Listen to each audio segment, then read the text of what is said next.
Demon King Satan. Yeah.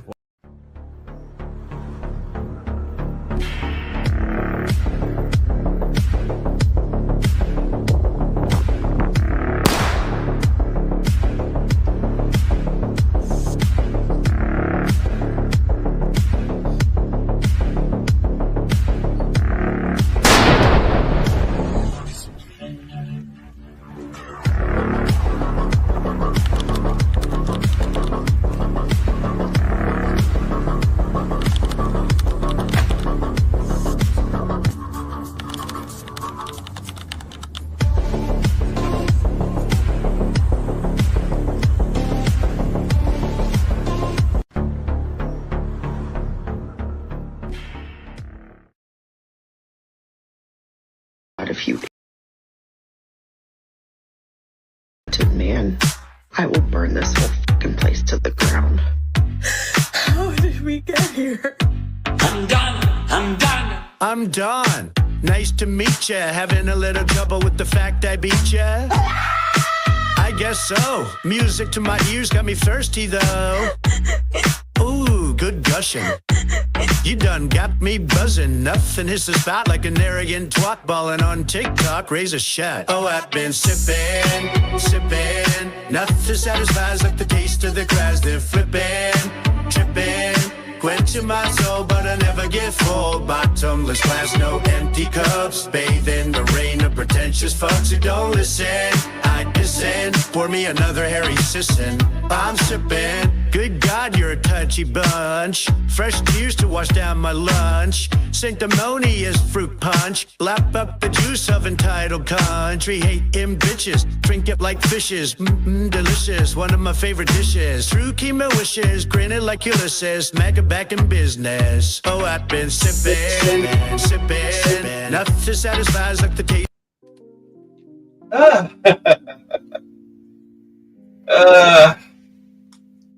Good morning, good afternoon, good evening. Welcome to Embrace Villainy and Red Pill Sleep to Sell. Yo, what's up? What's up? What's going on? Oh, I wish I could I need to find the full flavor of that because that is hilarious. So, here we are, January 20th, 2025. Happy MLK Day. Yeah, happy MLK Day. I wonder what he would have thought of a Donald Trump.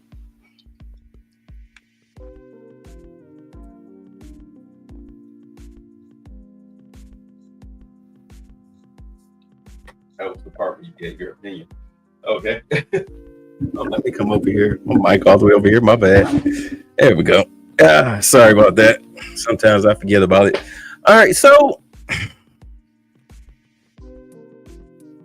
have you seen the inauguration video? I was watching part prior before you sent me the link, the departure ceremony, but I haven't watched the inauguration.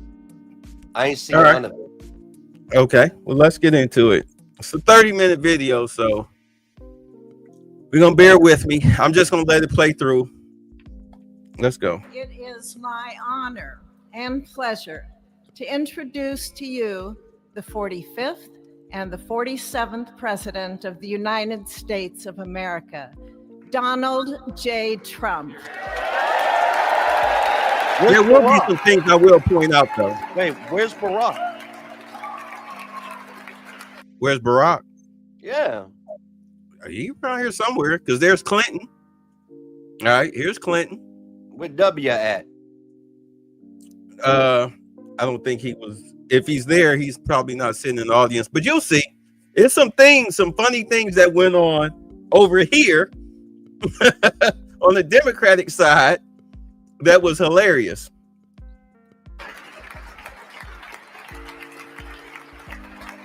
Look at Bill.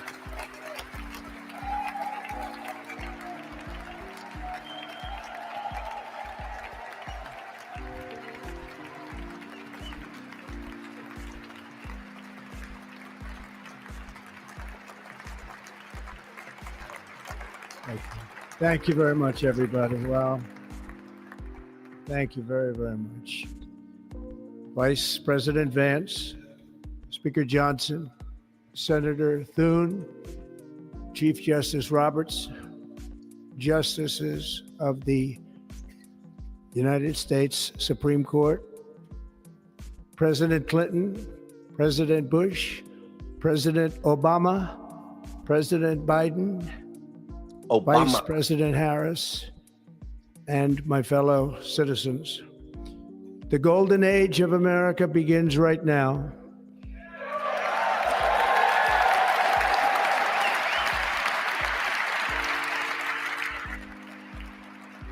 From this day forward, our country will flourish and be respected again all over the world.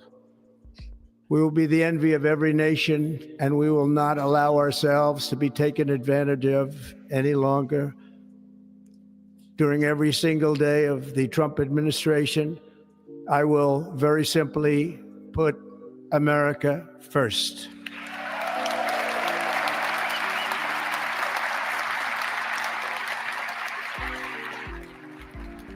Our sovereignty will be reclaimed.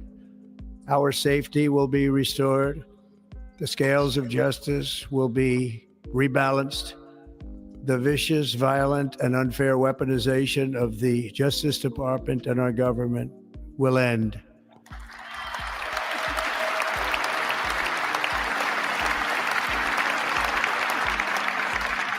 And our top priority will be to create a nation that is proud, prosperous, and free.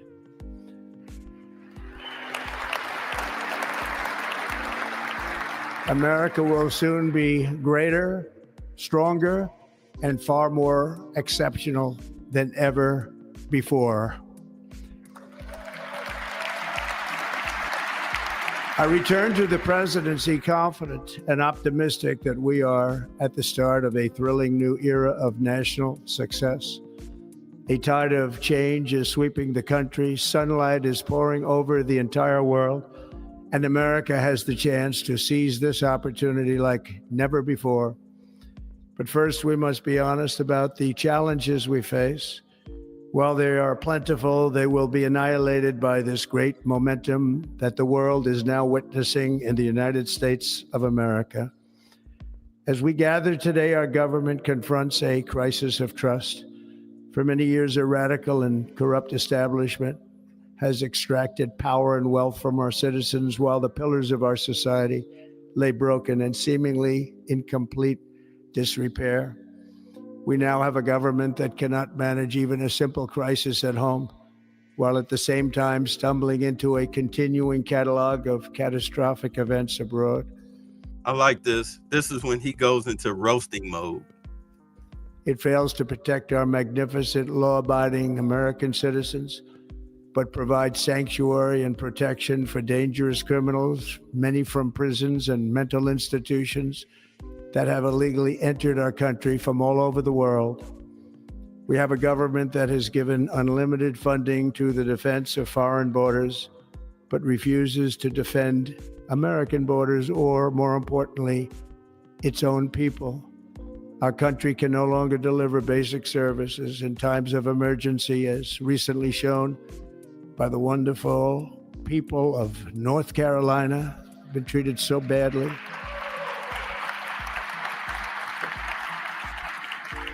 And other states who are still suffering from a hurricane that took place many months ago.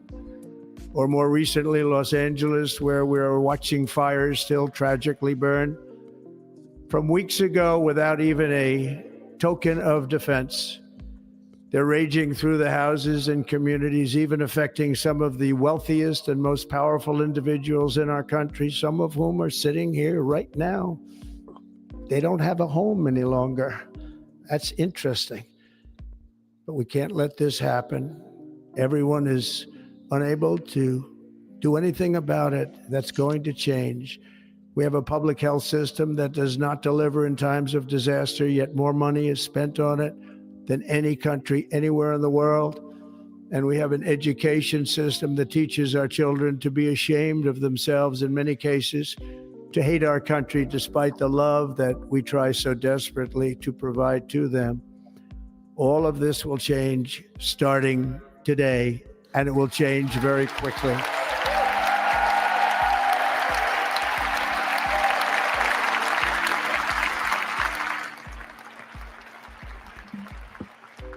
My recent election is a mandate to... Hold on. Simeon said he can't. Oh, you can hear now? Okay. As long as y'all can hear. Y'all cannot hear, let me know up front. Because last time I had some kerfuffle dealing with StreamYard. completely and totally reverse a horrible betrayal and all of these many betrayals that have taken place, and to give the people back their faith, their wealth, their democracy, and indeed their freedom. From this moment on, America's decline is over.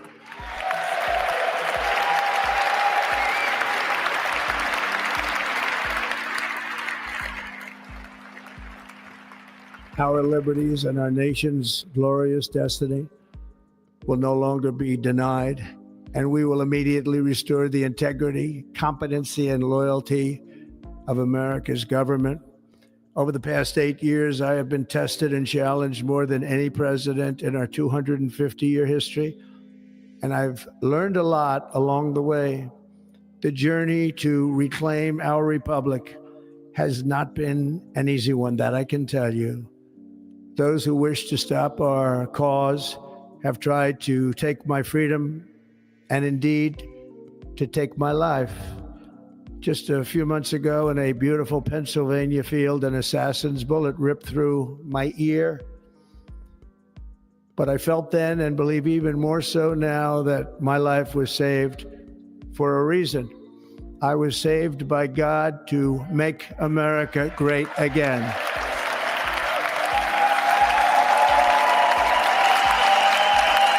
Why ain't y'all clapping? Why ain't y'all clapping?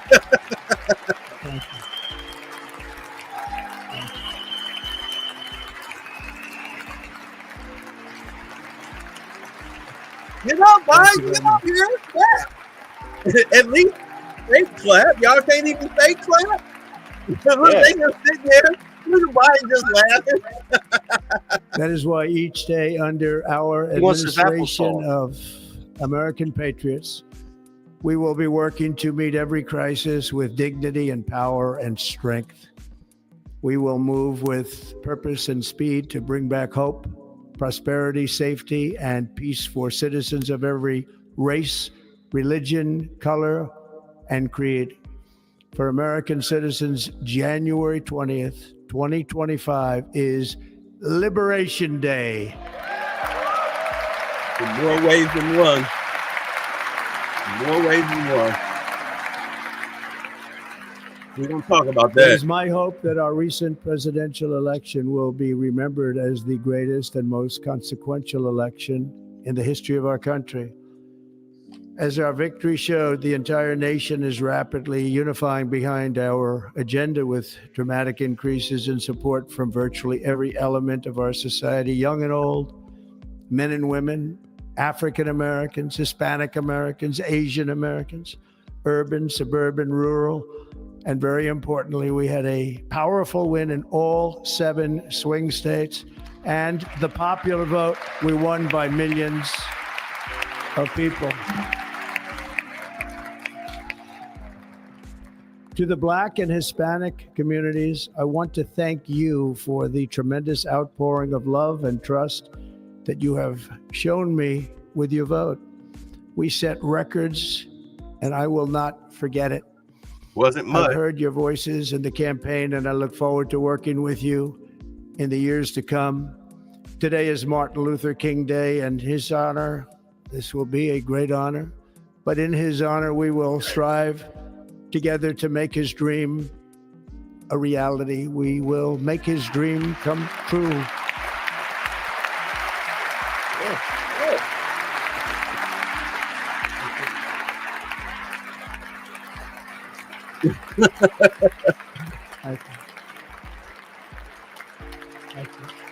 Look, still sitting there. Still sitting there.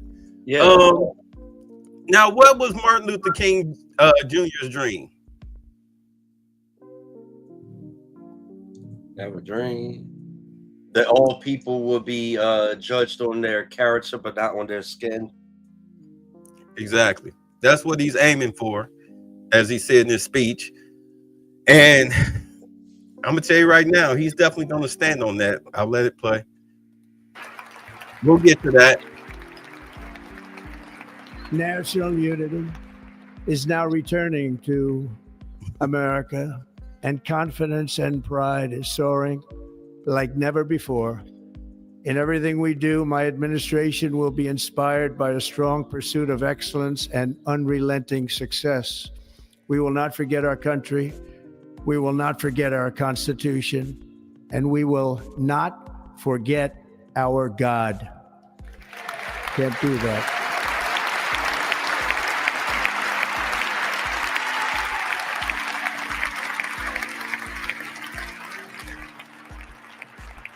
Today, I will sign a series of historic executive orders. With these actions, we will begin the complete restoration of America and the revolution of common sense. It's all about common sense. Look at Biden. Look at I will Biden. declare a national emergency at our southern border.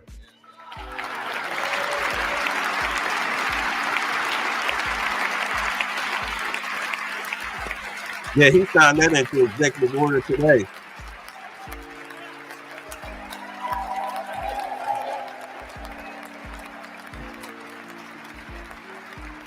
Where's Travis Hunter's girlfriend? Why is she standing up clapping? Where's she at?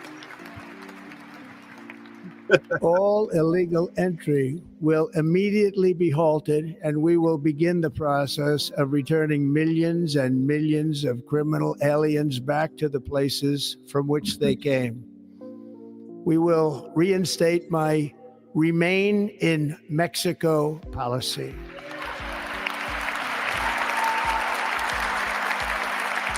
I will end the practice of catch and release. Damn. No catch and release.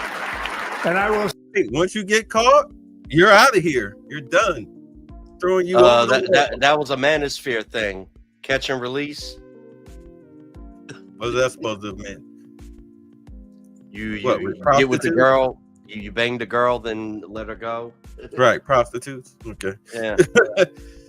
Yeah, starting to, for those that don't know, starting tomorrow morning, 6 a.m., they kicking in doors and dragging people out. You going by hook or crook. You either going quietly or you going quietly into that good night. Starting tomorrow morning, Tom Homan and his crew are coming. send troops to the southern border to repel the disastrous invasion of our country.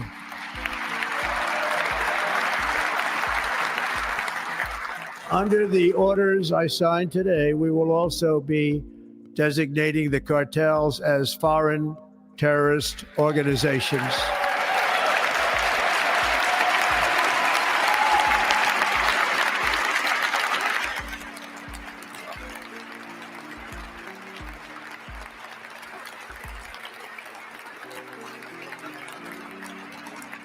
And by invoking the Alien Enemies Act of 1798, I will direct our government to use the full and immense power of federal and state law enforcement to eliminate the presence of all foreign gangs and criminal networks, bringing devastating crime to U.S. soil, including our cities and inner cities. Aurora, Colorado, first on the list. Right next to Chicago. As Commander-in-Chief, I have no higher responsibility than to defend our country from threats and invasions, and that is exactly what I am going to do. We will do it at a level that nobody's ever seen before. Next, I will direct all members of my cabinet to marshal the vast powers at their disposal to defeat what was record inflation and rapidly bring down costs and prices.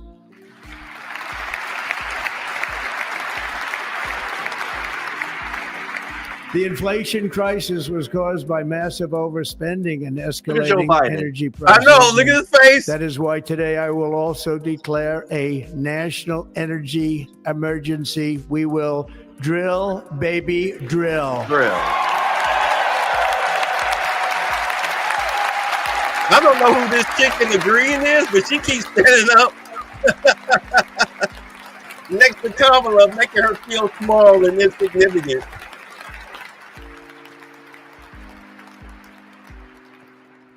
America will be a manufacturing nation once again, and we have something that no other manufacturing nation will ever have, the largest amount of oil and gas of any country on earth, and we are going to use it. Let me use it. We will bring prices down, fill our strategic reserves up again right to the top, and export American energy all over the world. We will be a rich nation again, and it is that liquid gold under our feet that will help to do it. With my actions today, we will end the Green New Deal and we will revoke the electric vehicle mandate, saving our auto industry and keeping my sacred pledge to our great American auto workers.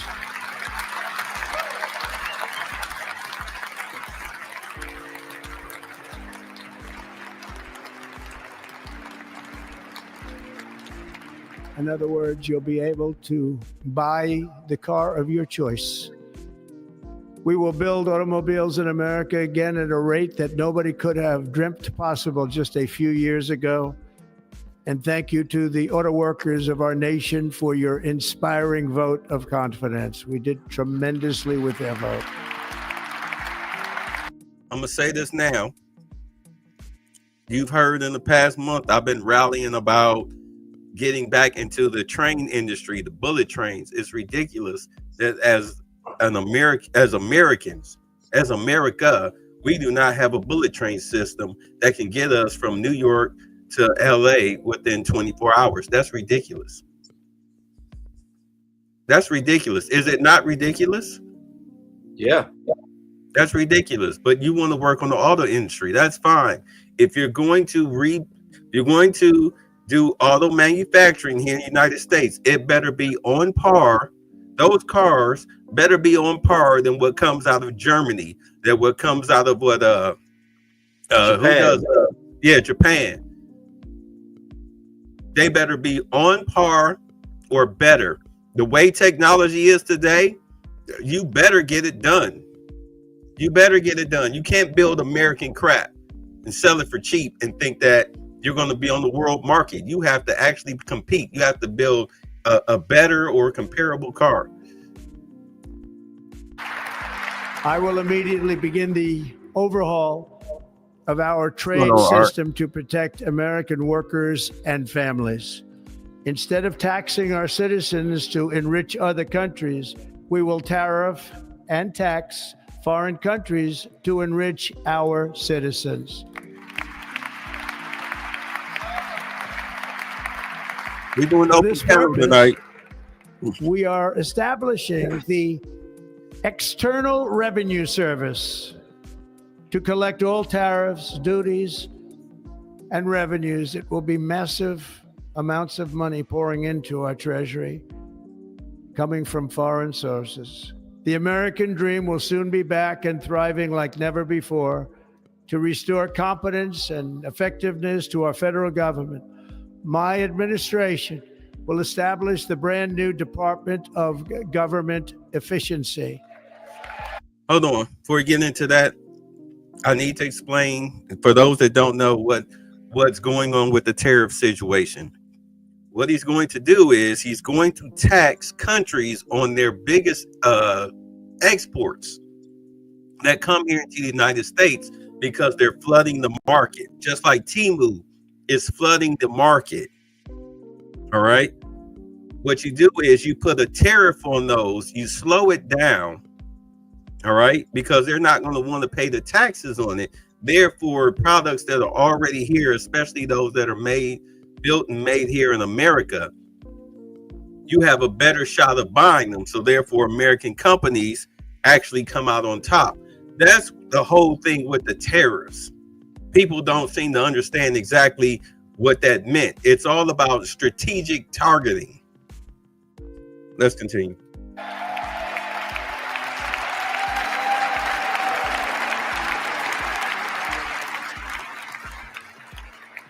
Y'all can come up, hit the link. Open forum tonight. After years and years of illegal and unconstitutional federal efforts to restrict free expression, I will also sign an executive order to immediately stop all government censorship and bring back free speech to America. Quick word on that. You had a lot of people flipping out about Musk buying Twitter.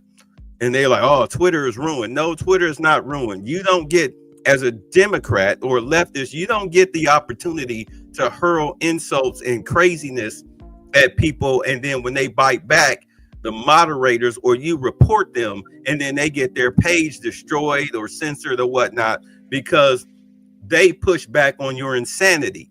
Same thing with Facebook. Same thing with, well, Google is going through their thing, but Google still has censorship. Facebook does not. X does not.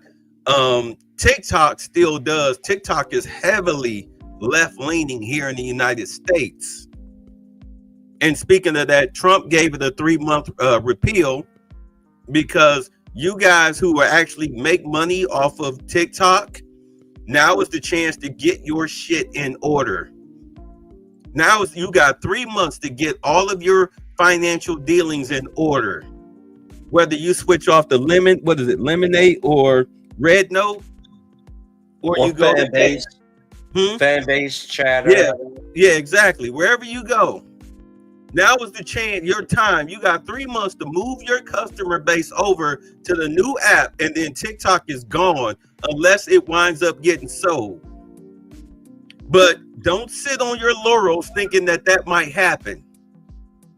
Don't sit on your laurels thinking that that might happen. Start moving your customer base over now. What's going on, AB? Hey, what's going on, Bay? Lewis. What up, brother? Yeah, because I didn't realize this. When they banned TikTok, they also banned CapCut.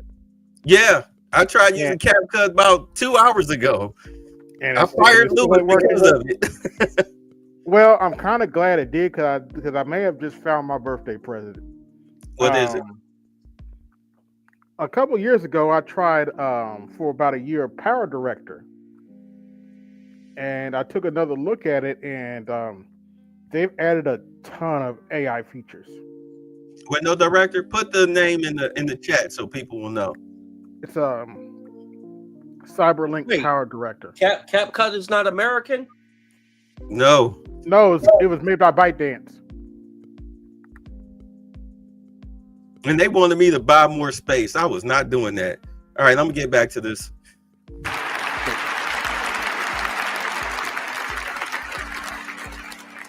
I know we're powering through. We're powering through.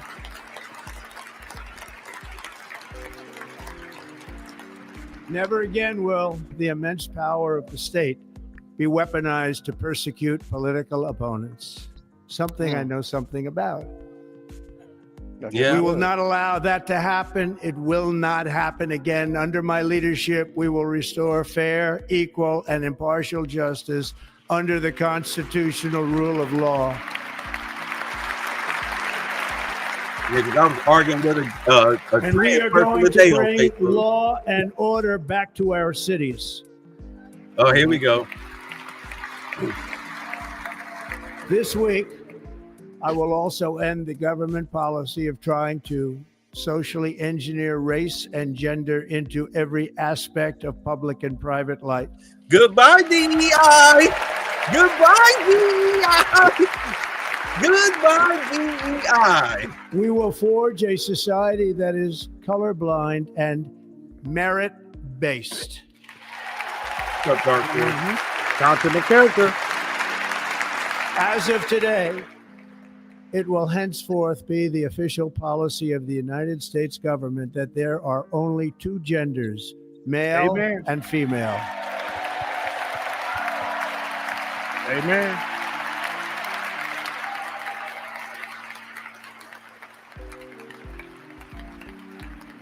With Elon Musk.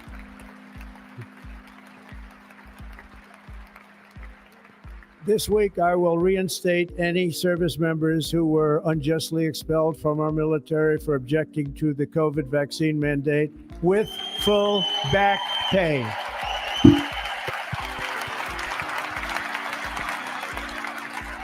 Thank you for your service. Thank you for your service. And I will sign an order to stop our warriors from being subjected to radical political theories and social experiments while on duty. It's going to end immediately.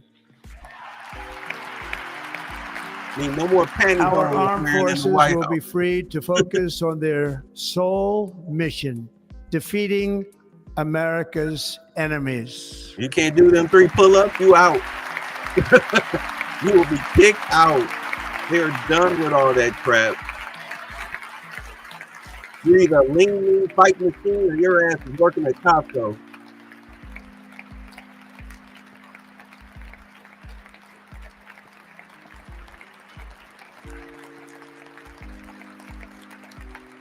Like in 2017, we will again build the strongest military the world has ever seen.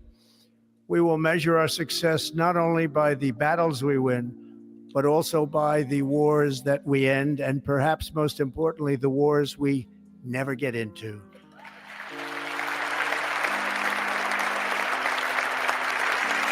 Well, you got my vote. Yeah.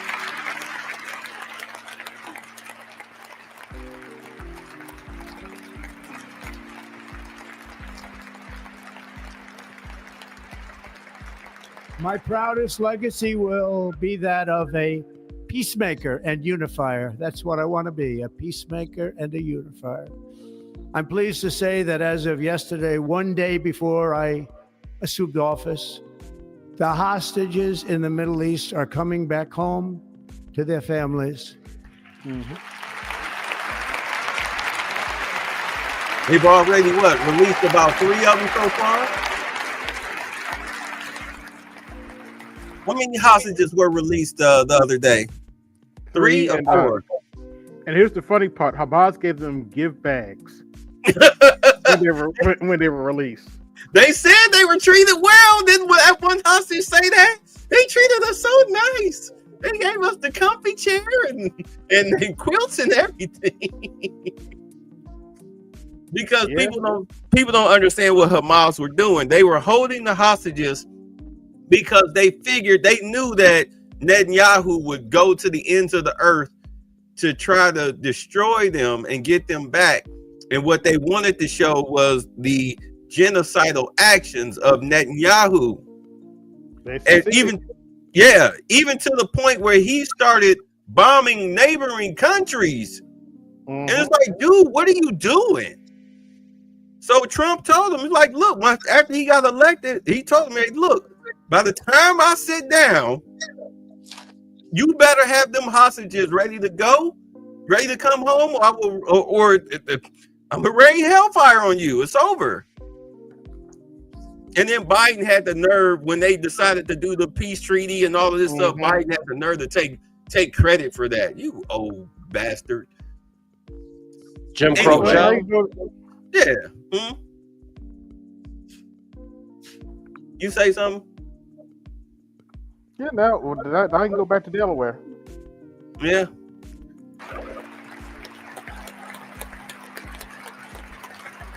Oh, now they're standing up and clapping. Thank you.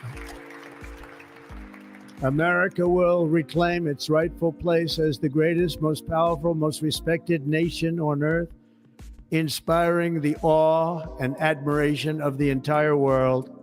A short time from now, we are going to be changing the name of the Gulf of Mexico to the Gulf of America, and we will restore the name of a great president, William McKinley, to Mount McKinley, where it should be and where it belongs. Is he going to talk about Greenland? I don't know. President McKinley made our country very rich through tariffs and through talent. He was a natural businessman and gave Teddy Roosevelt the money for many of the great things he did, including the Panama Canal. which has foolishly been given to the country of Panama after the United States. The United States, I mean, think of this, spent more money than ever spent on a project before and lost 38,000 lives in the building of the Panama Canal. A lot of them were Chinese We've been workers. treated very badly from this foolish gift that should have never been made. And Panama's promise to us has been broken. The purpose of our deal and the spirit of our treaty has been totally violated. American ships are being severely overcharged and not treated fairly in any way, shape, or form. And that includes the United States Navy. And above all, China is operating the Panama Canal, and we didn't give it to China. We gave it to Panama, and we're taking it back.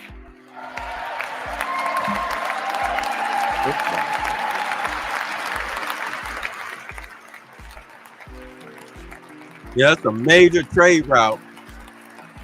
For those that are not familiar, the Panama Canal cuts through the top of Africa. That's a major trade route between the United States, China, India, Russia, etc. Because before then, you had to go down around Argentina. Africa. Yeah, in Africa. And the thing is, the water, people don't know this, between the Atlantic and the Atlantic and the Pacific. When those two oceans meet, that is the most treacherous waters in the world because they're colliding. A lot of ships get sank in that area. Not to mention the time, the money, the manpower. This is why a lot of goods and whatnot and services have gone up, because you can't, let's say you needed to take 2,000 crates of goods from China. You cut across the Panama Canal, you save time, money, boom, no problem. But you can't take 2,000 crates around the coast of Africa. You can probably maybe take 1,000, if not less than that. And by the time it gets there, and the little amount that you have, that's when the prices go up because of supply and demand. Am I lying? No. Yeah. Okay.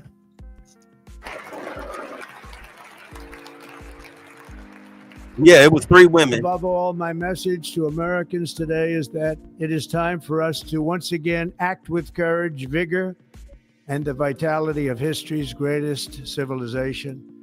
So as we liberate our nation, we will lead it to new heights of victory and success. We will not be deterred. Together, we will end the chronic disease epidemic and keep our children safe, healthy, and disease-free. The United States will once again consider itself a growing nation, one that increases our wealth, expands our territory, builds our cities, raises our expectations, and carries our flag into new and beautiful horizons. And we will pursue our manifest destiny into the stars, launching American astronauts to plant the stars and stripes on the planet Mars. Hence Elon Musk, SpaceX. You outsourced it. You outsourced NASA projects. That way it doesn't really cost you a thing. Look, see Elon, did you see him? Because he knew. Look, you see him? He knows. He about to make a fuck ton of money.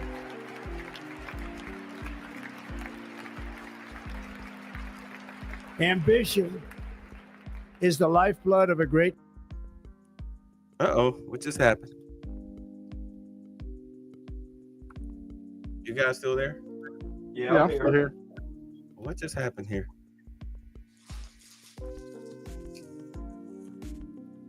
I'm gonna pause. Ambition is the lifeblood of a great adventure. Okay. Into our hearts. The call of the next great adventure resounds from within our souls. Our American ancestors turned a small group of colonies on the edge of a vast continent into a mighty republic of the most extraordinary citizens on earth. No one comes close. Yeah, we're not a democracy. Americans We're a pushed republic. thousands of miles through a rugged land, of untamed wilderness. They crossed deserts, scaled mountains, braved untold dangers, won the Wild West, ended slavery, rescued millions from tyranny, lifted billions from poverty, harnessed electricity, split the atom, launched mankind into the heavens, and put the universe of human knowledge into the palm of the human hand. If we work together, there is nothing we cannot do and no dream we cannot achieve. Many people thought it was impossible for me to stage such a historic political comeback. But as you see today, here I am. The American people have spoken. Yep.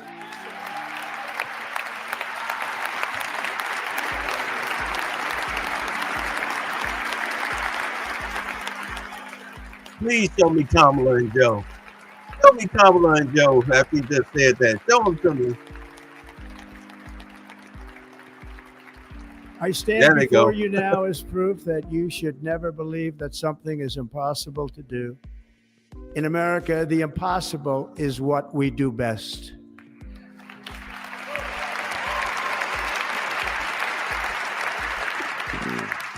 From New York to Los Angeles, from Philadelphia to Phoenix, from Chicago to Miami, from Houston to right here in Washington, D.C., our country was forged and built by the generations of patriots who gave everything they had for our rights and for our freedom. They were farmers and soldiers, cowboys and factory workers, steel workers and coal miners, police officers and pioneers who pushed onward, marched forward, and let no obstacle defeat their spirit or their pride. Together they laid down the railroads, raised up the skyscrapers, built great highways, won 2 world wars, defeated fascism and communism, and triumphed over every single challenge that they faced. After all we have been through together, we stand on the verge of the 4 greatest years in American history. With your help, we will restore America promise, and we will rebuild the nation that we love, and we love it so much. We are one people, one family, and one glorious nation under God. So to every parent who dreams for their child, and every child who dreams for their future, I am with you, I will fight for you, and I will win for you. We are going to win like never before.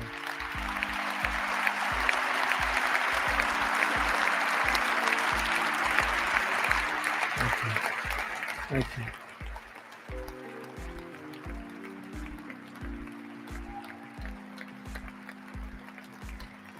Thank you. Thank you. In recent years, our nation has suffered greatly, but we are going to bring it back and make it great again, greater than ever before. We will be a nation like no other, full of compassion, courage, and exceptionalism. Our power will stop all wars and bring a new spirit of unity to a world that has been angry, violent, and totally unpredictable. America will be respected again and admired again, including by people of religion, faith, and goodwill. We will be prosperous. We will be proud. We will be strong, and we will win like never before. We will not be conquered. We will not be intimidated. We will not be broken, and we will not fail. From this day on, the United States of America will be a free, sovereign, and independent nation. We will stand bravely. We will live proudly. We will dream boldly, and nothing will stand in our way because we are Americans. The future is ours, and our golden age has just begun. Thank you. God bless America. Thank you all. Thank you. Thank you very much. Thank you very much. Get me out. It's my turn. It is. You told me it was my turn. So that's what he had to say. That was his speech. Flat out. That was his speech. Okay. In the echo there. So You're wondering, well, what does this have to do with us as black people? And I mean, I'm gonna tell you flat out. White people do not care about you hollering racism and sexism or anything like that. After the past 4 years, they're tired of hearing it. They don't care anymore. All right? They don't care anymore. They've been tired for a long time. Ann Magruder said it best. Black people have always had a certain amount of moral currency that we have been using. And let me be the first to tell you, that's used up. White America has been watching us act like fools for a long enough time where any sympathy they may have had to our plight is completely gone. You're approaching a country that, forget hating black people or not hating black people, they just don't care. You're gonna be talking about affirmative action, they can be like, I don't care. It literally is of no importance to me. I don't care about slavery. I don't care about segregation. I don't care about you. I don't care how many of you all go to jail. I don't care at all, because I'm broke. You can't be the proud, noble fighter when every single time someone sees a person that looks like you on television, they're acting like a damn fool. How would they know you're not a damn fool? You shouldn't talk about Jasmine Crockett like that. Oh, speaking of which, I'm glad you brought her up. Campaign coffers really are struggling right now. So she gonna keep saying trans, so that people will feel threatened. And child, listen, I want y'all to tell me whether or not call me a child. I am no child. I want Don't to even find start. out I am a grown which woman. of those emails actually have ceilings. Chairman, I am reclaiming my time. You will not do that. Order. I am not a child. I am reclaiming my time. If you want to take it outside, Mr. Chairman, the committee is not in order. Order. Point of order. Point of order. Order. I see. I mean, no matter what you think about either one of them, Nancy Mason's not putting on an act. Mm-hmm. And she pretty much kind of speaks for everybody in that room. They are so sick and tired of especially black women. Yeah. Always hollering, screaming, crying about racism and my ancestors built the White House. You really think they care to hear that in 2025? Let me explain to you what happened here. In 2020, when when Biden became president, what happened was they turned America over to the quote unquote downtrodden. That being black women and gay people, mainly trans people, all right, via the way of feminism and lesbianism. But we're going to concentrate on the black part. You've got Brandon Johnson, the biggest coon of a mayor I've ever seen, who dumped all of those illegals into the south side of Chicago. And then had the nerve to try to raise people's land tax because he's what, 30 billion, something like that in the hole. Yep. Because George Soros, yeah, he was paying Brandon Johnson, but he wasn't paying the people to be in the city. So they pretty much emptied Chicago's coffers. Yeah, calling her a child. What's up, Adric? Yeah, like they pretty much emptied the city's coffers because of him. And then you've got Brandon Scott, who is quote unquote allegedly running a money laundering scheme through the Safe Streets program. There's nothing safe about the streets. All right. It's crazy. I mean, the FBI had to raid one of their field offices, for Christ's sake, because of everything that's going on out there. We're all familiar with Tiffany Henyard. Okay. We got the mayor out in New Orleans, Cantrell. She out there sleeping with security guards and everything, her bodyguards, renting apartments with supposedly, allegedly, with taxpayer funds. That's really like her little hookup spot. All right. We already know what's going on with Kim Bass. She's the puppet of Gavin Newsom. All right, you've got Kim Fox out in Chicago who didn't want to charge Jesse Smollett for faking a hate crime. By the way, he eventually did get off. All right, who was the other one? Pamela Price out in Oakland. You got murderers, people who are guilty. I mean, they committed several murders, and she's giving them slaps on the wrist, not prosecuting them because they're under 18. I mean, we're talking about gun crimes. All right, people sitting up here had a whole goddamn hissy fit about a cop arresting an 11-year-old girl for suspicion of stealing cars, but yet one of the biggest stories I did back in late 2023 was of an 11-year-old in Baltimore who stole 13 cars in a 2-week span and was wrecking them all.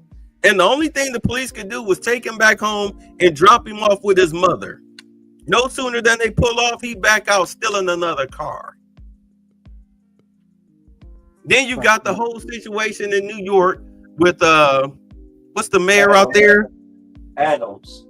Yeah, with Mayor Adams, this dude taking money from the Turkish government or people that work within Turkey that have government power, allegedly, taking them in small doses, 150K, 150K, 150K, so as to not arouse suspicion, but yet he flying back and forth to Turkey on private jets from Turkish donors and everything. He's got his whole migrant situation, not to mention on top of the Hamas situation, the protests and everything going on there, not to mention just regular crime, especially in the subways. Y'all sitting up here, you had people crashing out. Someone's like, Daniel Penny should be in jail. Meanwhile, you got stuff like this going on in the subway. Came home, 25 to life. I killed my mom and dad, nigga. Are you proud of that? In front of everybody, I'll blow your face off right now. I'm ready anytime, man. I got 100 witnesses saying you just threatened this old man right here. Telling him that if he touches you, you're gonna f him. Exactly. This is a subway. We all touch each other. I'm telling you, you ain't me. That's what I'm telling you. You ain't nobody with me standing right here. That's what's happening. I don't care if you're gay. You can be gay. Good. Everybody knows you're gangster now, so why don't you sit the f down and shut the f up?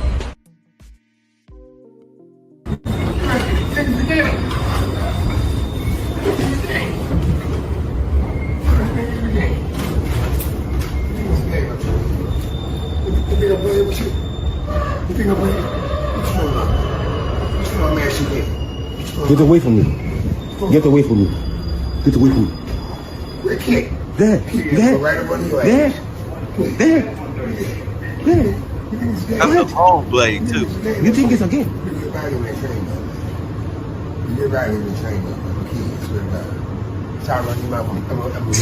Get back. Oh, now you don't care about it. Now you don't care about it. Get back.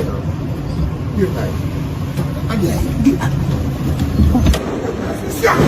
What?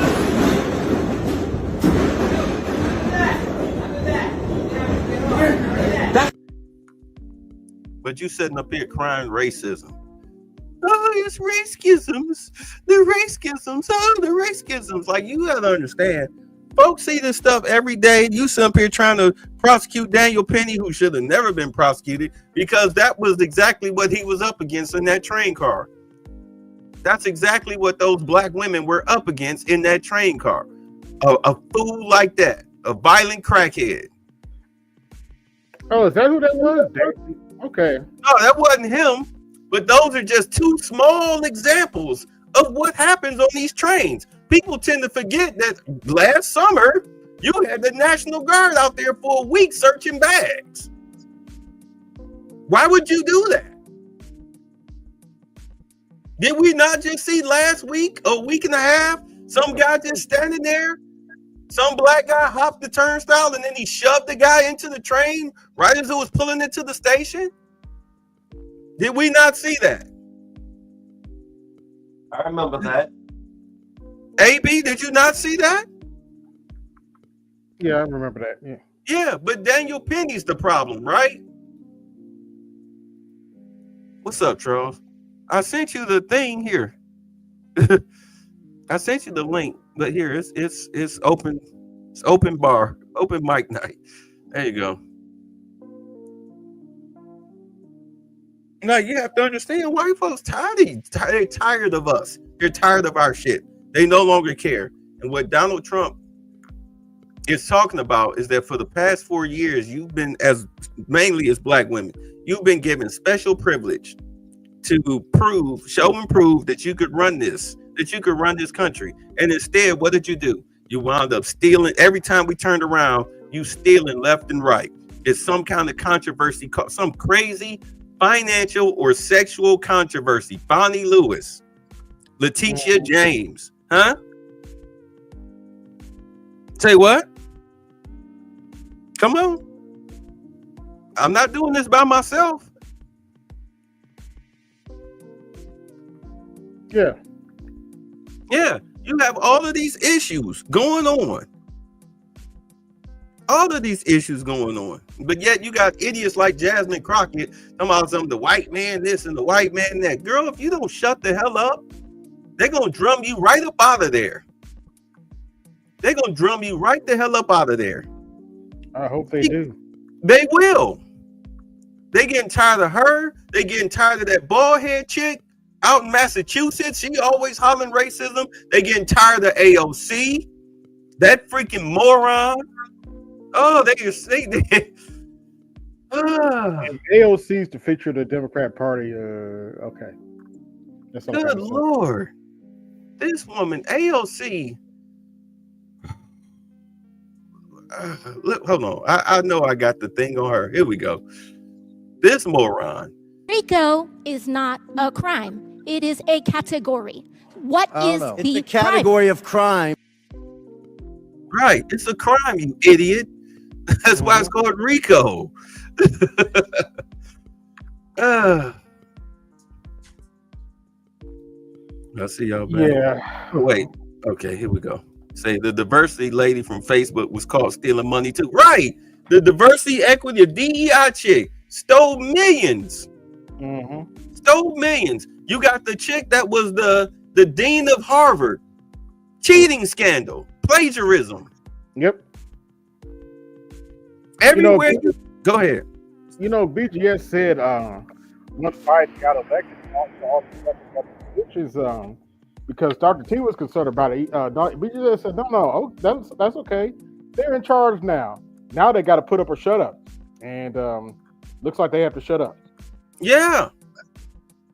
But but here's the thing. The Democrats, they set black people up for the okie doke. Yeah. Let me tell y'all what they did.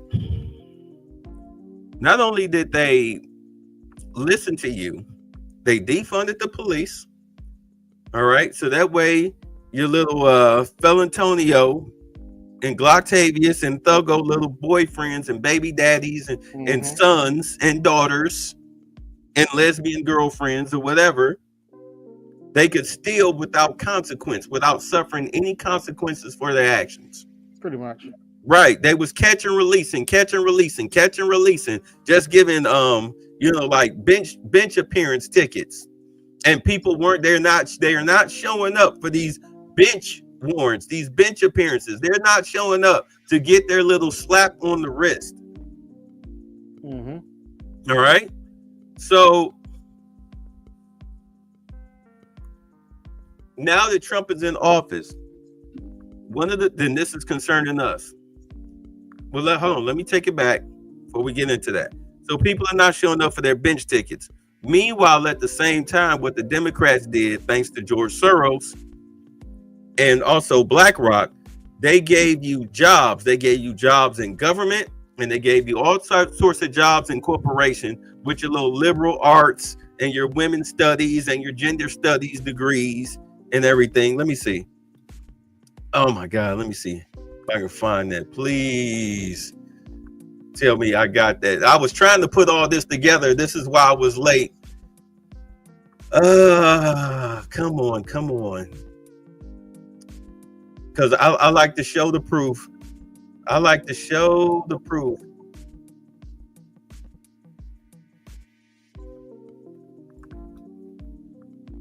Hold on.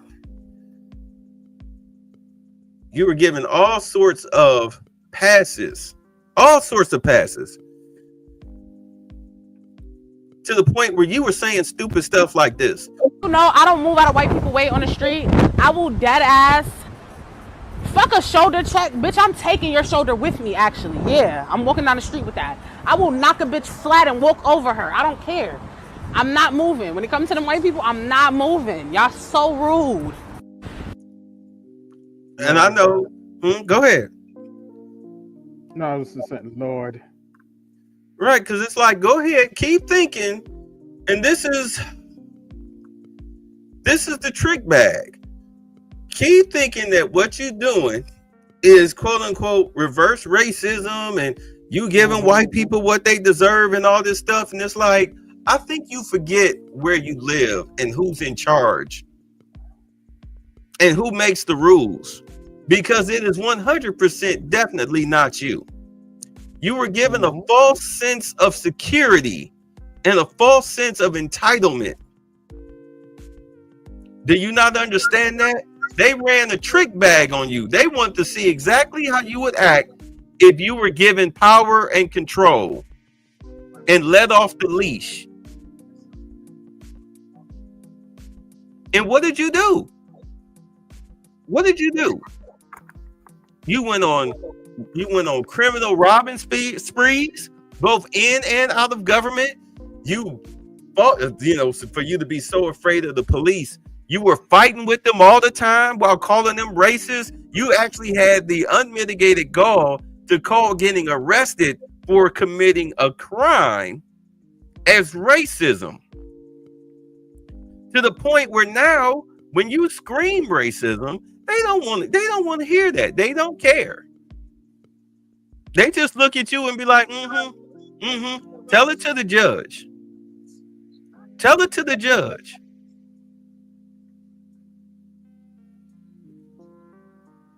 So now here you are. Here you are now in 2025. All of you got court cases. And I'm going to tell you right now, they are not going to take it easy on you. You can sit up here and scream you the most educated, but you're the most educated dumbasses. No, shut up. Yeah, educated dummies because of these reasons. And my concentration is environmental science and sustainable business. Hi, my name is Lex, and my concentration is the performance of self. Hi, I'm Gabrielle. My concentration is creative direction, production, and narrative through the arts. Understand this whole creative production. This is what they're getting their degrees in. Performance and written word. Hi, my name is Karina Gomez, and my concentration is in journalism and Latin American studies with an emphasis in human rights, collective memory, and political violence. Hi, my name is Reed, and I study music business and gender studies. Hi, my name is Dominique, and I studied care politics with a minor in disability studies. My name is Elliot Wright, and my concentration is art as a social mechanism. Hi, I'm Georgia, and my concentration is dramatic writing and theatrical adaptation. My name is Noah Loyacano, and my concentration is equilibrium or negotiated paradox. Just remember this video in a few years when they start complaining about student loan debt and saying that their $80,000 a year tuition should be paid for by our tax dollars.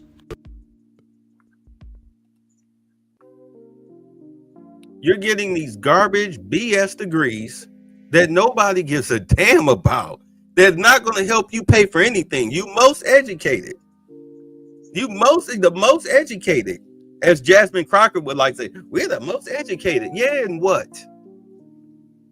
It's not like you're leaving school in mass as doctors and lawyers and engineers. You know what I'm saying? We got the most businesses. Yeah, what? Doing what? Hair, nails, lashes, daycare. You know what I'm saying? Conning And people also- out of the trucking schools. Go ahead. I'm sorry. Here's what they don't want to talk about. They're also the most evicted. Oops, did I say that out loud? No, that's another thing. You're the most, and DEI, understand something now that Trump's in office and you heard him, you're gonna be it's gonna be about merit, content of character, not color of skin or sexual orientation. A lot of corporations have done away with their DEI programs. Now, what that means is that a lot of Black women and sassy men and their white female Roland. Yeah, and their white female counterparts, but mainly talk about us. You're going to be out of a job. You're going to be out of a job in the next 2 months. TikTok, Trump gave you a reprieve because a lot of you would have been homeless within 2 months because of the TikTok ban had it stayed yesterday. So you've got 3 months to get your stuff together. But those of you who work in corporate America, who are DEI hires, and if you've seen the videos, because a lot of people on here on YouTube do videos about chicks crashing out, sleeping in their cars, getting fired from their job, etc. You know, having a boyfriend or a man is the last thing that they should be worried about right now, although it's pretty much up there on their list, one of the top 3 things. But the thing about it is you're about to get fired simply because, and it's not necessarily really because of your skin color, it's because of your behavior on the job. You don't know how to do the job. You spend more time causing trouble and chaos and gossiping on the job than doing your goddamn job. And then you always run into HR with talking about all these little goofy little microaggressions. Let me tell you something, them days are over. They are going to get rid of you. They're tired of you. You want to show up late 3 times within a month? Bye. Oh, you didn't turn in your quote unquote TPS reports? Bye. How many times we got to tell you put a cover sheet on this? Bye. And you can't go running. And that's the thing about them doing away with their DEI practices and offices, was that you as a quote unquote person of color, it kills me when Sunny Hostin say that like she's freaking special. They're like, don't you understand that's a derogatory term because they don't know where the hell you come from, so they just call you a person of color. It's just as egregiously stupid as them calling you calling Hispanic people Latinx. But dumb bitch. I'm sorry. Right, but you call yourself that as if you are somebody. Anyway, you would run to the DEI office and they would go ahead and, you know, put a blanket over you and give you a juice box and a sugar cookie and pat your head. Say, it's okay. We're going to fire that mean old Frank in accounting because he looked at you wrong. Yeah. Those offices are gone now. Those offices are gone now. That's what they meant by we're done with DEI. And they're also firing the worthless employees that came with it. Because in order for you to have a DEI program, you had to have a certain percentage of quote unquote downtrodden people. You know, gays, lesbians, trans, and black females. Oh, and gay black males. And you as a heterosexual male, you can forget it, whether you were white or black. But we were invisible up until October. We were invisible to America. Yeah, until the white boys had to deal with it. Yeah, to the election came around. It was like, oh shoot, we might need the black male vote. But you know, a large percentage, 77% of black males are still on the plantation of the Democratic Party. And I'm not a Republican or a Democrat. I am an independent. I voted for Jill Stein because she was the only one that had reparations on her docket of to-do lists. Yes, sir. Which is kind of weird for y'all to be sitting up here watching these videos on YouTube. And I mean, did you not see her on The Breakfast Club handling Angela Amakoun-Rye with a lesson tomato on the side? Right. Or did you not see her interview with Jason Black? You know, since y'all so blackety black because I'm black, y'all didn't see her interview with Jason Black that left him pretty much kind of speechless. He had nothing bad to say. But yet you still took your monkey self out there and voted for Kamala Harris. Yeah. I never seen Jason Black be that so non-hostile to the Mayo people. Right, especially after talking to him. And he grilled her good and hard. No pun intended, but he grilled her good and hard. Mm-hmm. You know, he held nothing back, and she answered all of his questions, but yet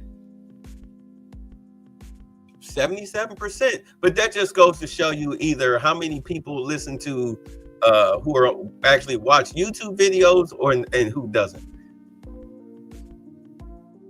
or who are just stuck.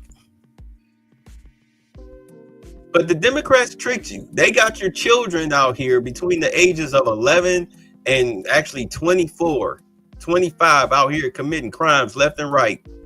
Now, this year, you're going to have to show up for that docket, or else the Warren police is going to come get you. Because if you really think that they are stopping with just the migrants, you crazy. Because I'm going to tell you exactly what Trump said. He didn't say here. Well, he did, but he didn't go into detail. But he did go into detail before, where he said he's going to do something about all of these Democratic cities. Personally, if I was him, the first thing I would do, I would start going through y'all bank accounts. Tiffany Henyard, Brandon Johnson, Brandon Scott, Gavin Newsom. All right. I would start. Hold on, wait a minute, but Tiffany here's a black woman. Yeah, a black woman. You talking a black Because y'all woman. got false narratives out there, and y'all should be ashamed of yourself. Y'all black. Y'all are black. And y'all sitting up here beating and attacking on a black woman that's in power. Y'all should be ashamed of yourselves. Oh, yeah. She would definitely be on the list. Gavin would be first. Gavin, and then I would start with Chicago, then New York, then New Orleans. All right. Where else is there a lot of coonery and buffoonery? Oh, Baltimore, Philadelphia, Pennsylvania. Did I say New York? If I didn't say New York, I'm saying it now. I would start there, and the first thing I would do is start digging into, if you're a mayor or a governor out there, but mainly the mayor, first thing I'm gonna do, I'm gonna start digging into your financial records. Mayor or governor, I'm digging into your financial records. I want to know, where did the government money go? Gavin Newsom, we sent you over $1 billion for this water relief project. Where's the money?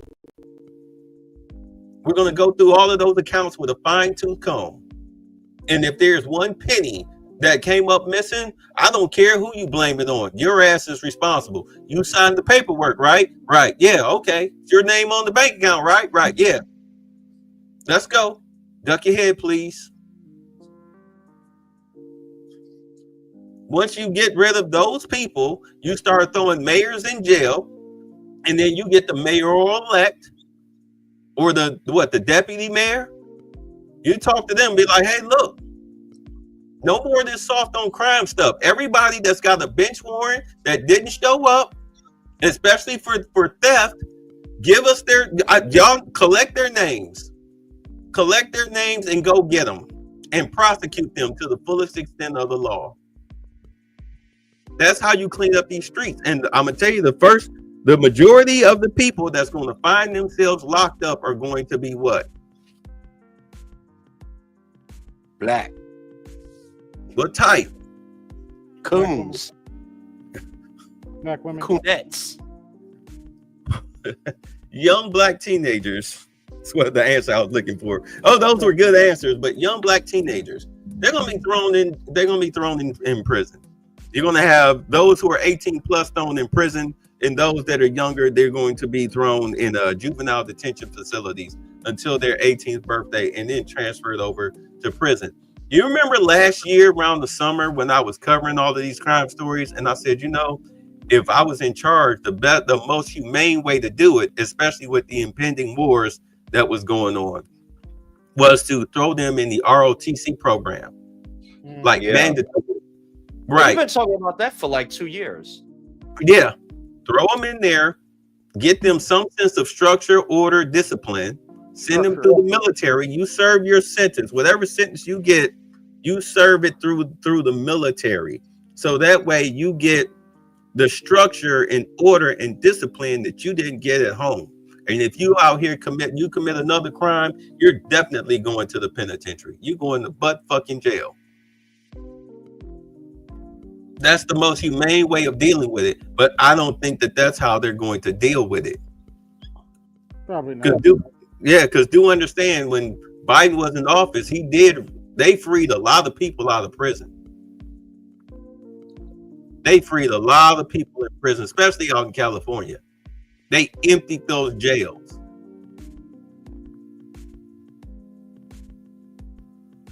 You think they're not looking to fill them back up? Mm-hmm. That's how you wipe out a whole generation of people. That's how you wipe them out, through one generation. You throw a lot of their youth, both male and female, in prison or in prison camps, whatever. You take them out of the mating circulation. I mean, you act like you don't want to sleep with each other right now anyway. So what's the difference? You say you stealing because you know you can't pay the rent or whatnot. Well, we got 3 hots and a cot for you. We even got jobs for you. Go ahead. We'll say be right back. We even got jobs for you. Hey, you know you could get a grant for that. What, going to jail? It could be the Trump Bay Discipline Academy for troubled youth. Well, I had to grow my hair out and, you know, make sure I ask for hit the Cash App 3 times. Yeah. Try to figure out a way to sleep with single mothers. Yeah, why not? You could give parenting counseling, eh? No, hell no. Hell no. I'm sorry. You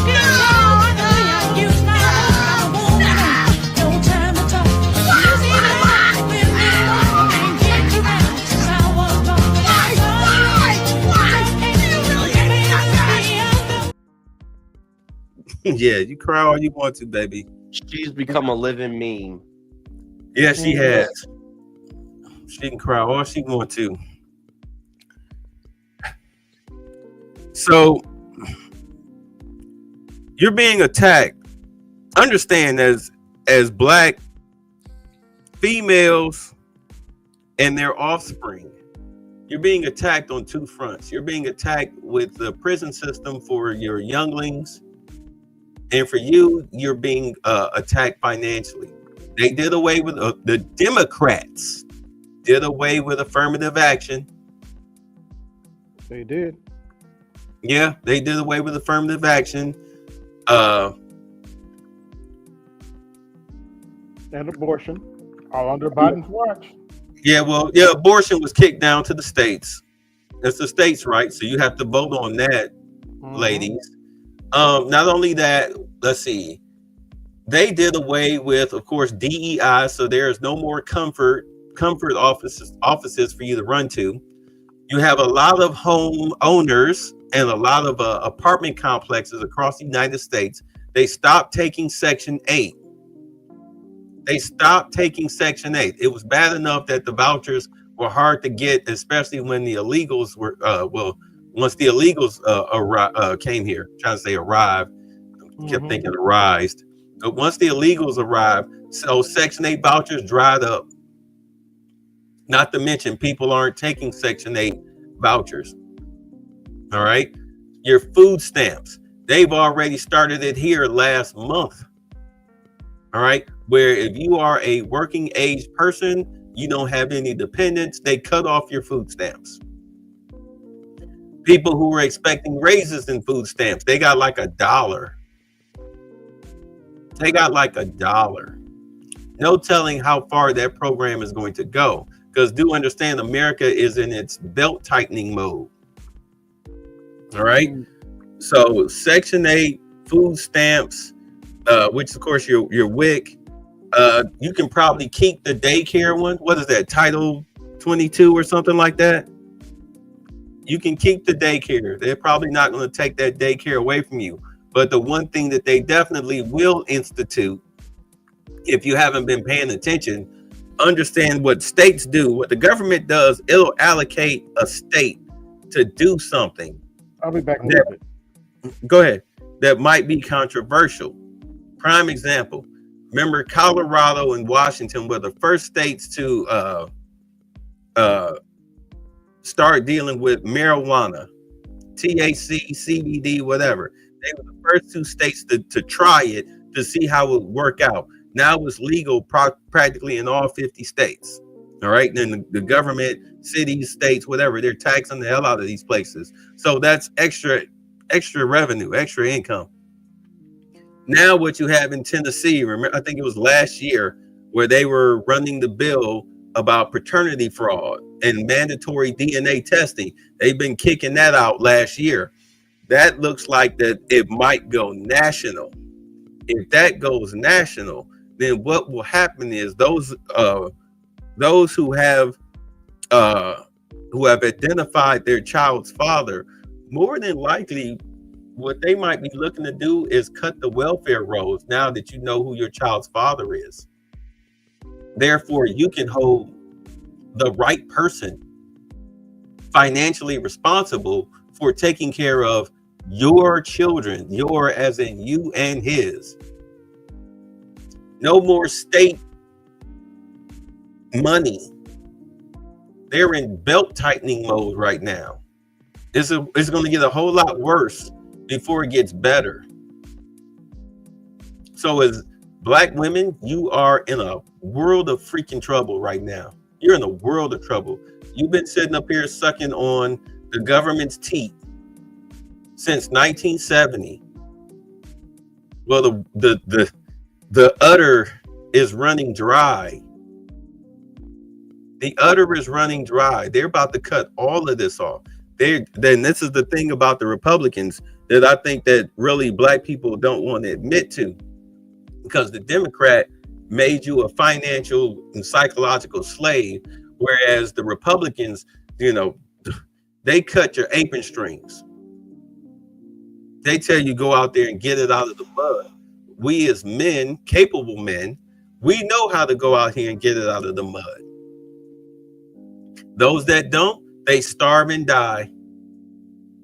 We see them up under bridges and highway passes and whatnot. We see them standing on the corners with a cup in their hand with a sign. They sleeping in tents out in the grass. Here in Atlanta, during COVID, I saw that. I saw a lot of that. I saw a growing number of women, particularly in their late 30s and up, standing on freeway exits with cups in their hands, and a sign with a tent in the back. These chicks were still in their good clothes, wearing masks because they were ashamed. You're going to see so much more of that within the next, I would say starting with about March. You're going to see a lot of that. It's bad enough that you had a lot of businesses closed. Yeah, a lot of businesses closed because of crime. You literally had morons celebrating that Walmart didn't have the rush for Black Friday because, this is what y'all get for killing y'all DEI programs. Do you not understand that your local Walmart, if it closes, it not only affects you, but it affects everybody in the area, especially people who have to walk, elderly people who need to get their meds from there or whatnot. They close down. If there's not another grocery store within walking distance, if the Walgreens closed down, if the CVS closed down, I've said this 1,000 times, if those areas close down because of theft and you happy because they killed their DEI initiatives, you are talking about food deserts. You know what happens in a food desert? Crime happens in a food desert. Home invasions, things of that nature. Old people die in their homes, out in the streets. You have chaos. But if you're dealing with people who revel in chaos, then I mean, I'm pretty much talking to a brick wall. Now that Trump is in office, the biggest thing you need to do is to get your money up. You've got to get your money up. This is really a battle between the haves and the have-nots. And I tell you right now, if it wasn't for integration, we would have our own. We had our own. We had our own. We had very successful Black neighborhoods, very successful Black businesses. But because the Democrats played a trick bag on us, I mean, I understand that the Republicans wrote the Home Act and whatnot, but that was supposed to have been a temporary fix because of what happened during the civil rights era. A lot of Black people lost their jobs. That was supposed to have been a temporary fix.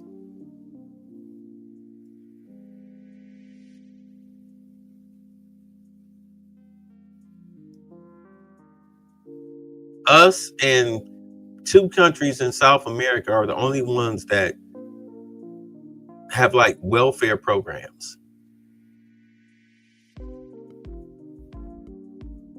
And the way it's looking right now, I mean, it's going to be very limited. There will be people more than likely that are grandfathered in, you know, so your grandma ain't got to worry about her WIC or her Section 8. But then again, you never know. It's up to the landlord. It's up to the landlord. But the best way for the government to help people with Section 8 vouchers, they have to reinstitute the projects. There are plenty of apartment complexes, I'm sure, in every metro city that's been abandoned and could just use a little makeover, a little modernization. Even if it's a cheap modernization, hey, 4 walls and a roof beats sleeping in a car, sleeping outside, sleeping under a bridge, crashing on your brother's couch.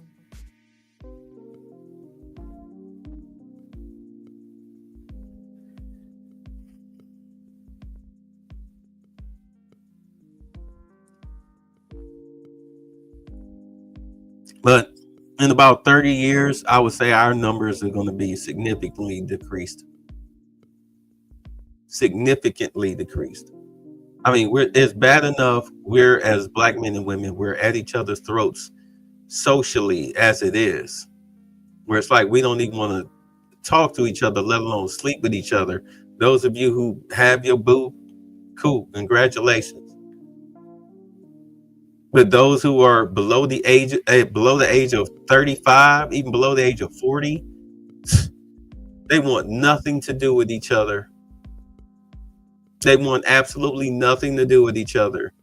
All these little pop the balloons and dating shows and all that stuff. That, I mean, yeah, you see a lot of aunties and unks on there, but the young crew, they don't mess with each other.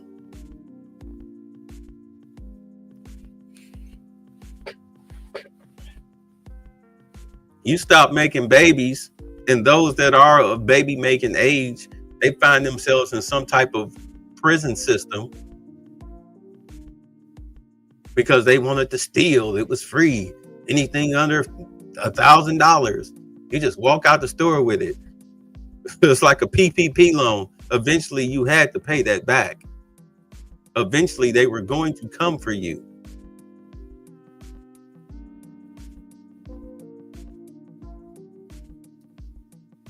Yeah, you throw that youthful criminal generation of Black boys and girls in prison systems.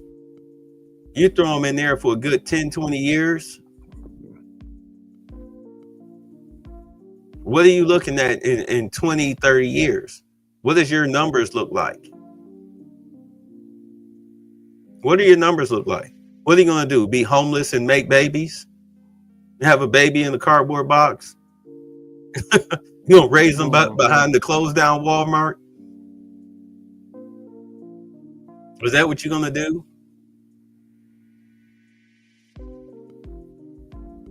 those of us who are over the age of 40, 35, 40. Everybody was 40 here. Be 42 on Saturday. Congratulations. Happy birthday. I get the feeling that we're the last vestibule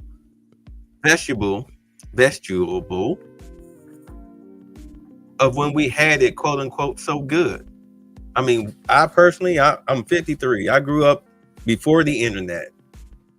The internet was released to the public in my mid to late 20s. Even then, we were using it for dating. You're probably too young to remember Yahoo Chat or whatnot, because Yahoo was a thing. Yahoo and AOL. A lot of... I'm sorry, I can't get that sound on my head. No, you're fine. The dial sound. You say I'm 29 and you're right. Yeah, like they were terrible. I mean, we would hook up with chicks on the party line. The beauty with Yahoo was at least you could send pictures. I mean, you probably get catfished every now and then. I mean, let's be honest. But at least, you you took a shot. I remember the first porno I saw was my cousin showed me this gif of Jasmine from Aladdin sucking something. Oh, okay. It was a gif. Okay. Okay, yeah. I remember seeing a gif with a chick and a horse. Oh, damn. I know, but I mean, human nature, man. Yeah, at any rate, the internet has destroyed not just the internet, but our social interactions. It's helped destroy that. The music, where the women prostitute themselves to men are nothing but ATMs. I mean, you're talking about, you literally have girls out here calling dudes dusty because they like between the ages of 16 and 22 and still at home. You ain't got your own place yet? Like, chick, I'm 17 years old. I got algebra at 9:30. Average house is $450,000. Right. And what's the average apartment? Between $16,000 and $2,000 a month? Yeah, depending on where you live at. Right. And those are just two bedroom gardens. $1,300 here. 1,300? Mm-hmm. Yeah, those are just starting at like what, 2-bedroom gardens? Yep. Now, so more than ever, what you need is for Black people to find common ground. But Black men are so jaded because of Black women's prostitute mentality that, in all honesty, there's really no way for us as Black Americans to survive the next 30, 40 years in the numbers that we're sitting at right now. It's just not going to happen.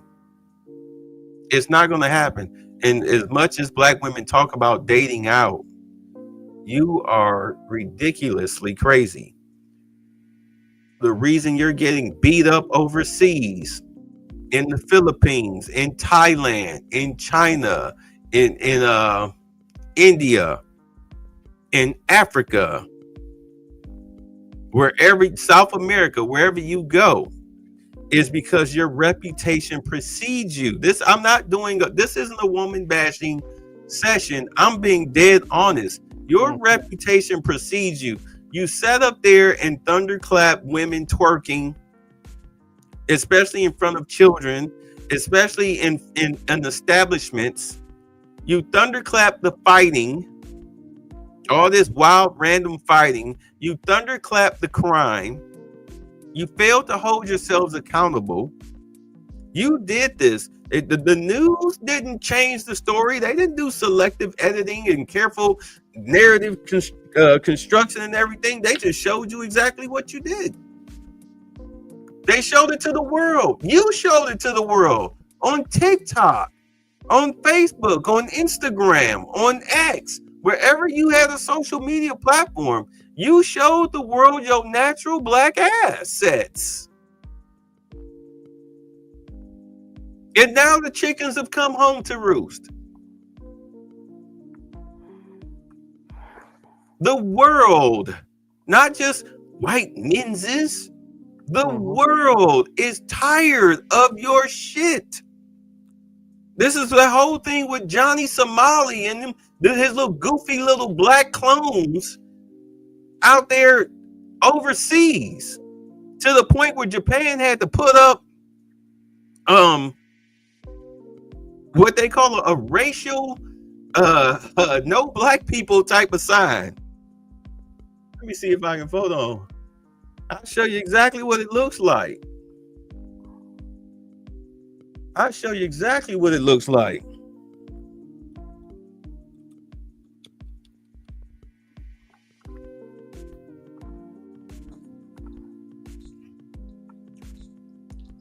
Hold on. I think this is it.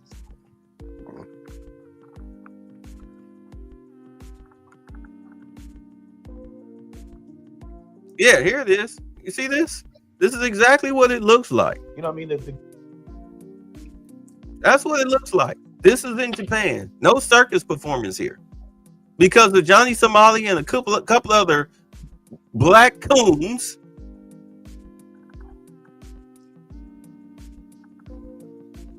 As black men, your presence in Japan is iffy. Mm-hmm. In South America, they can't wait to scopolamine you. In Thailand, they know they try to keep you centered in Pattaya, so that way you're all in a congregated area. And in the Philippines, they just wait for you to come and they bleed you dry. Mm-hmm. Did you see They that? bleed you dry. Did you see that idiot that was spraying bug spray on food? Oh yeah. Oh yeah. He's looking at 10 years in prison. He's looking at 10 years in prison, even though it took his viewers, and this dude was 27 years old. And he has a history of doing stupid stuff, of committing crimes in the Mesa, Arizona area, huh? You said stupid stuff? Yeah. Like throwing dowel heads in fryer grease at fast food restaurants. But what killed me is that these idiots let him behind the counter. He wouldn't got that far. Not back when I was a kid. We worked fast food. You come across that counter, you getting stomped out. You're getting beat down, huh? Right. We don't know why you coming back here. Mm-hmm. You either come back here to steal or kill, huh? And that bug spray, that's considered bioterrorism. Yeah. Right. Talking about they showed the video of him throwing this. Well, he put the stuff in the cart and pushed the cart near a trash can, and then left the Walmart. But he can't understand why he's facing felony charges.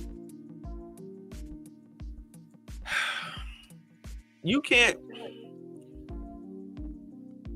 have black men like that. You cannot. One thing that we try not to do as black men is praise stupidity and ignorance. People because what happens is, okay, prime example, Cam Newton. You cannot have people as black men, we cannot afford to have people like Cam Newton in our circle, where you dress like a late 60s, early 70s pimp. You run around here thinking that you the man because you 6'6" and got money. You played in the NFL, although your career was shit. You're not going to the Hall of Fame. Like, you were a good ticket salesman. You were a good circus performer, but you were not a bona fide quarterback. You couldn't will a team to victory to save your freaking life. Remember we looked at his record. He only had 2 winning seasons his whole career in Carolina. Well, he's a guarantee for the college football Hall of Fame, but not the pro. Right, you can forget it.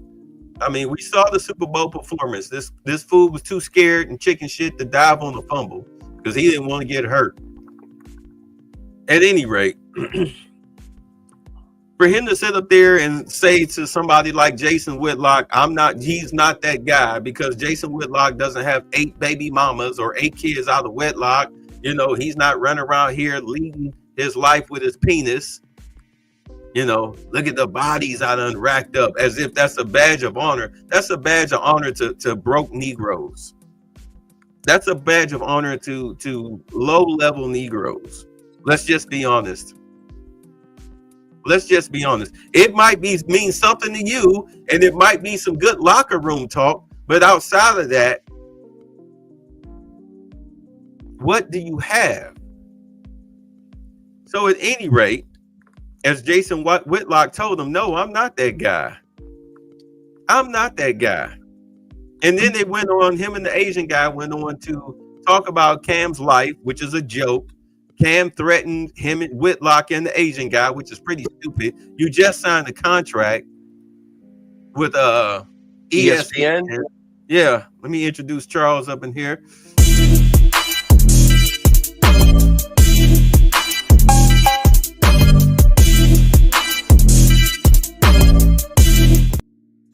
What's going on, Charles? Hey, Charles. Oh, what's up? Hey, Charles. Here? Because Trump bad. Trump bad.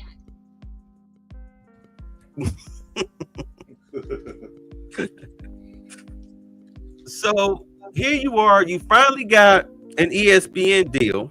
You threatening to fight other reporters, but yet now out pops a video of you crying. You're pretty much the stereotype of ESPN 30. ESPN's 30 for 30 broke. Y'all all remember that? How many of y'all saw that? Oh, yeah, I remember that shit. Yeah, for those of y'all that are not familiar, ESPN used to put out these 30 for 30 specials, and they did one called Broke. And Didn't it was they do Broke Part 2? I'm not sure, but I remember the first one, and they were showing all of these former football players and whatnot, and what they said on average, usually after 3 years, the athlete goes broke. Say Baltimore blockbuster. Woo, there you go, Charles. That's for you. After 3 years, the athletes go broke. If you didn't play for 9 years, you're not going to get a pension. And so the average for a running back is 2.5. 25 years? What? That's 2.5. 2.5. Oh, 2.5. Yeah, the average lifespan of an NFL running back is 2.5 years. You have to reach 9 to get the pension. You hear me? You have to reach 9 to get the pension. That's why you have so many of those black male athletes. They'll hang on. They'll go from team to team to team. They have no problems getting on the practice squad or whatnot, because that's another year they get to survive. They work their way to that 9, and then they retire if they can hack it. And then they get that pension. And that pension is nowhere close to your $100 million contract, Cam. Wait, how long was Cam playing for? Let's take a look. Who? Cam Newton. Good question.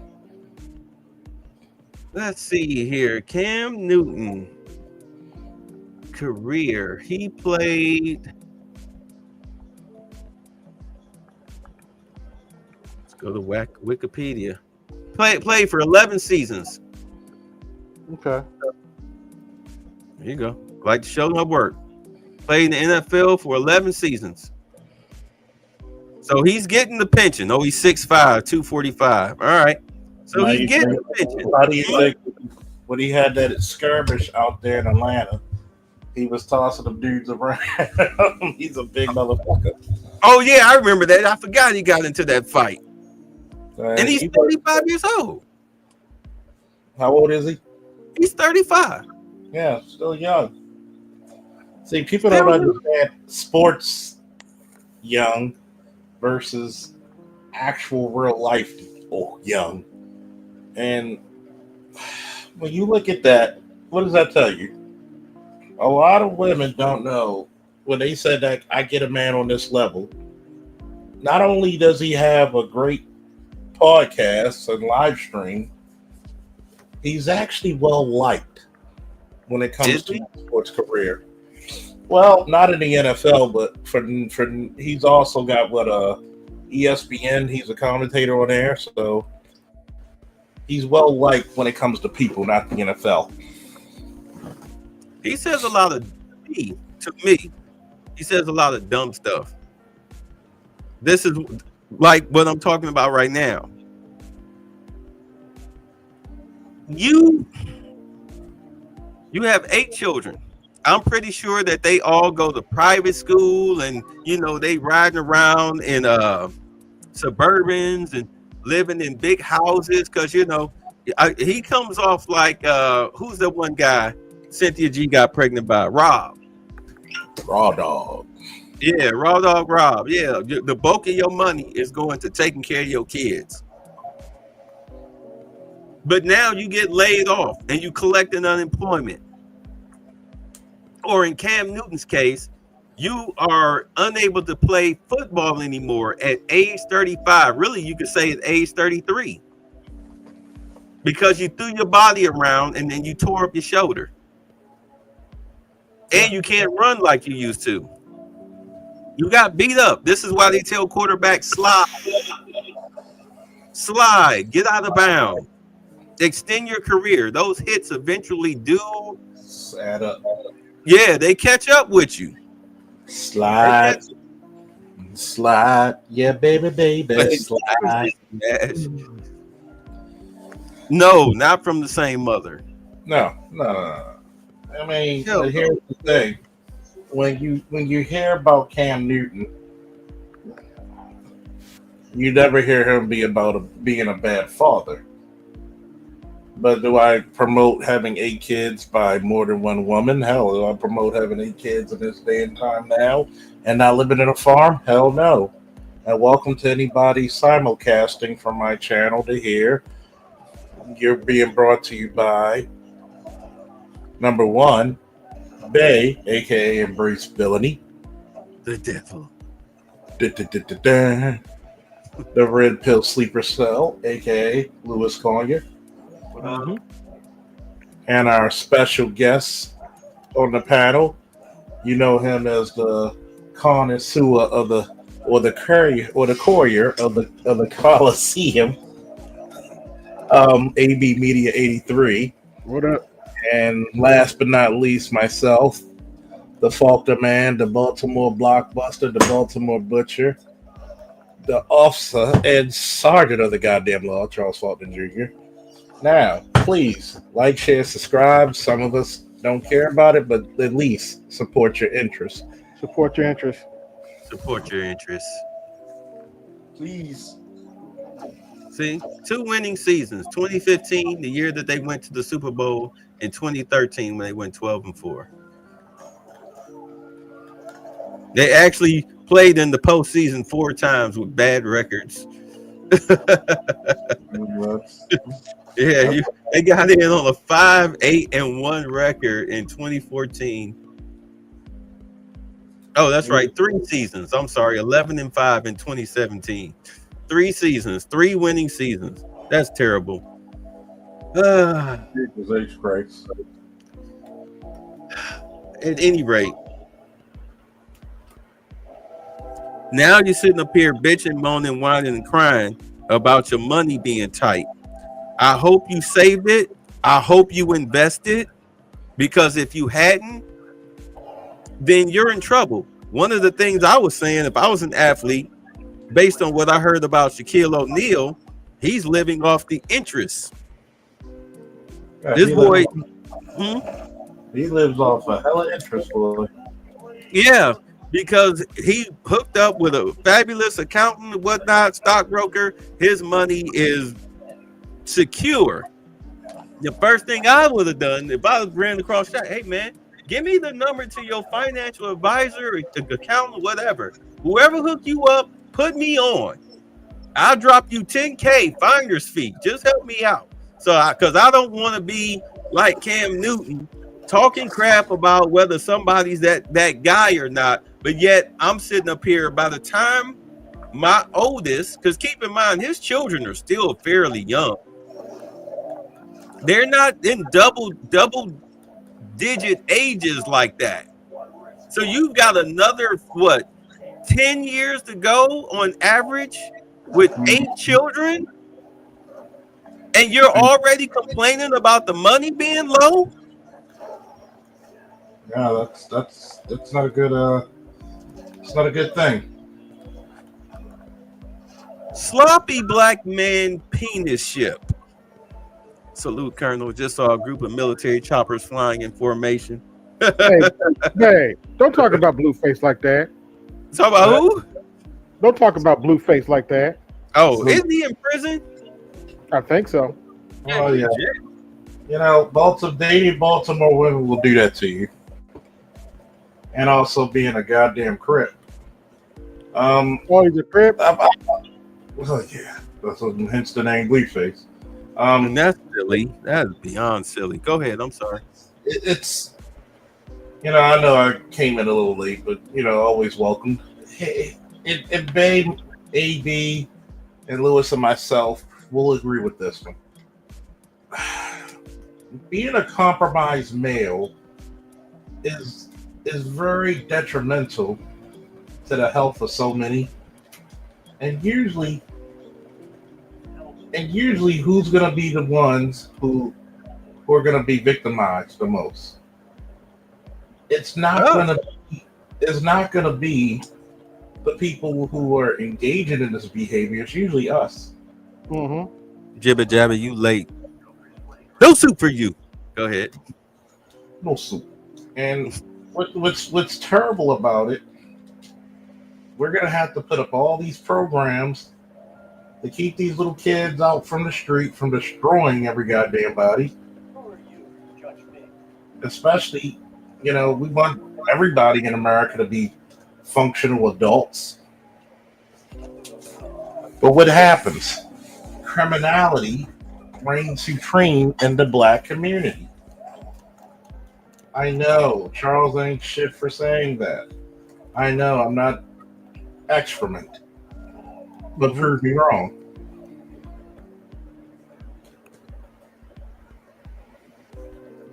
We try to make these programs, but what type of programs are we spending our hard-earned money on?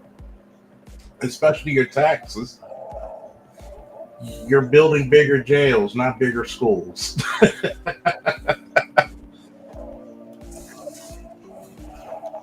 And if this is a guy who had millions of dollars as a professional athlete talking about the struggles of being a parent. What about John Q. Public?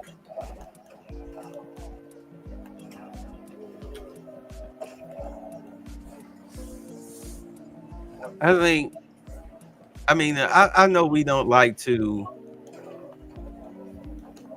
I know we like to try to pretend that black issues are in-house, but everybody sees us and everybody's talking about us. Yeah. Prime example. Uh-oh, it's too long. Hold on. Let's see if I can share it here. That has then turned into the cycle of poverty. The cycle of poverty can break very quickly if fathers stayed with the women they impregnate. But most of these fathers aren't just leaving. A large majority of these fathers are ending up in prison. Like, Okay, this is good point. Why do you go to prison?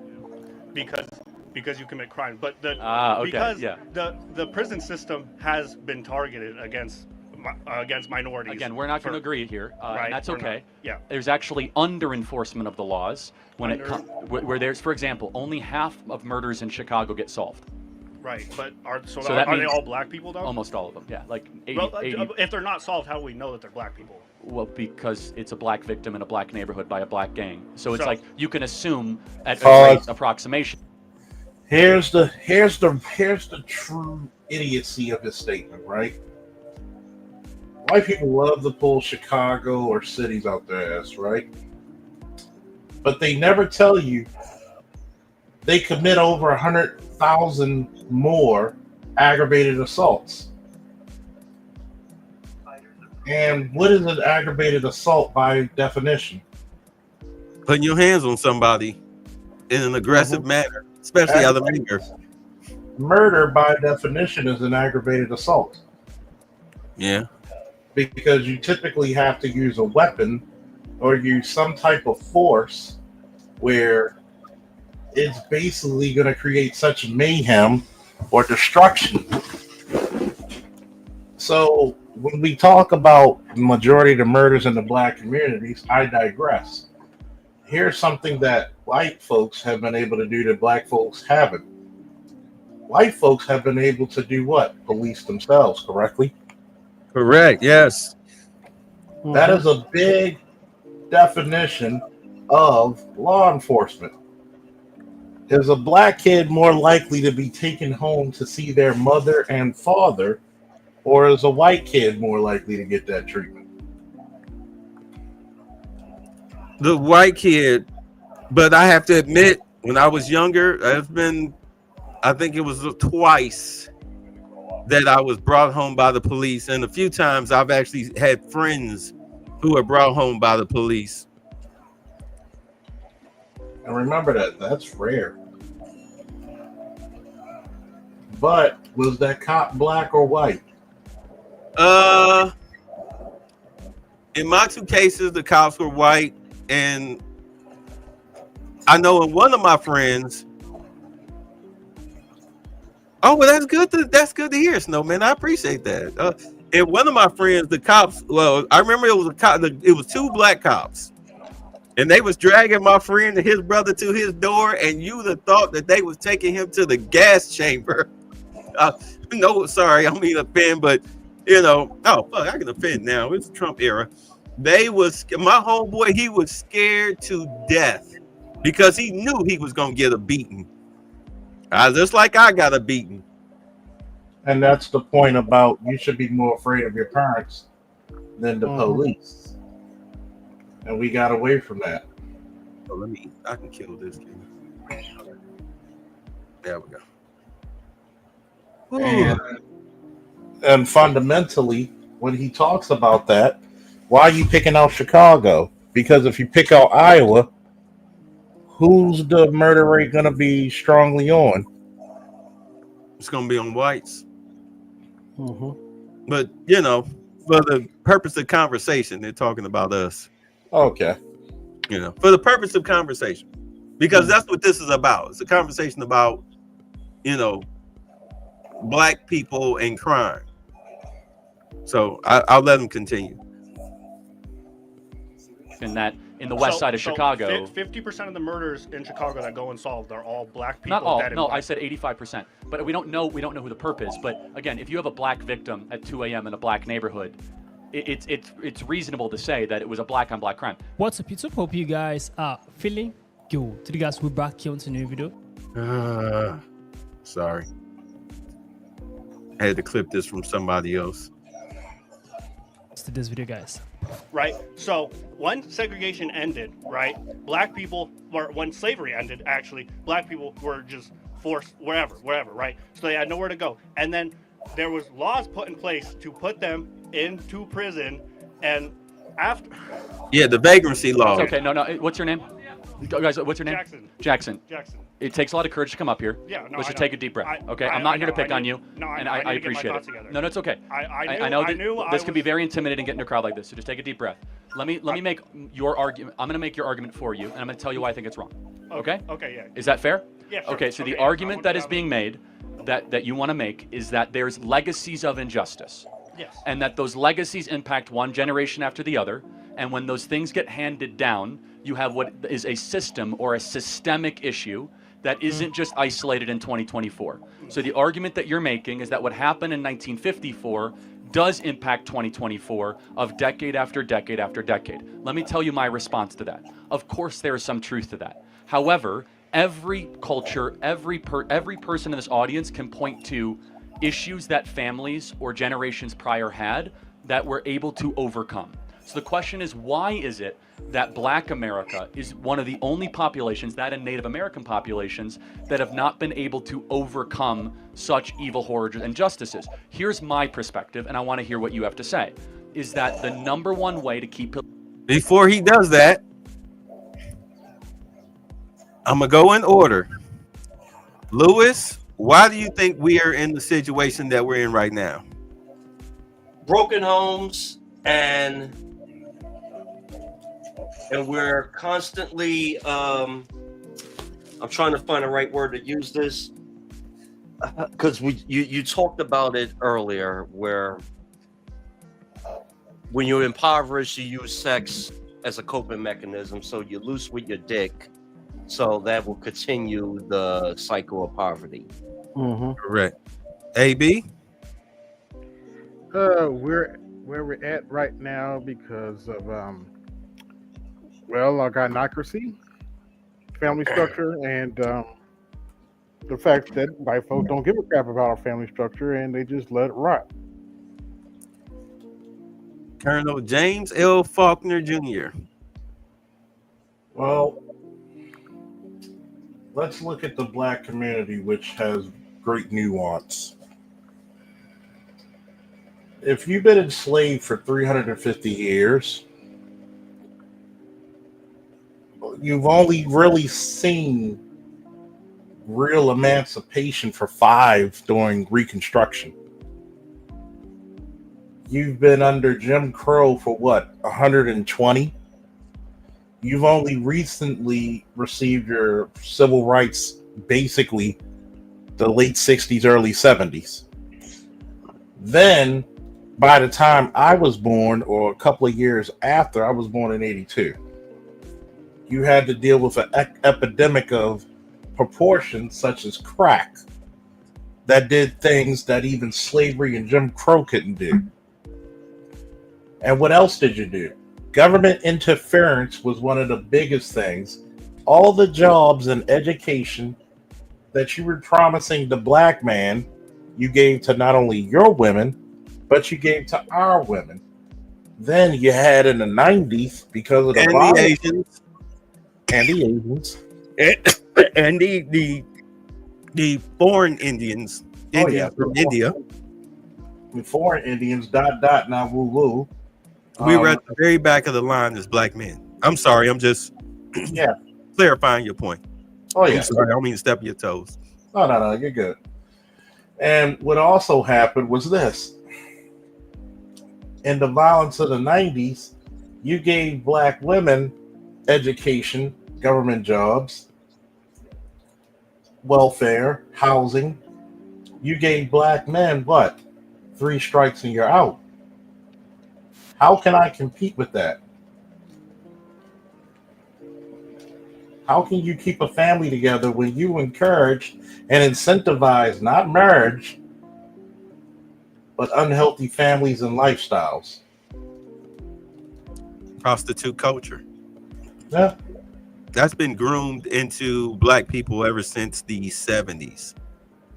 You go back and you listen to the music from the I would say from 75 up. I remember listening to Whitney Houston in the car, and I was like, wait a minute. This is damn single female propaganda.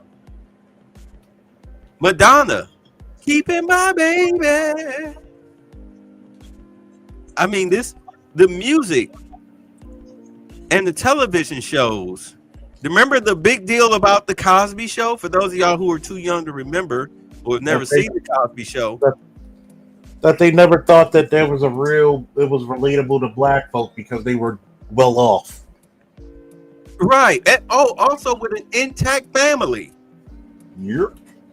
They were well-to-do black people with an intact family where, of course, even though they tried to portray it like Bill wasn't the head of the house, he was the head of the house. When Bill put his foot down for certain episodes, he was not challenged, was he? Yo, he was not. Oh, yes, the white progressive liberal. Don't worry, LAPD SWAT. Yeah, the white progressive liberal is the most racist white person you will come across in the United States. Let's not even talk about how black people were the biggest proponents of such Cosby Show.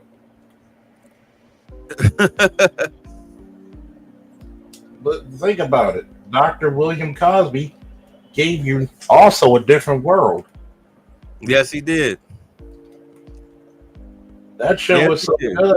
I wanted to fill out for Hillman. He didn't even exist. It's like going to Wakanda. Shit, I'm ready to get my tickets down. and see, that's the influence of imagery that black people have yet to master. as a collective. As a collective, because I can tell you right now, the difference was growing up, the difference was night and day on my mother's side up until like I would say once us the kids got like in our older teenage years, a whole lot of poverty. On my father's side, whole lot of prosperity. You see what I'm saying? So it was like Atlantic and Pacific crashing against each other. Yeah. Oh yeah. Oh yeah. Oh, okay, let's get into Charlie Kirk. What his answer is. People out of poverty, lower the crime rate, and have a better society is whether or not you have a mom and a dad around. Would we agree that's an ideal? Yeah? Cool. Yeah. So what happened in 1964 is that 25% of black youth were raised by a single mom. Today, it's nearly 75%, about 70%. So that means that 1 in 4 black kids will have a father around. Only 1 in 4. That's the number one issue happening in the country, and it's not because of systemic racism. I'd like to hear what you have to say about that. Okay, so I think black people. Not all. No, I said 85%. But we don't know. Sorry. 25% of black youth. Enough to help these Hold on. black I'm communities. trying to get back into it. 25% of black youth were raised by a single mom. Today, it's nearly 75%, about 70%. So that means that 1 in 4 black kids will have a father around. Only 1 in 4. That's the number one issue happening in the country, and it's not because of systemic racism. I'd like to hear what you have to say about that. Okay.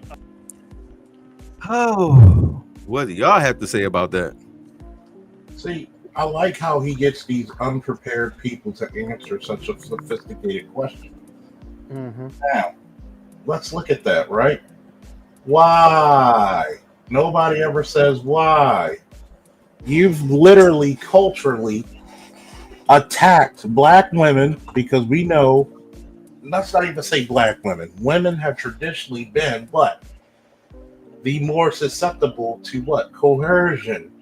Yes. So if you give a woman who cannot challenge the environment like a man freely can, the ability to divorce her man, what did you do?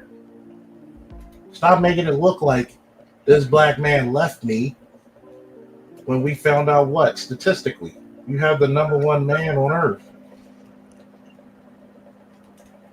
I have said 1,000 times that just because they put the cheese in the trap don't mean you gotta go eat it. You know it's a trap.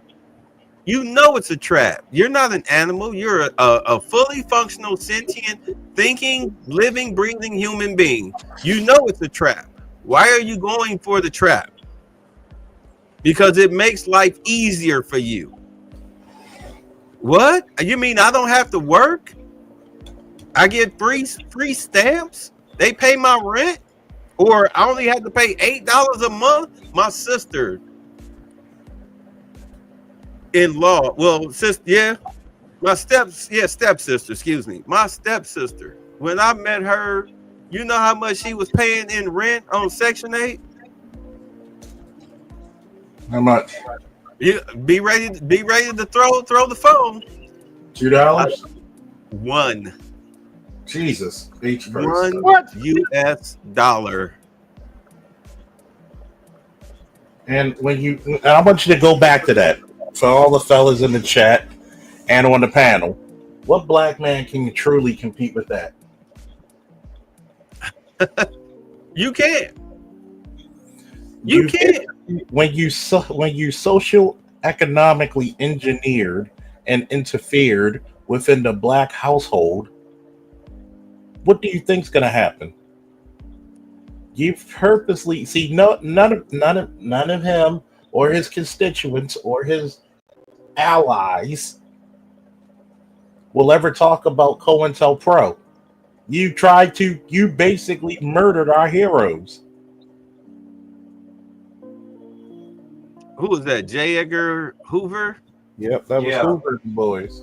Yeah, you murdered our heroes. Why do you think white people don't want to pay reparations? One is because you admitting that you've done wrong of a society too. You're scared that black people will actually benefit from something that will not necessarily benefit white folk. I have had this reparations. I am okay. I'll say it again for those of you who are not familiar with me and my reparations thing. If the U.S. government, because they're the main ones that's really responsible for all of this, they instituted and sanctioned slavery. If they decided to get, and they know who we are through our social security numbers, so it's not a matter of we can't track you down. That's a lie. If they paid reparations to everyone 18 and up, or better yet, no, let's make it 25 and up, because you don't want to give an 18-year-old that much money. But 25 and up, every year for the next 5 years, on April 15th, you get $1 million tax-free for 5 years. That's $5 million. This country will see a good 10 to 15 years of economic prosperity. Because let's be honest, and this is not a slight, it's not like you're going to stuff the money in a mattress and then, maybe $20 here, $20 there. No. You're going to go out, you're going to buy houses, cars, watches, rings, clothes, shoes, etc. You're going to splurge. You're going to splurge. You're going to try your best to try to burn through $1 million in that first year, knowing you got 4 more million coming for the next 4. So you're going to be going on trips. You're going to be going out to eat. It's going to be a financial free for all for you, which will be a financial come up for the United States. You can start paying your servers. You can take them off of was that $3.25 an hour that servers pay? You can actually pay them the federal minimum wage, which you can now raise up to $17 an hour, if not 15. You can actually bring down the cost of housing because they'll be selling like hotcakes. The crisis will be over. Do you understand? The competition. Whoever has the low, even though we probably won't even be worried about the lowest price, but you would be actually aiming for the lowest price. The economic prosperity would last a good 10 to 15 years. They will burn through that money. The majority of us will burn through that money. But the problem is that you don't want to. You apologize. Clinton apologized for slavery. But you don't want to cough up the reparations, because that would be by doing 100% right by black people. Too much like right, huh? Right. You don't think that black people deserve to be treated as human beings. Well, I would say if we'd have never agreed on integrating our finances with theirs, we'd have never sold our house and moved into their guest house. All right. We got to ask for permission to use the pool, and we can't be in the living room after 11 o'clock, things like that. Because you pretty much moved into their house when you agreed to integrate your money, because black businesses dried up within 6 months to a year. Yeah. Because, the white man's ice is colder. Had that have never happened, I think the reparations issue probably would have came about because they would have wanted that black dollar, because it would have been unobtainable. Am I making sense? Mm-hmm. They want what they can't have. So they gave you integration, which was a trick bag, which was the black dollar, your black homes, your black shops, your black businesses, your black everything. You lost all of it. All of it. You even had black car manufacturers. You lost all of it practically overnight because of integration. So no, they're never going to give you reparations. Why should they? You already spend your money with them. So what is the point?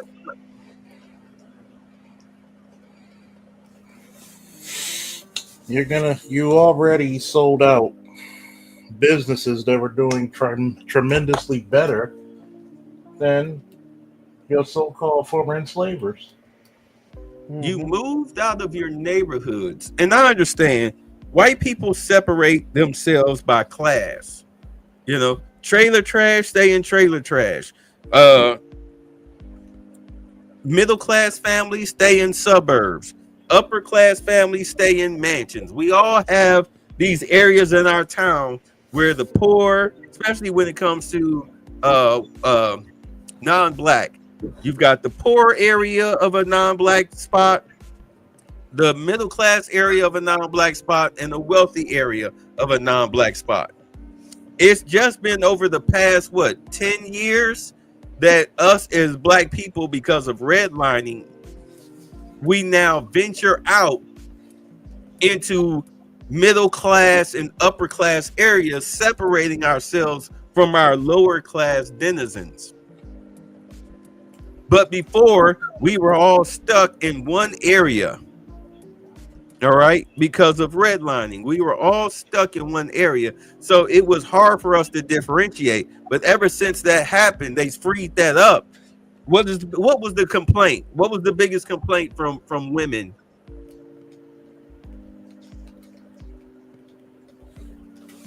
How come y'all brothers leave the hood? Y'all get up, y'all get y'all education, and then y'all leave the hood.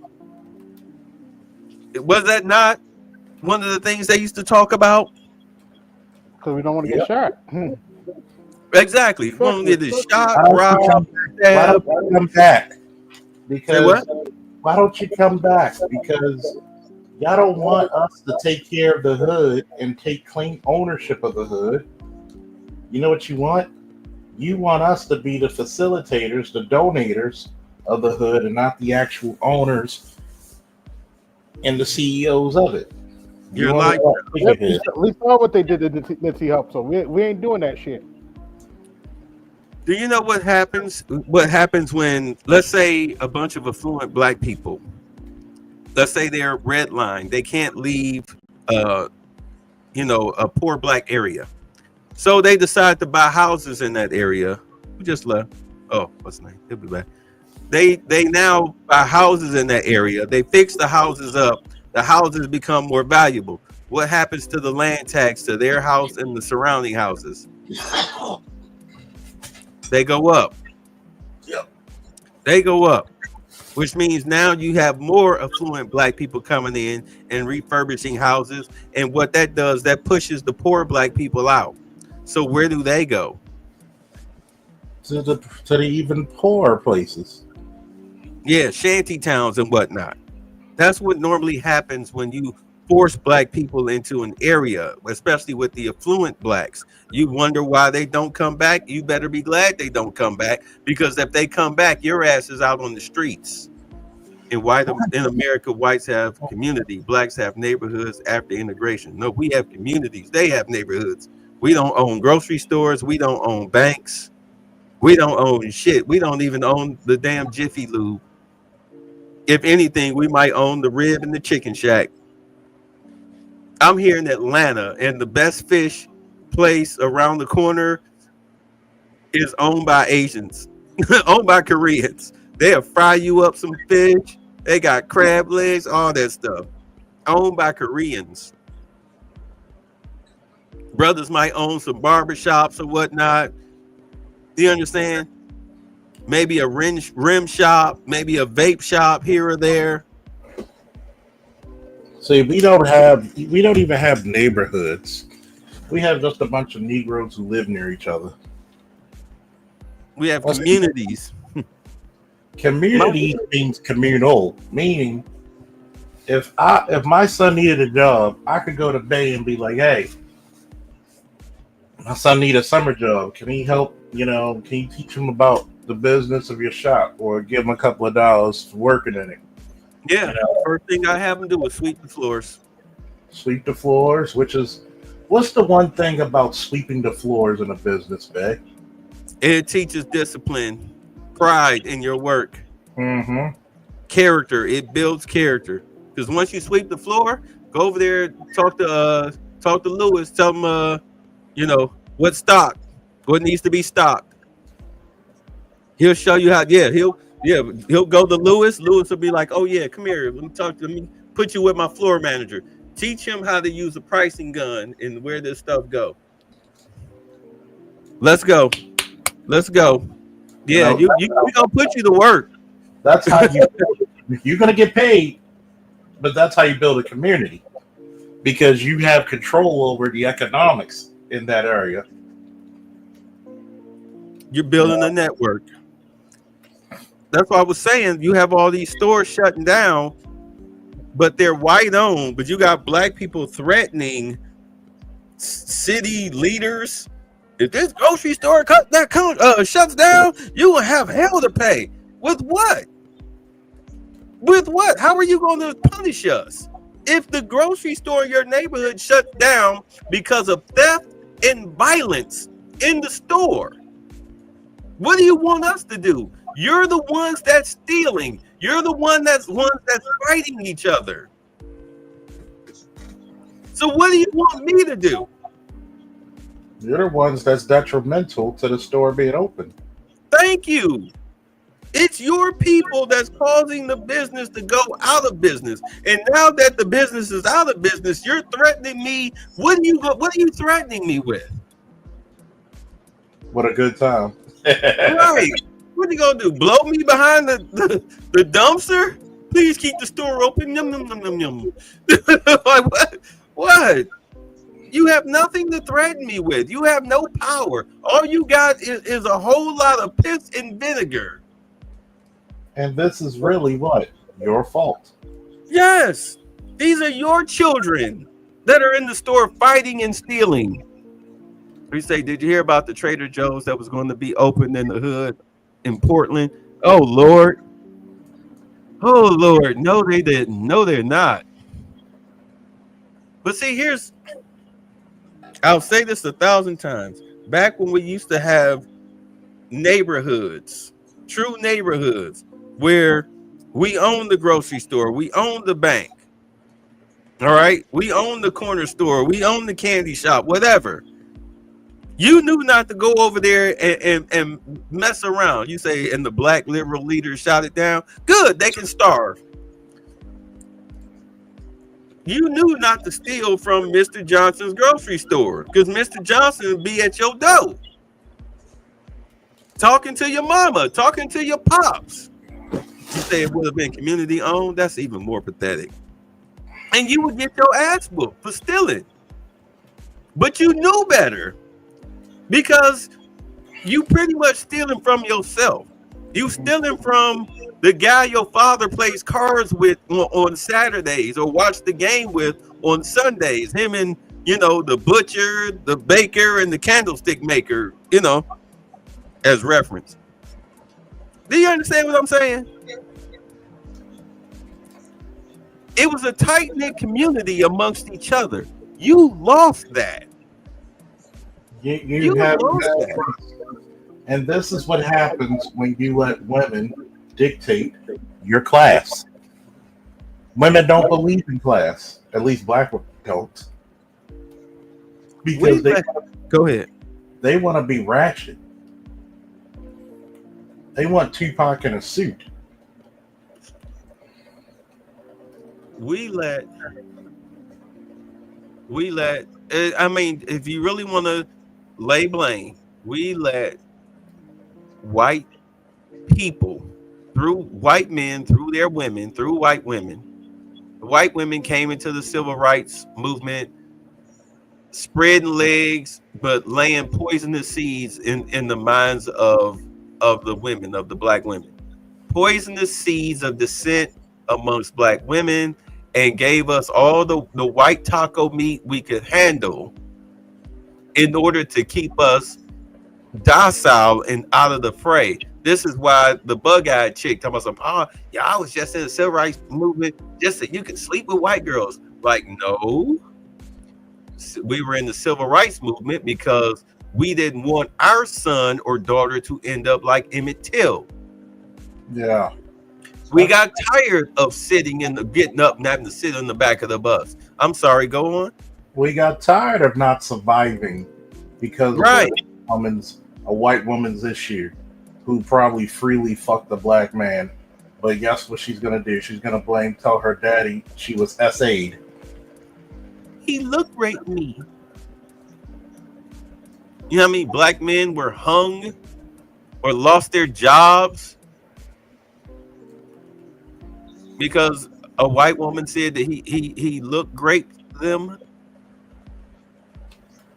Or he said something that she misinterpreted as something sexual because she has great fantasies about you. I've been there. Think about it.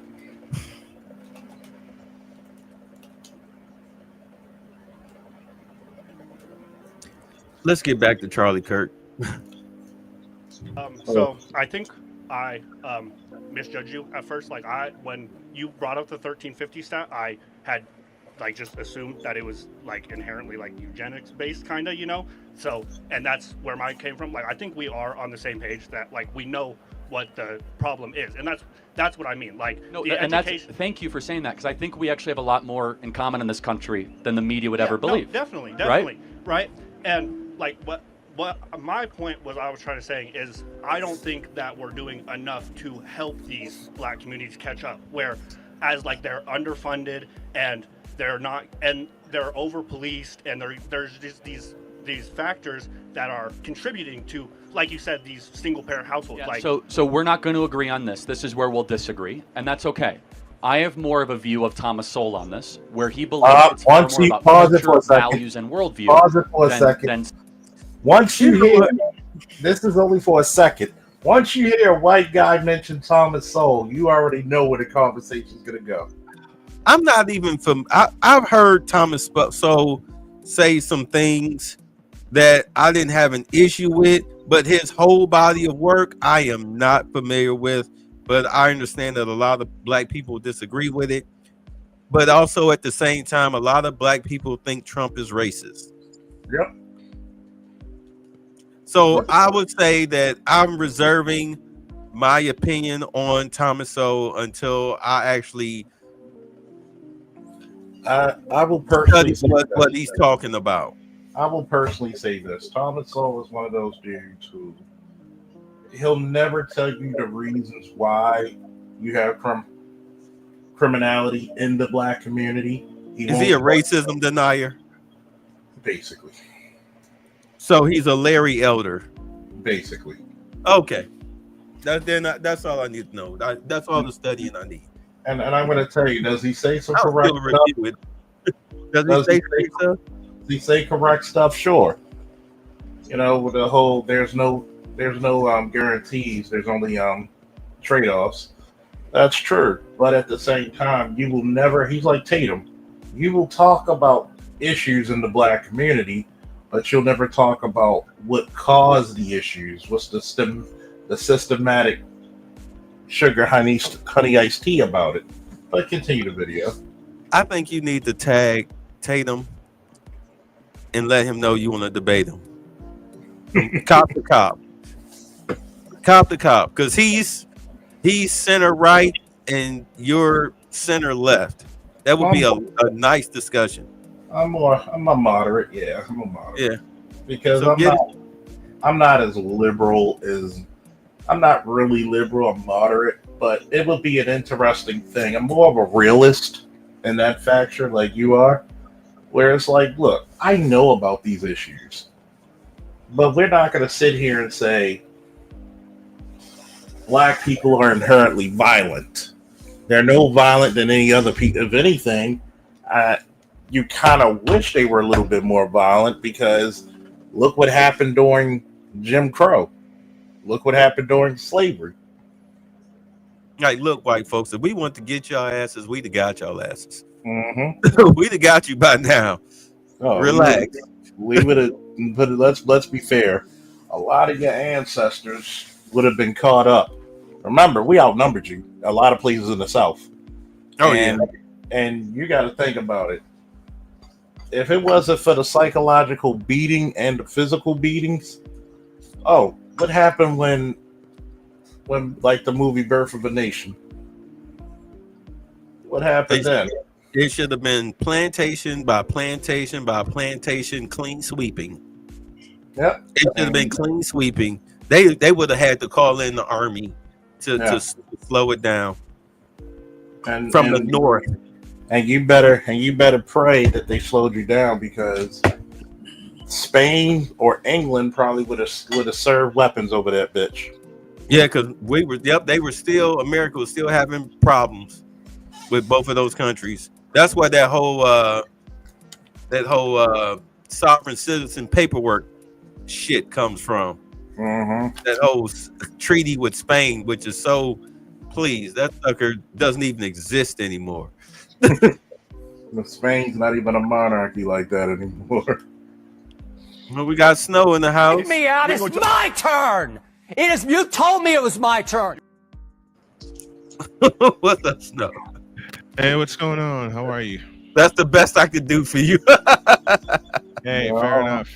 Fair enough. We could do the Jolly Negro cigarettes. That's one Jolly Negro. Smell that arsenic.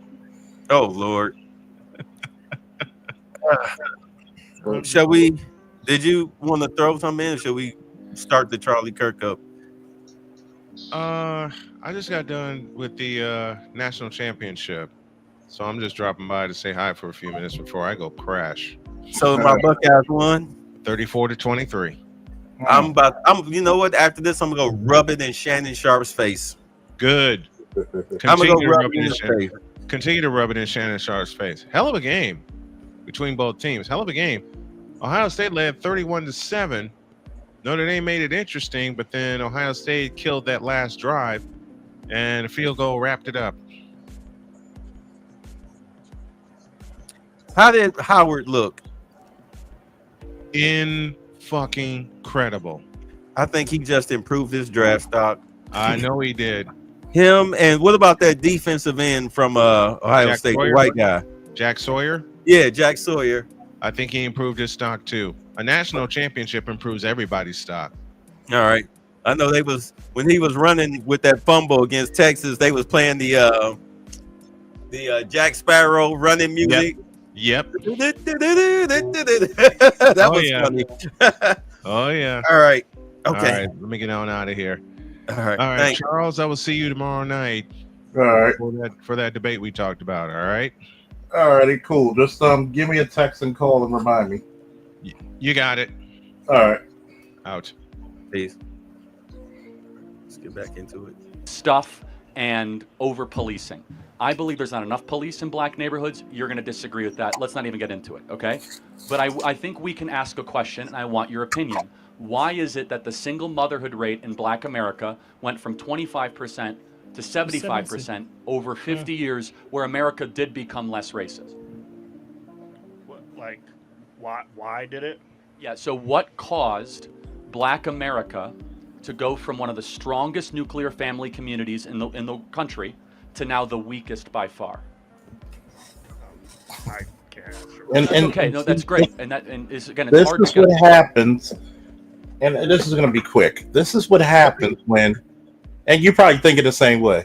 This is what happens when you have the person not ready to answer the question. They're uninformed. Oh, but wait, there's more. Go ahead. Up and have these conversations. Here's my opinion.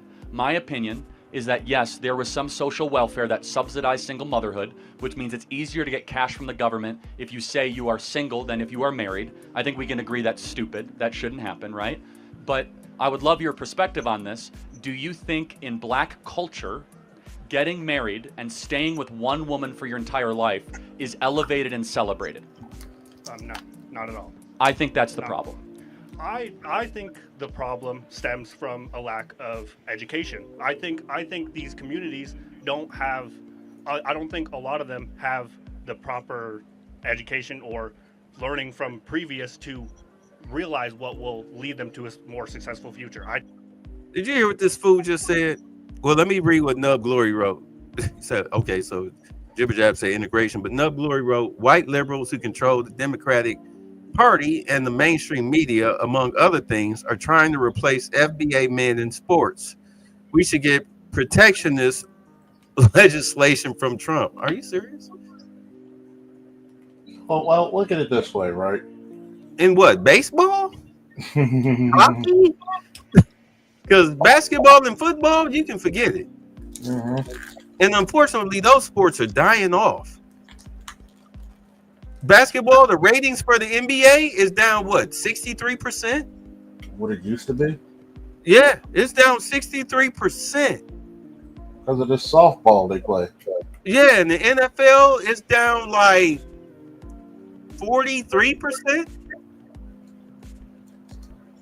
Those sports are going away, or they're no longer going to be prime sports in America. And now, then you got to remember, you're increasing a larger Hispanic culture. So guess what's going to be big? It's going to be your soccers. Yeah.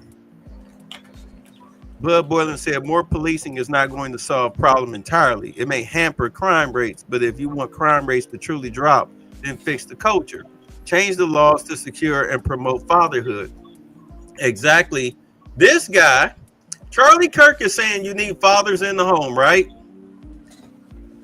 Little bastard son of Grimace here is saying, no, it's not fatherhood. You need education. Here's the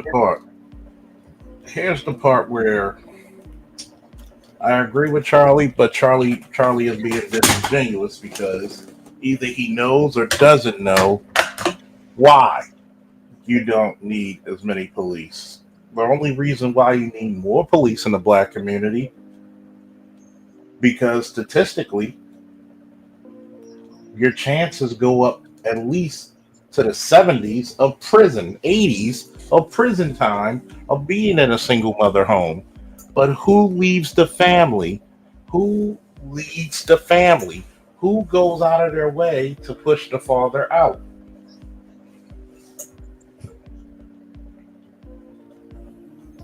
Which culture came into our culture to tell the woman they didn't need a man? Continuing. You have to have males to control other males. Yeah. See, make law enforcement and legal system more aware and dole out consequences for false accusations towards black men. And the ratings are down because of all the black foreigners and the white liberals are bringing into the NBA. Black foreigners are boring and don't bring the same style to the game. Well, from what I understand, Glory, it's because of all of the traveling and the wasted 3-point shooting, and LeBron, of course, like everything in the NBA kind of circles around that. Has been, I mean, goddamn, when he forced his son onto the Lakers, you knew the jig was up. You knew the NBA was dead then. But, say example, prisons, military males keep order, i.e. NCOs. All right, let's get back to it. Wait till you hear this guy. Wait till you hear this shit. I think that if we funded more education in these systems, then these men wouldn't be so focused on stuff like gang violence to get protection or money or you have a other great stuff like that, and then end up in prison and then end up with their child having a single mother. Fair enough. Now, keep in mind, he's only talking about what, 18 to 23% of the population. Yeah. Right. Okay. And then on top of that, let's look at this. You could tell this guy was not raised by a father because this guy looks about as shaky. He looked like he would shake your hand with a limp wrist. And I'm not saying that he's gay. I'm just saying that he's soft. He's soft. He's nervous to come up there. You know, guess what? My motto is, does he bleed? Then we're equal. Okay? And first of all, why does this white boy think he know more about your community than you? Oh, where do we at that? Oh, wait! Now you was calling out some things. You ready? Mm-hmm. So, sorry, I didn't. No, it's great. So there's a lot of examples that there's some merit to your argument, but it's more about the quality of education than the amount of money we spend on it. Yeah. Such as, that's why I'm a big proponent of school choice and educational vouchers and opposing the teacher unions.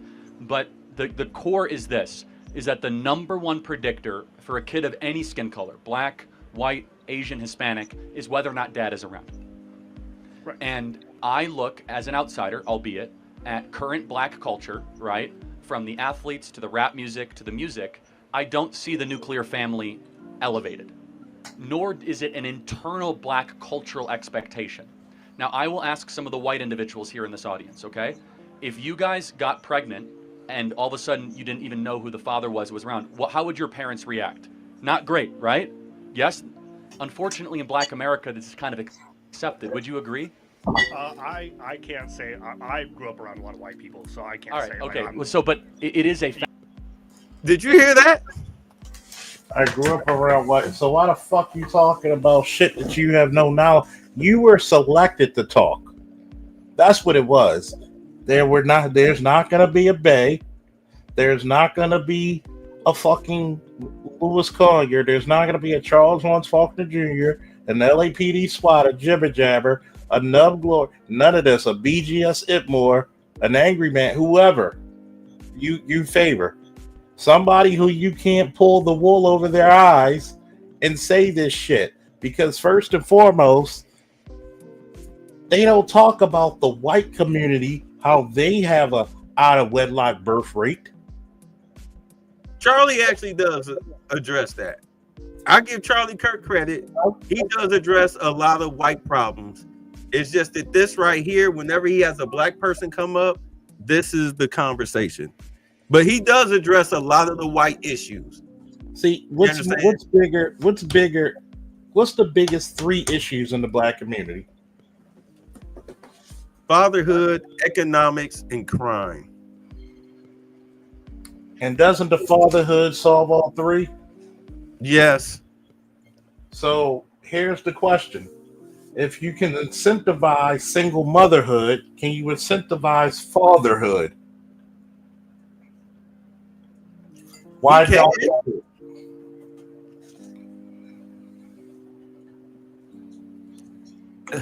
He say, let's see. Well, okay. To answer your first question, this whole situation, whenever you see a Charlie Kirk video in a setting like this, he's on the college campus. This is why a little dude like, Grimace's bastard son will be in front of a mic. All right. These are like behind a lot of this guy. I mean, you see, you got some older people, but behind these are college kids. Do you understand? Some of these are just followers of Kirk, but this is a college campus. Same thing with your girl, Candace Owens. She goes on the college campuses because they're trying to reach the youth. They'll never run into a me or a you or a Lewis or anybody like that, because that's not where we are. No. And we would give them a damn good debate. You know what I'm saying? But I think we would still have, that's why like Blood Boiling, he said, I noticed they never interview individuals like Dennis Sperling, Tommy Curry, etc.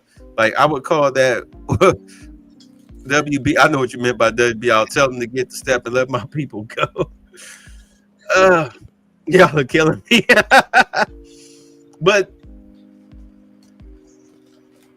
he can only debate it from his side, just like the Grimace kid can only debate it from his side. They can only debate each other from their knowledge base.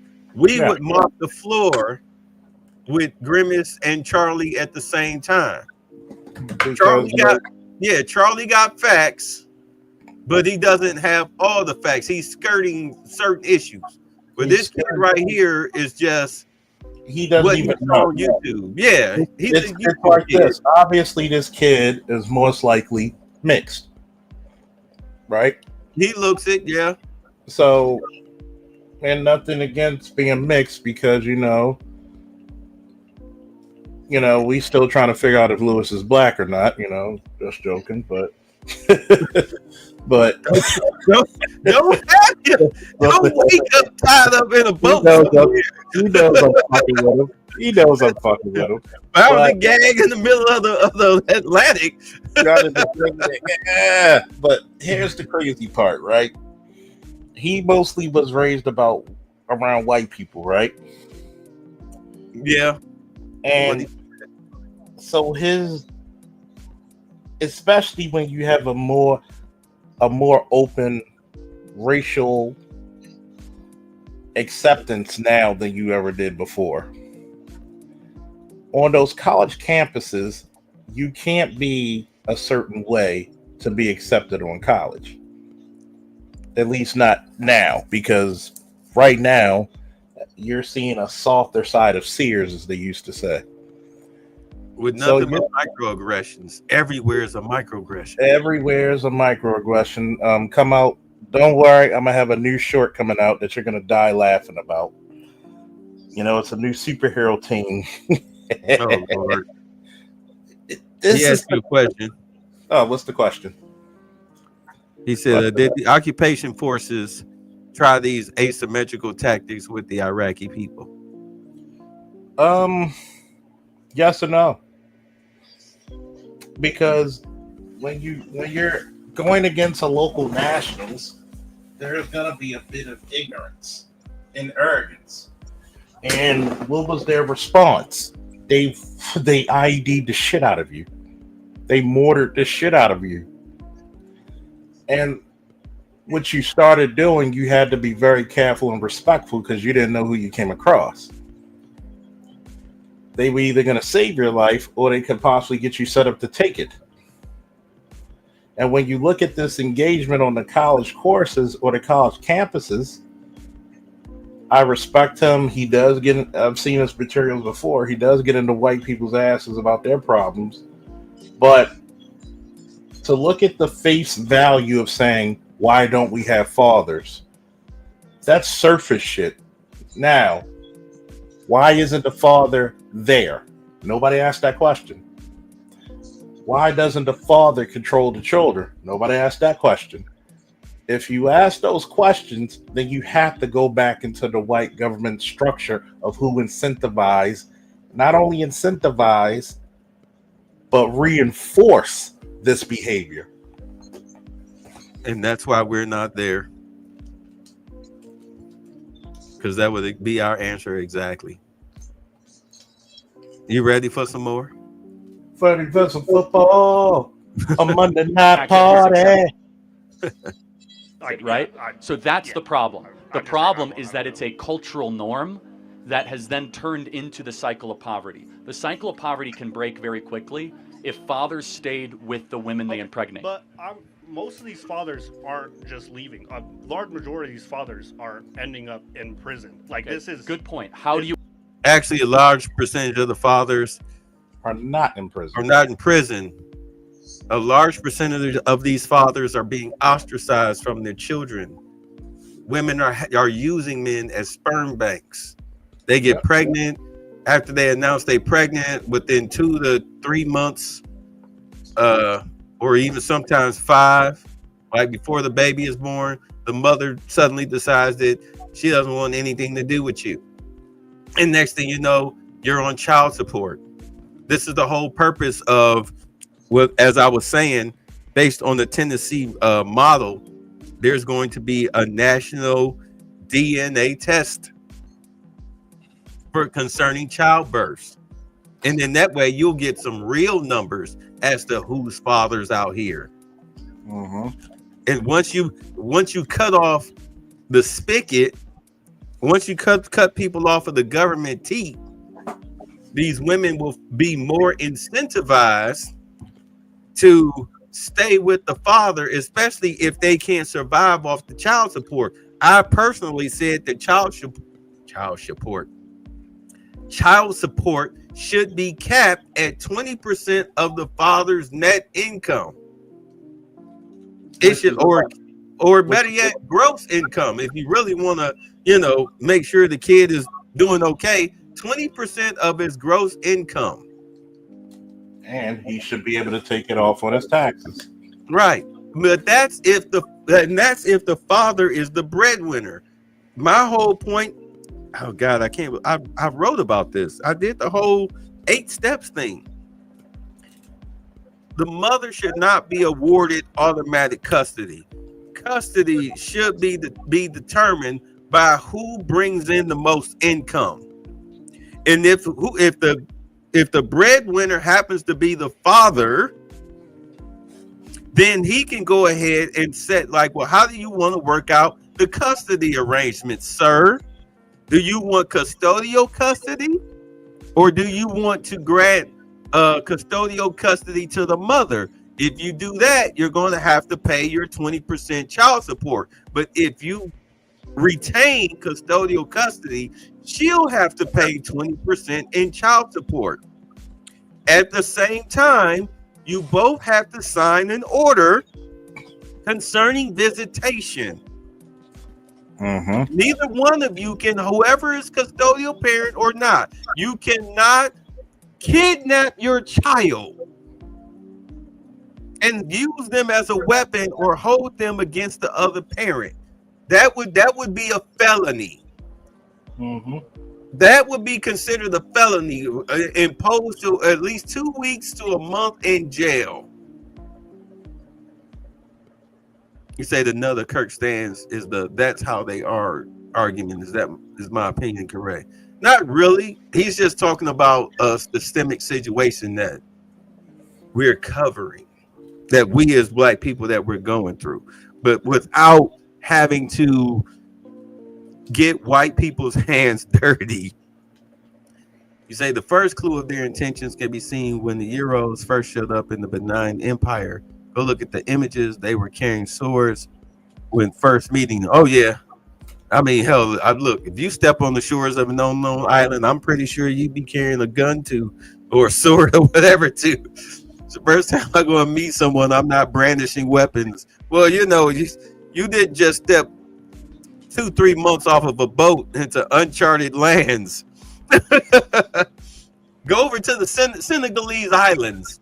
Go over there and say hi. I'm here to say hi and eat fish. I'm here to talk to you about my religion. Yeah. He told you about my car, about your car insurance. Your ass will be spit roasting. You better come off that island with a weapon. I mean, you have to understand these were signs of the times, you know, this is a whole different era, but we're getting off track. You say, will the reduction of child support even stop the women from trying to make the father's life a living hell? Well, no. Well, to a certain extent, yes and no. Yeah. Because here's the problem. She can't use money to bankrupt you, but she's going to try to be a bitch. A bitch is a bitch, then a bitch is going to be a bitch.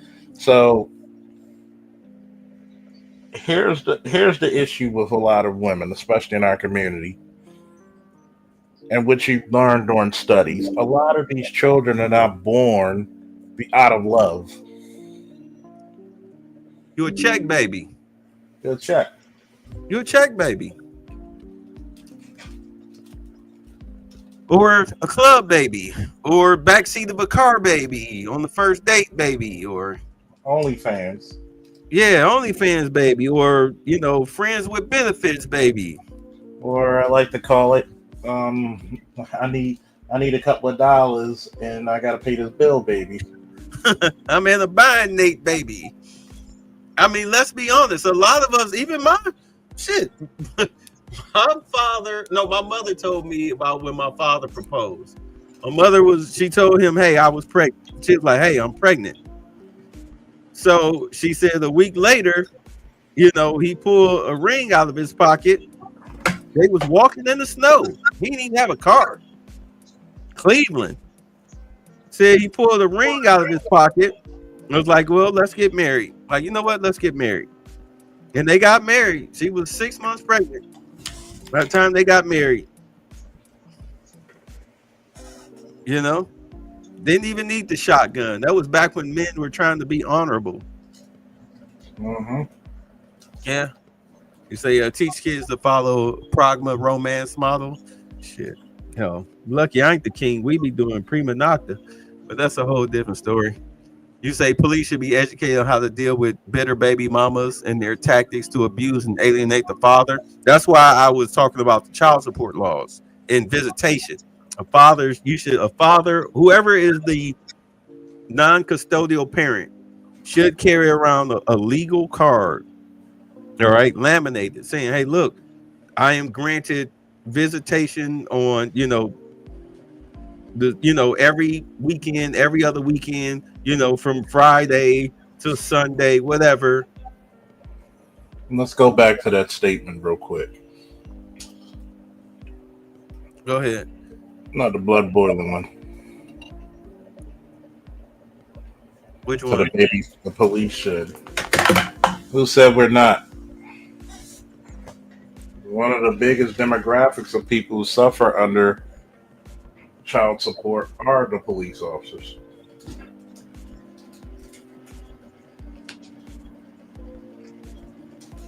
There's a lot of cops paying child support for kids. Think about it. In Baltimore, family court is only 2 blocks away from police headquarters. Come bring you a sandwich, cucumber sandwich, and some watermelon juice for lunch, and then skip their ass with child in hand. The family court. Let me stop. Shit, really, I had no idea. Yeah, a lot of cops get divorced because of, some cops have a problem with bringing stress from the job. They don't know how to leave it at the door. And it's also because you're guaranteed to get your pension. Yeah.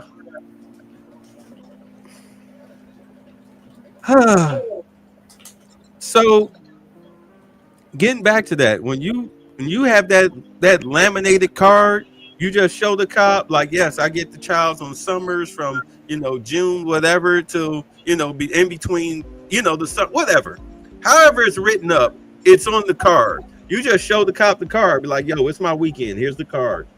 And cop look at the card, be like, you know how that's screwy?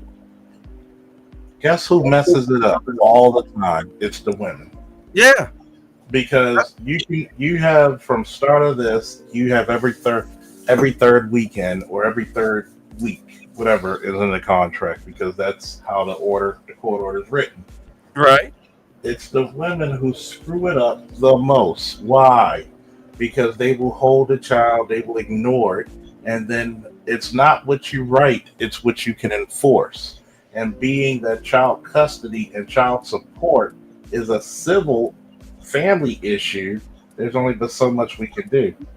That's what I'm saying. It becomes a crime when you do parental alienation like that. So it's like, hey, look, okay, well, ma'am, this is his weekend. What's the problem? Well, the car seat, or like ain't nothing wrong with no daggone car seat. Like, you know what? Come on, let's go. Put your hands behind your back. Yeah, you'll see the judge on Monday, and then you can explain to the judge in family court why you're here. I'll write up the report. I'll turn in the body cam evidence, and they can see for themselves, and then they'll determine whether or not you spend 2 weeks to a month in jail for parental alienation. You do it twice. Every time you do it, that's 2 more weeks added on to the original 2-week sentence to a month and a half, 2 months, 2.5 months. I'll just keep adding on time. Keep dicking around. Because that whole situation where the mother's boyfriend, y'all remember that? It was like last year or something, where the mother and the boyfriend, they set the father up. He was supposed to pick the kids up at 3 o'clock. The mother and the boyfriend showed up late and didn't have the kids. So the father was arguing with the mother. The boyfriend jumped in it, getting up in the guy's face, being Captain Save-A-Ho. He got pushed. He ran back in the house, got his gun, and wound up shooting and killing the father. And they were trying to say self-defense.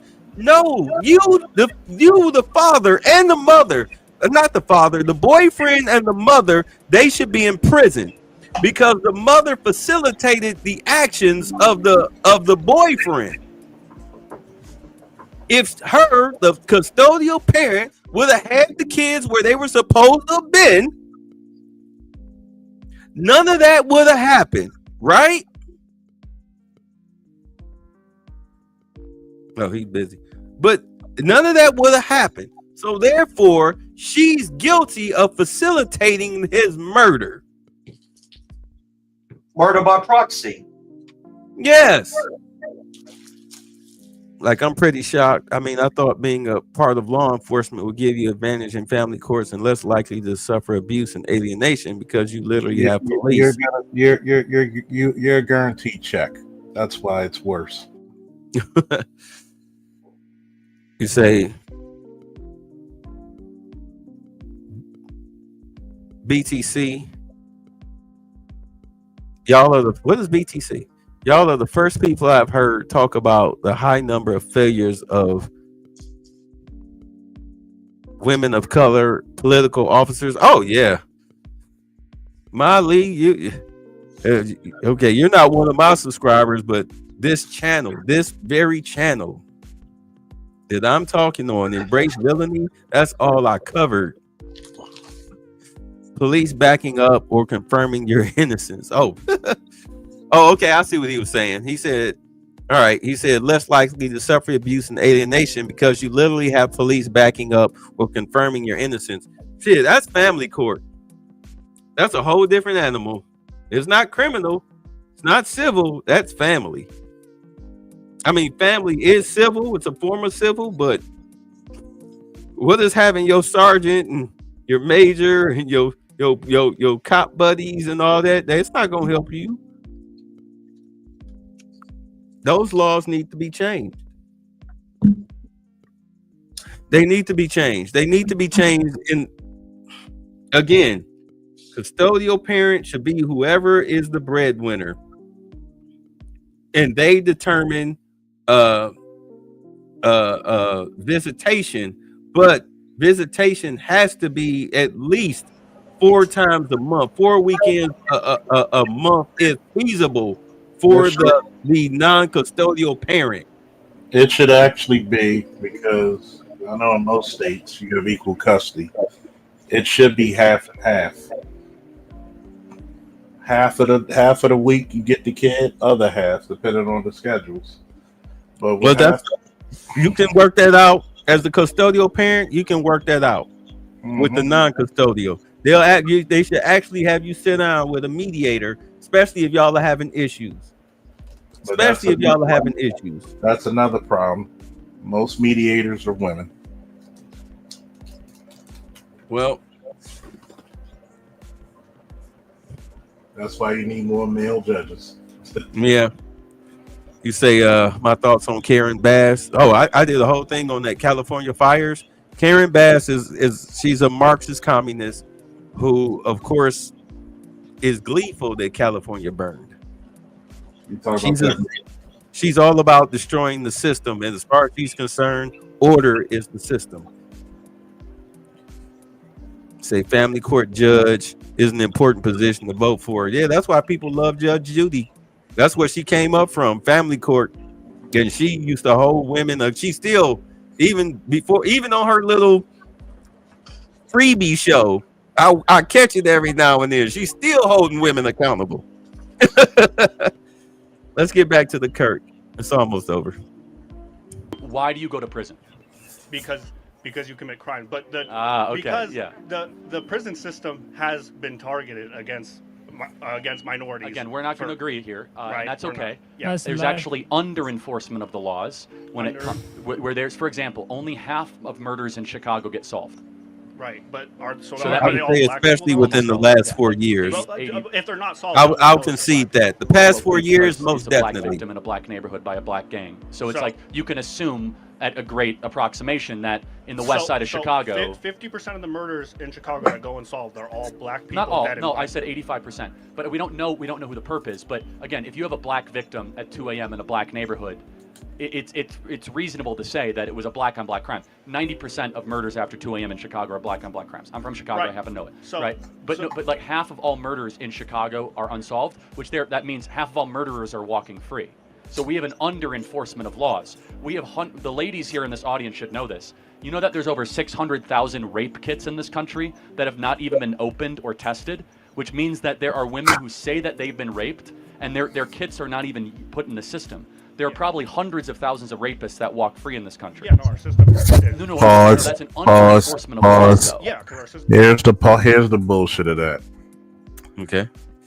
Because if you say that I might have been whatever, I don't want to report it to the police. It's called a safe kit, and a safe nurse, a forensic nurse, a specially trained nurse, will conduct the kit where police are not called, and they can keep it for storage. But they don't want to talk about when he said a lot of ladies know this.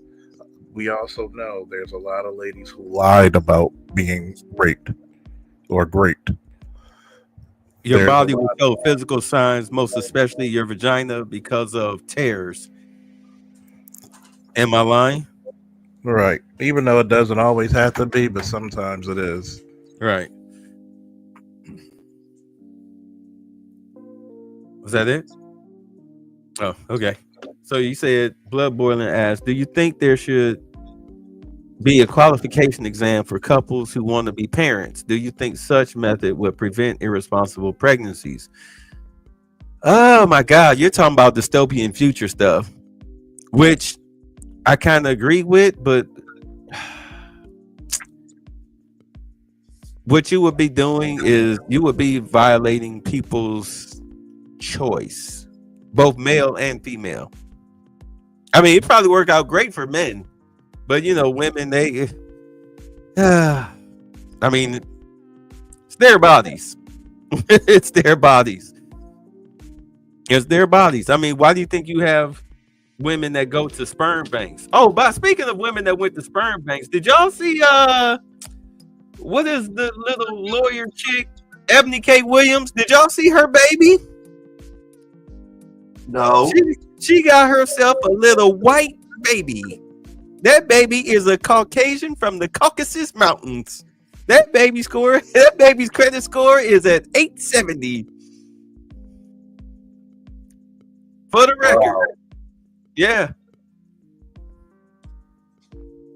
But you know, that's her choice. Well, she got what she wanted. No, I know. Yeah. You said we have an over enforcement. I don't think we have enough people in jail. You don't think we have enough people? No, like I said, half of all murderers walk free. We don't even know who they are. Okay, but I sure, whatever. But I'm talking. I don't think that I don't think that black people are. By the way, I agree with you, Blood Boy. There should be a qualification exam, but you know, dystopian future, and the gender is a boy. She had a boy, Blood Boy. As half. More than 50% of exonerations from prison are black people. Like, a black person is more likely than any other race to be tried for a crime that they did not commit, and then to be released from prison for a crime that they did not commit. That's not totally true. Let's pretend that it is. It's because they're in front of the justice system more because of the high crime. But let's try to find some agreement. I'm talking percentages of exonerations. No, it's because they're in the system more, though. It's because you have more cases. But anyway, let's pretend that's true. Let's pretend the system's totally racist. Actually, there's more white people in the system because so first there's more blacks, now it's more white. So you're just incorrect there. Look here, little confused boy. So shut up and let the man talk. You're not being, so let's calm down a little bit, okay? You're not being. Am I being sweet to this guy? Okay. All right. Let me ask you one question in closing, though. If you could, okay. If you could say to Black America, here is more money, more stuff, more housing, or more fathers, which one would you choose? More fun. What would you choose, Lewis? More fathers. What would you choose, Charles? More funding or more fathers? Oh, he's probably busy. So this is his fool's answer. More funding. I don't think, because fathers, I think that you This need is to the solve the problem problem from the right bottom. I here. don't think you can just plant a bunch of fathers in and they're gonna stay there. Like you said, they're just gonna like in the culture. It's not part of the culture, so they would just No, leave. it's a hypothetical, meaning if the fathers were to stay. Were to stay? Yeah. Okay, yeah, sure. If like I just knew for 100% fact that they were gonna stay. No, sure. we have agreement. So during the BLM stuff 4 years ago, did we hear anything from the national BLM leaders or anybody about black dads staying around with women they impregnate? Did anyone mention that? No. Why? It's the fundamental issue. The fundamental issue is if you have a father around, less likely to commit crimes, more likely to graduate high school, more likely to get a job, less likely to be in poverty. How do we get there? Like this is what I'm like. No, how do we get there? Well, the first of which is you must raise the standard of expectation, both internally and externally in the black community, that we're not going to put up with men, because we're both men, fleeing the women that they impregnate. Yeah. That we will say to men that flee the women that they impregnate, you're a loser, we're not going to tolerate you, we're not going to be friends with you, that you're the scum of the earth, that if you impregnate a woman and you just run away from them. Most definitely. Do we do that right now? I don't think all men do. I think this is very common. What's the word I'm looking? I think this is very common in just masculine culture in general. Is that men won't do that too? I actually think it's the opposite of masculine culture. Like- I think it's not feminine. It's something else. No. Just fleeing from the difficult. Well, no, but I'm saying in male circles. I feel like that is something that males would praise, or at least around my age range. That's something that happens. So then I think we need to demand better. Thank you for coming up to the mic. I know it's not easy, and God bless you. First and foremost,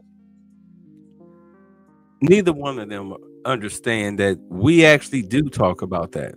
We do talk about dick control, not dick policing.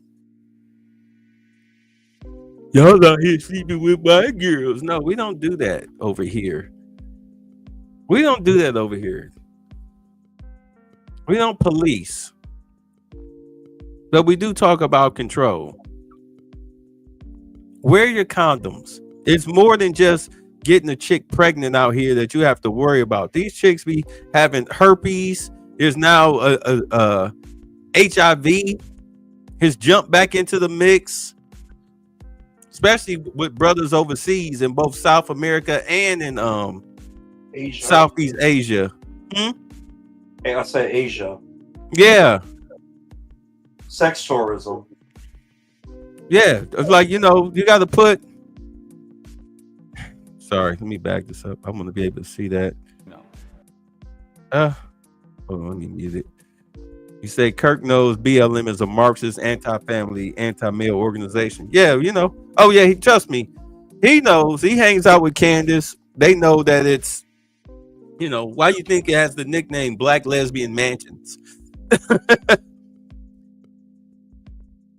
But yeah, look, we don't abandon.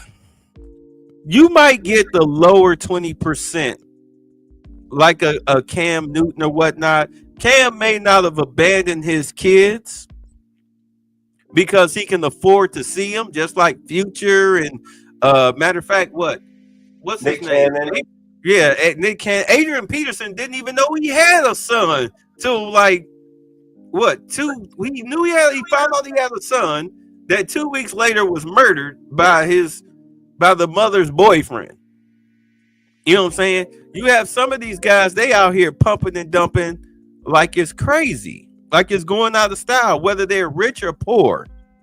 Money doesn't kill your pookiness. It only enhances it, Cam Newton. It only enhances your pookie nature, Future. But if these guys are not spending time with their kids the way that the way they want us to think that they are, because you never see them with pictures of them on their social media platforms or nothing like that. You notice they don't even tell stories about their kids. When's the last time Future saw the kid that he had with Sierra? Don't know. Exactly. Don't know. Every time we look up, Sierra got all 5 of the kids. You don't hear nothing about Future. First, Future wanted to beat him up. You know? Now it's like he want nothing to do with the damn kid. So just because you out here having kids, it don't mean that all of the men are abandoning them. If they really did come into some of these spaces, you know, these quote unquote manosphere spaces, black manosphere spaces, they would know that, yo, these women are pumping and dumping, you know, dudes that's over the age of 30 wearing ripped up, colorful jeans showing their butt cheeks, you know what I'm saying, with gold fronts in their mouth, looking like Deion Sanders 1989, and not with guys that, of course, look like Purple Grimace here, or me, you, Charles, or this black guy right here in the screen. Even though y'all two have children, you know what I'm saying? Y'all two have children, but y'all are very active in your children's lives, are you not? Yep. Your son lives with you. I think Charles' son lives with him. I think he has split custody, not to put his business out there. But you know what I'm saying? Active fathers, mine's in his bed. He's in his bed, sleeping. You know what I'm saying? You are, if you're an active father, they're not talking about you. But if you're out here, you got to fight with this chick to get custody. She tripping about child support. You doing parental alienation. You know, you dealing with her goofy little simp ass boyfriend who think he tough. You know, think that he trying to step into your shoes. That's the one thing I never did. The single mothers that I dated, I never tried to step in those kids' father's shoes. I may teach you some things that you need to know because your father's not here. I'll step up and do that. This is how you know, this is how you do chores. This is how you study. This is how you do your schoolwork. This is how you do laundry. You know what I'm saying? Things like that. I stepped up and did things like that, but I was not trying to be your goddamn daddy, if that makes any sense. Don't call me daddy. My name is Bay. Call me Bay. Don't call me daddy.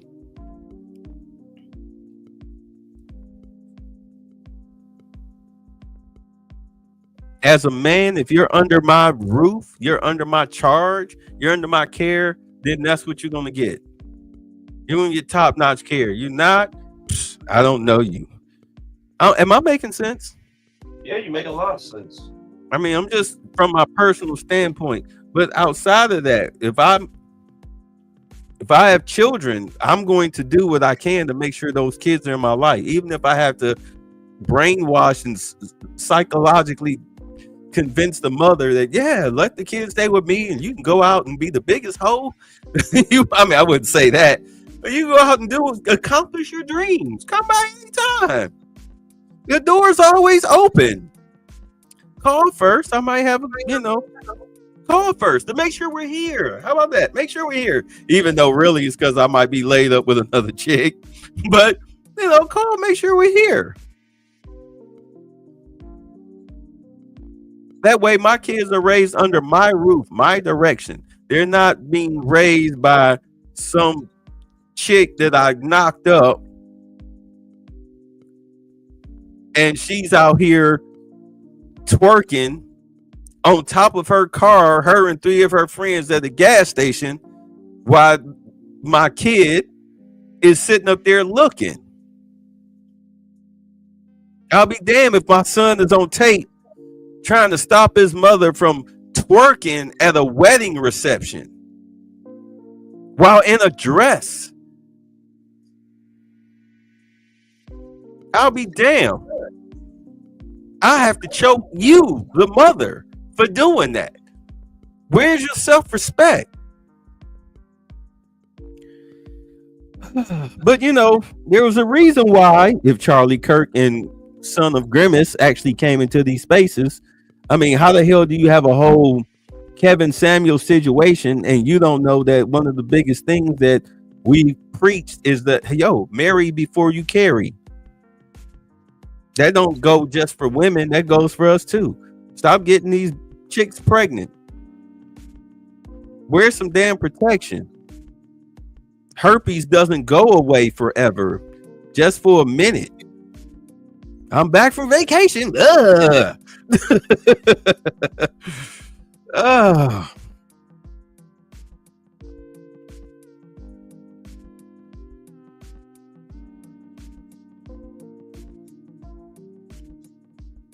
Sex destroys us.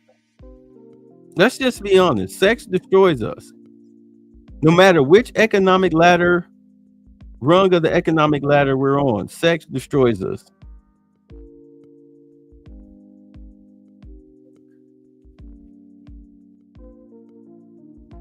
I don't see us getting out of this hole. Not as a people. The psychological damage is already done. The money is there. It's not like we're broke. The finances are there. The willpower is not, because we quote unquote hate each other.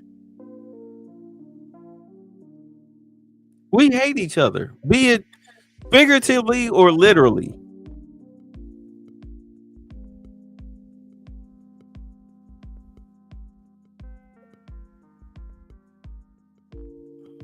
I'm sorry, I'm sitting up here, I'm in my head because I hate that what I said last year has come to ring true. That for the next, it's like from now on, in all honesty, we should dissipate. We're already separated. Now we need to dissipate. The Trump administration is going to make sure of that. Trust me, they're not saying anything about black people directly. But if you actually listen to what he said, if you aren't financially stable, you are shit out of luck. If you're not a financially stable person, let's say black, you out here crying about TikToks, you say coochie is one hell of a drug. Yeah, it is. You know, this goes back into what we talked about, right? The black community should be ashamed about accepting criminality as law. You get what I'm saying? Yeah. I mean, how many times have I said we promote, defend, and celebrate black criminality to the point where we think getting arrested for committing a crime is racist? We think that coming out of jail is a rite of passage. You're pirates. You got a pirate ass mentality. Oh, shame has come back. Shame has come back. I'm sorry. Go ahead, Charles. I'm sorry. We're gonna get into that with the shame. You saw the whole, what was it, Charlie Kirkland? Yeah. You saw the whole thing about Charlie.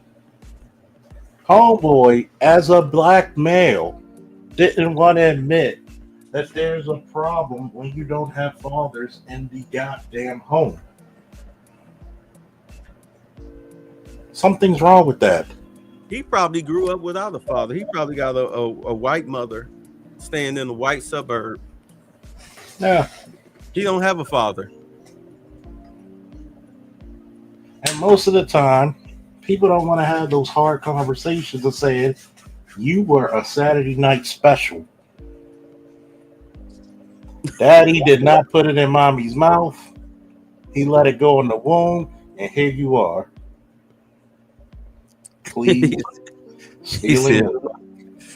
I don't have that on the hard drive. This is a whole new computer from the last time I have it. I mean, I have it on one of the discs, probably on this disc, but I'm not about to dig through that. But I know what you're talking about. The chick was saying stealing is reparations. I'm sorry, go ahead. That's the part about the criminality that always gets me. Stealing is reparations. Meanwhile, stores are shutting down. That's why you don't have stores in your neighborhoods now, because stealing is reparations. You were trying to make a point. I'm sorry.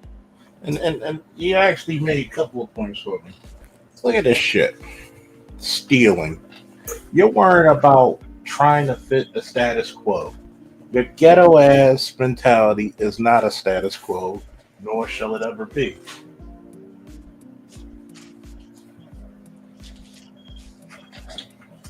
And what's fucked up about it,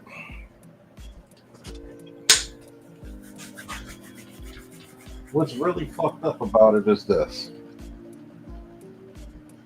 You can't, for the life of me, I mean for the God-given life of me, give me one example where we're making overachievers by the dozen in the black community, but we're making a whole lot of fucking criminals. We're making a whole lot of single moms. Think about it. No matter, besides yourself, Lewis, BGS, how many times have we said the shit and the issues we got with our community is not even just generational, it's not even class, because every class of black woman has that same fucked up mentality. Every class of black men, same fucked up black mentality. They think we tend to think this shit is cute. And what's happening? You have a new administration who's not about kissing your ass. They're cutting back on shit. They're trying to hold what they got to hold the empire together by glue, sutures, and a prayer. And you really think that motherfuckers who don't bring any infrastructure to the country, that you think you're going to be tolerated? If we're willing to let fucking migrants go who do the dirty work for us, what the fuck you think we were ready for you? If you have no value, you're going to be discarded. Exactly. Say that louder again. If you have no value, you will be discarded. And this gonna come and it's coming the time when we warned them. During this time, we were like, hey, you know Trump's gonna run again. If he gets past that court case, he's president. And here's the crazy part. When have you seen Trump make the same mistake twice? You don't. He's coming back with a serious fucking vengeance. And he's got the people around him. He made sure everybody he put in his cabinet is tight. Oh, he vetted the hell out of everybody this time. Oh, vetted the fuck out of him. There was no playing around. RFK Jr., right, is about 69, 70 years old doing pull-ups. And he's what, with the Food and Health Administration? Yes. But y'all don't want to be healthy. What is he going to talk about our health needs? A lot of your needs are not medicinal. It's nutritional. Here's what, when Trump was talking about the healthcare industry, the reason why he put RFK Jr. in charge is because if you look at a box of Frosted Flakes here, you got a ton of all of these additives and preservatives. But if you look at a box of Frosted Flakes for Canada, it's just got, You got less. You got a fourth of the shit we got on it, and then ours. Exactly. It's the same box of cereal coming from the same plant. It's just that theirs is not loaded up with chemicals, additives, and preservatives. So that's what he's there to do. His job is to cut out the middleman. Mm-hmm. You cut out the middleman. Therefore, there have been like passport people. I don't want to call them bros, but passport people. They say, hey, over there, I can have a burger and fries, and I'm hungry about an hour or two later. and I'm not gaining weight. I eat a burger and fries here. It's sitting on me all day. Yeah. All those steroids and preservatives. You wonder, and I know this is on a side note, and I'm glad you mentioned that.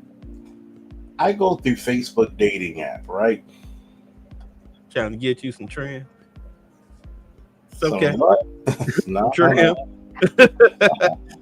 Oh, everybody trying to get a little trim once in a while. Hey, ain't nothing wrong with it. and I notice why I'm disgusted. 90% of the women on there are obese. They're like Jabba the Hutt.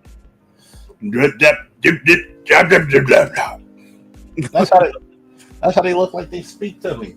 6 feet 6 inches. And I mean they look like 70s pro wrestlers. Burly. And I'm like, looking like Dick the Bruiser. Yeah, they look like they're built like Bam Bam Bigelow without the agility. Damn. And you're telling me, especially in our community, why are the women so large? Does it have something with all the preservatives and chemicals in the food? Snack foods. And you got to think about it. Our women are addicted to food. That's, because they eat their feelings. Yeah.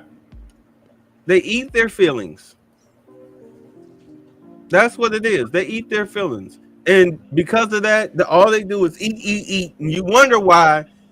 I know this is. It's all circular. You wonder why they turn around and their EBT cards are empty come the first. Because of where they go to buy their snack foods. You got, and I'm telling this to you, fellas, and whoever else is listening. Stop going to these Asian and Indian, but most especially these Arab stores to get something to eat real quick, a snack or whatnot, especially using your EBT card. Those people put skimmers on their own stuff. Yeah. And they wipe you out. And a high price. And a lot of times, low quality. Shoot. That's why the whole tap thing is so essential. It's so essential because you tap it, they're not getting all of your information like that. But you got to swipe the EBT card. You swipe it, then put in your code. You gave them access. You literally gave them access to your card. Every foreigner tends to be what? A schemer. Kamala. No, what did the dude call her? Skamala? Skamala. When she was running, you had the Indian dude making fun of her. Skamala. Yeah, calling her Skamala. They call me Kamala, but I call her Skamala. Oh my God. Is she sure you try to run a scam on there? But go on. I'm sorry. I'm just so fun. That's so hilarious. But I'm just looking at it. Look how everything is coming together in a full circle conversation. You wonder why your obesity rates are. You got all these fucking chemicals that are made to make a fucking bull 3,000 pounds. You're taking all these chemicals up there. You can't even break it down in your system, and you wonder why you're 5'4", 350 pounds, and you like, God damn. You wonder why. Go ahead. You wonder why the struts on your car is like, fuck it. You wonder why the asphalt, they charge you an asphalt tax because you're so damn heavy. You wonder why your 12-year-old, 13, 14-year-olds are built like grown women. Remember that was popping off? Yeah, overdeveloped because of the hormones and the steroids and the chicken. Yo, I'll see you guys later. All right, bro.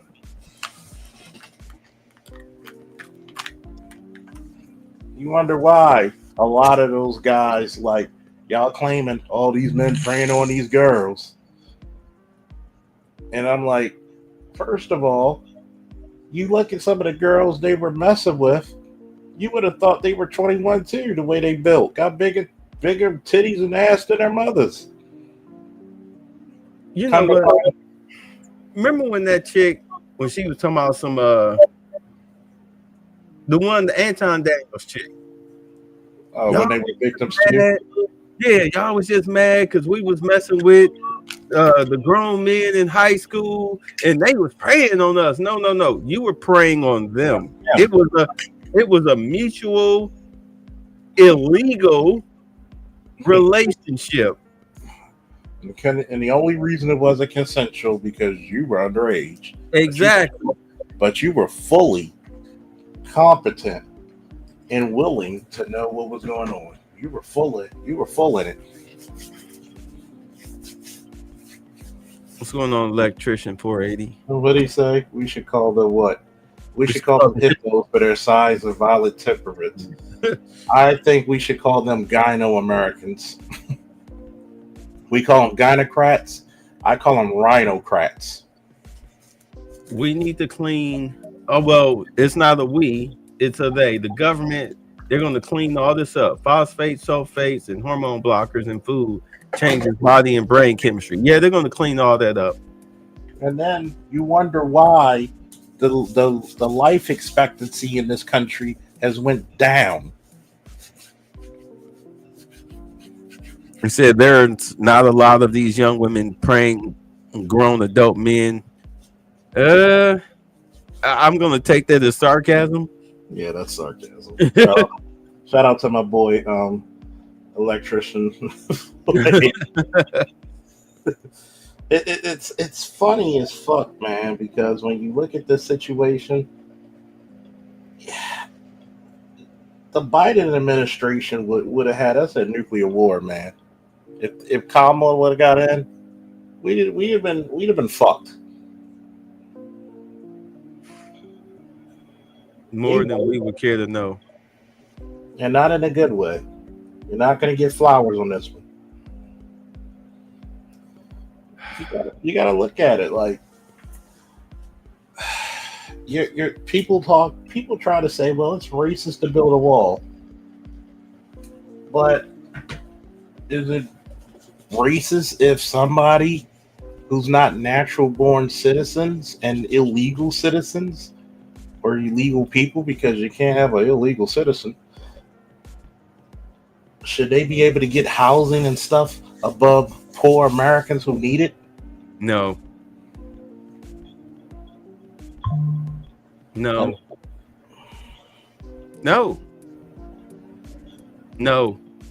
And yes, and that's the reason why liberalism, to a good extent, because we need some of it, liberalism, when left unchecked, becomes very bleeding heart. It becomes what we just voted out of office. Exactly. You say y'all, True Blocker, what's up? He said, y'all know it's black men's fault. We haven't built personal gyms in all their homes. Like they were using anyway, they probably be afraid to sweat their perm out. Man, they probably put clothes on it. That'd be the most expensive clothes hanger you'll ever see. I got the treadmill right here on the floor, no handles. No handles. Either I'm walking on it or I'm stepping over it, but it's easier to walk on it. They claim they are concerned about climate change, but push Warwick leaves a large carbon footprint. What? I mean, you got to think about this, right? Oh, push war, which leaves a large carbon footprint. Is that what you're trying to say? They push war? Okay, yeah. Well, they try not to. What's going on, electrician? They try not to.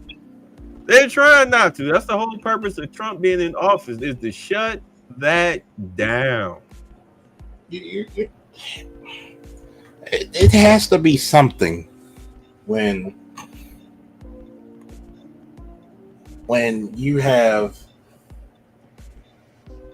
the so-called warmonger says we don't need war. And that's the part that got me. When you could see the media interfering, and that lets you know about the media. This presidential campaign season that we just got out of, you killed the news. I'd rather watch Bay when he talks about it on a weekly basis than watch CNN, MSNBC give you nothing but fucking lies. Oh my God. Joy Behar is a comedian to me. The View is a comedian to me. I'm going to say this right now, and I've been saying this for the past month, and I meant to open with this. From my background, coming from consciousness and pro-blackity black, and I'm black y'all, and I'm black y'all with the kufi and the dashiki and all of that stuff. Race hustling has never sat well with me at all.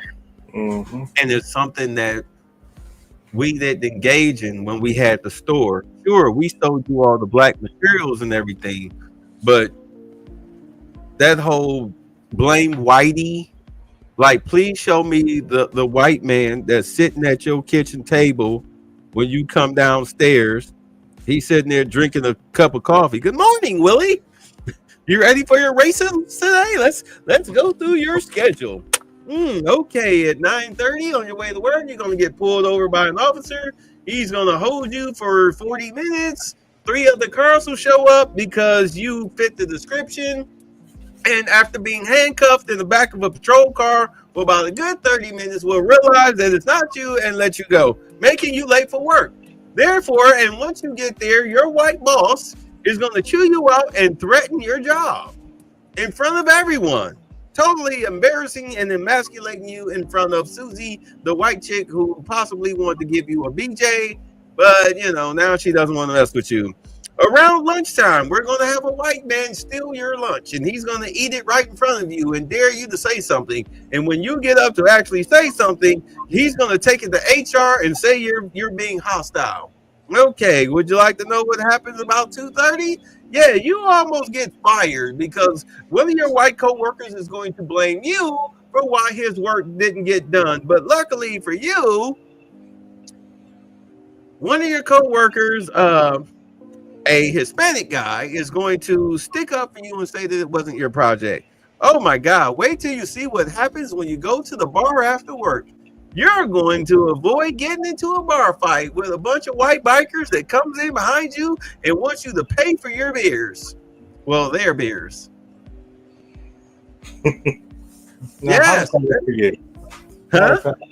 Matter of fact, we'll do racism light, or racism zero. It's racism without the filling.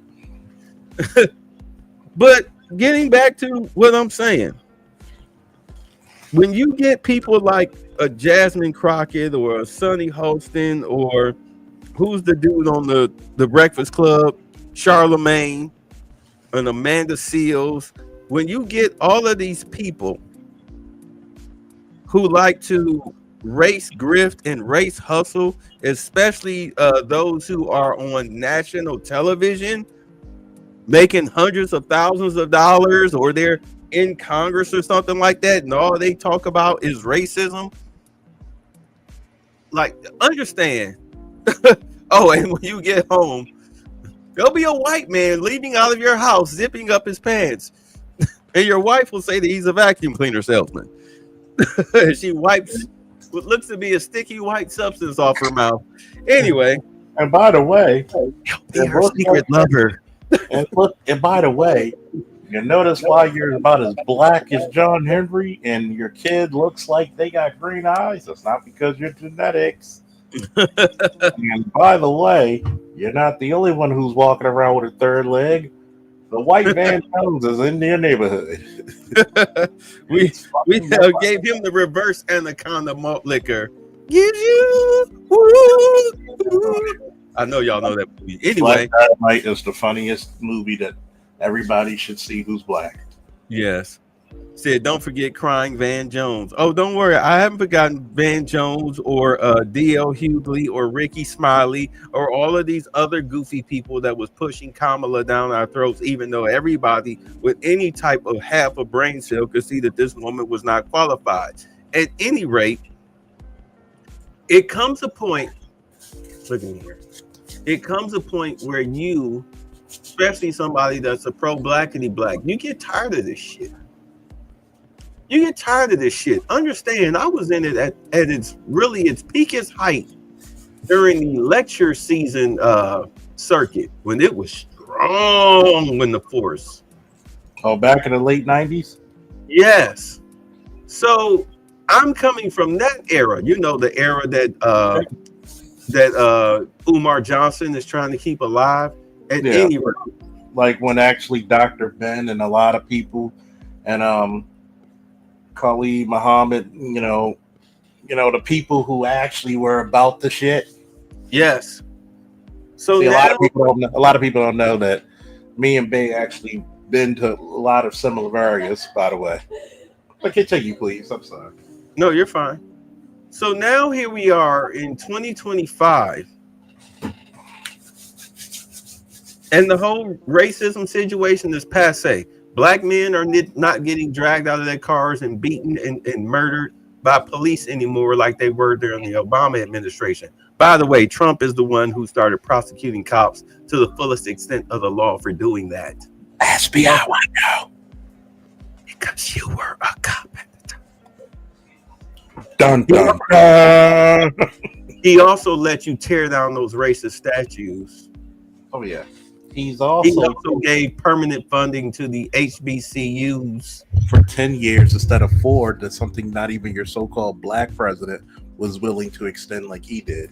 Was it just 10? I thought it was a permanent situation. I think it might be permanent, but they could come back every 10 years. Right. So yeah, because you got to adjust for inflation. So yeah, but my point is that when you have the background that I come from, where I disappeared for damn near 20 years when I was in Ohio, trying to get my skull brain together over a tragedy. And then to come back down here to Atlanta and to see that the degradation of this once proud Kufi and Dashiki, Lion of Judah, the Hebrew Pimpurites, Shrine of the Black Madonna, the 5 Percenters. I mean, black culture, pro-black culture, blackity black culture dominated this city. You come back in 20 years and it's overrun by homosexuality and criminals. What does that mean? You've built nothing. There are pockets of people who have done something. Who was the guy, not Lloyd Jamar, who was that Umar stole that money from? The brother that's teaching the young boys. And Umar stole his money. He paid Umar to come out and talk to the boys, and Umar kept the money. Didn't even come out.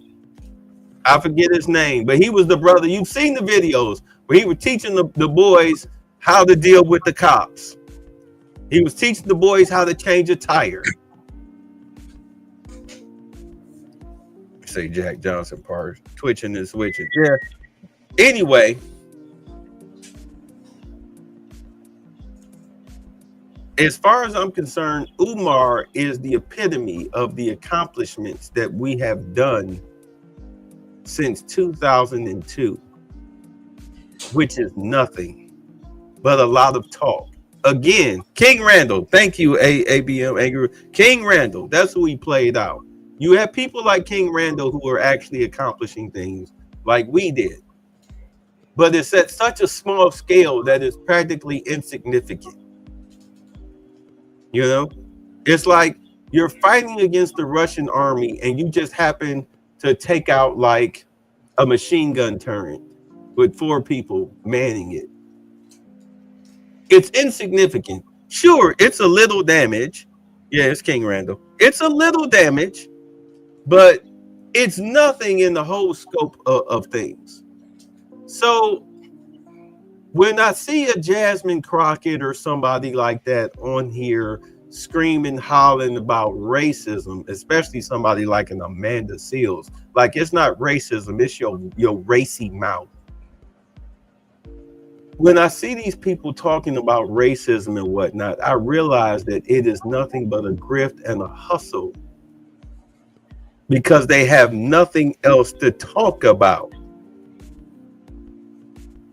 Jasmine Crockett has nothing else to talk about. The chick in Massachusetts, the bald head chick, looked like she should be on Star Trek, has nothing else to talk about. Sonny Halston has nothing else to talk about. Jamel Hill. Yes. Joy Reid, all of these people, racism becomes being a victim. Strong black woman, yeah, the victim of racism becomes their identity. And therefore they look foolish. They look foolish, like you look childish. You need to grow up. The oppression that you felt growing up, it's not there anymore. And let's You're a therapist. Sorry? Let's be truthful. A lot of the oppression they felt was because of what other girls gave them. Oh yeah. Oh, she's a great victim, so therefore I'm a great victim too, because I'm with the sisterhood. No. What I mean is, Well, help me out. Black women usually feel oppressed because of other black women. Because they're not dark and because they're too dark. They're too light. They hate on the light-skinned chicks. They hate on the dark-skinned chicks. They hate on the in-between ones. What is black? If you're light-skinned with good hair, they hate on you. You know, they have these DEI kind of people in these fucking places, didn't earn it. They know Kamala's not black. They know.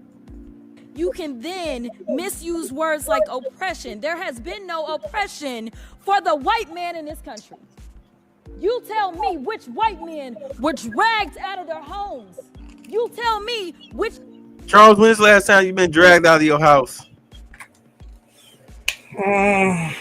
Can't say, man. I've done a few dragging of people out their homes, but that was lawful because of a warrant. Okay. One of them got dragged all the way across an ocean and told that you are going to go and work. We are going to steal your wives. We are going to rape your wives. That didn't happen. That is oppression. Actually, that did happen to white folks. It was called over here in America, they call that indentured servitude, though. Mm-hmm. And guaranteed, if you came with your wife, hey, she got fucked. Yeah, by the landowner. And by the way, at no point are we trying to compare indentured servitude to antebellum slavery. Yeah, it's different, but still, it's different yet same. But right, you were still a slave. You didn't get any special treatment during your time in slavery, but at least you got to work your debt off. And you were still considered a human being. You still had some rights. Right. We didn't ask to be here. We not the same migrants that y'all constantly come up against. We didn't run away from home. We were stolen. So yeah, we are going. Actually, a lot of us are indigenous, dummy. But whatever. You want to sit here and be offended when you want to sit here and act like and don't let it escape you that it is white men on this side of the aisle telling us, people of color on this side of the aisle, that y'all are the ones being oppressed. Shout out to Jibba Jabber. 10 pounds of Indian weave, 5 pounds of makeup, talking blackity black. Please enough. How you oppressed? The only thing oppressing you is the 20 pounds of horsehair in the back of your head that she normally wears to the side and always combing. Meanwhile, looking like all she do is eat Popeye's chicken and biscuits every goddamn day for breakfast, lunch, and dinner, and then between meal snacks. If you haven't seen her standing up, she a pudgy. She ain't built like Tiffany Henyard. I can give Tiffany Henyard some credit. She got a body on her. She built pudgy. She like the average black chick. Pudgy. Right. What they Pudgy. used to call that to the heavy boys back in elementary school? She a bit on the husky side. Got sweat in the folds of her belly. Let's stop. Let me stop. I bet you she sweats sea salt in the back of the crevices of her neck. Oh Lord. At any rate, that's what I'm talking about. Like, you do understand, white folks don't care to hear that no more. And I guarantee you, they gonna drum her right the hell up out of there. They gonna drum her right up out of there, just like the chick in Massachusetts and eventually AOC. Oh, AOC really look crazy now. All these little race baiting. All I can do is talk about racism. Black folks, yeah, Crockett, yeah, they gonna be drummed up out of there. They're gonna be drummed up out of there within as soon as the election come. But do understand, the committee, the Senate committee, can vote to have you removed. Mm-hmm. You can be fired. They can vote to have you fired, just like what Judge Christina Peterson down here in Georgia. She thought just because she was nothing but a damn probate judge. All she did was do marriage certificates and stuff. But she let the power go to her. I'm a judge, to the point where she throwing hands with a cop in the back of a car now, handcuffed with her wig off, talking about begging the cop, please call such and such, another judge that could get her out of her situation. And he was like, you can call them once we get to the station and once you get booked. Because she was trying not to get booked. She knew that her career was over. And sure enough, I mean, she was already on suspension and already slated to be removed from her judgeship around this time. I think it was February of this year, of 2025. They gave her a release date. After that body cam footage came out, she was gone within that week. Mm-hmm. Nobody tired of you shit. They get tired. They get tired. I'll say it again, like I said at the top of the program.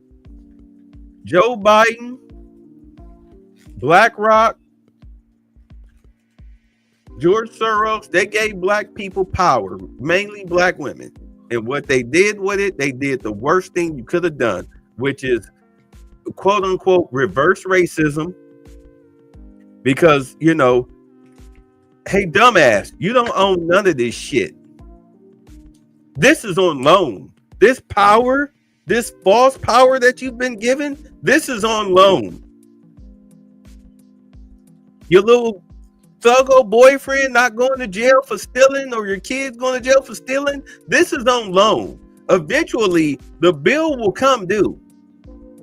Trump won the way that he won, and how he won it was because they were sick of black folks and goofy white people shit.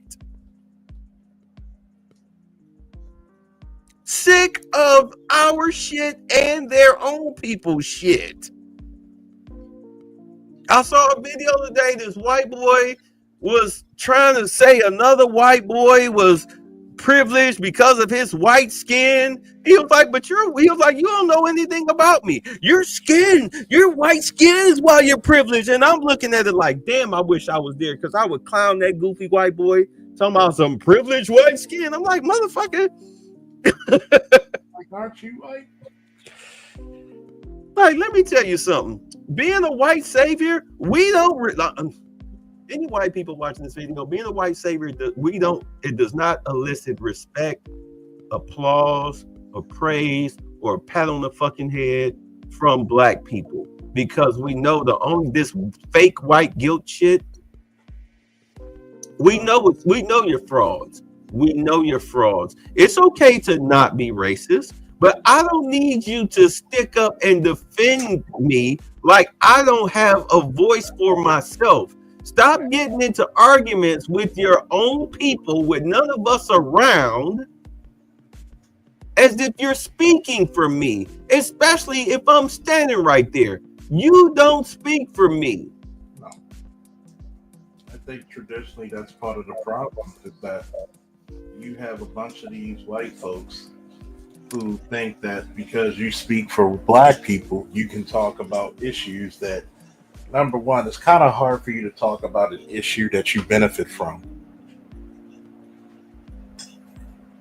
And even white people are going to look at you real funky because of that. Let me explain to you white folks what we as black people see white privilege, what it all boils down to. Benefit of the doubt. That's it. That's it. I go to apply for a job, you apply for the same job. If our credentials match up or I'm a little bit ahead of you, whoever's working the HR or the interview or whatever, they might, not saying they will, but they might feel more comfortable hiring you because you're white. They identify with you. Personally, it's like I care, but I don't really care. Do you understand? Because you get what you pay for. You get what you pay for. You suffer if you go the lesser route. But I, as a black man, in all honesty, I should not be coming to you, a white establishment, for a job.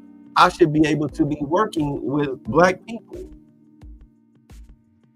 But the problem is, and I'm going to say this right now, working for black people is probably one of the worst job experiences you can ever have. Because if you hire low IQ blacks, and by low IQ, I mean those who still stuck in high school, they still trying to put on fashion shows and gossipy mouth and all of that. Oh, your work experience, jealousy. You got a dude been on the job 40 years. He act like he owned the job. He gonna be the first one to slit your fucking throat because he's gonna feel like you're a threat to him.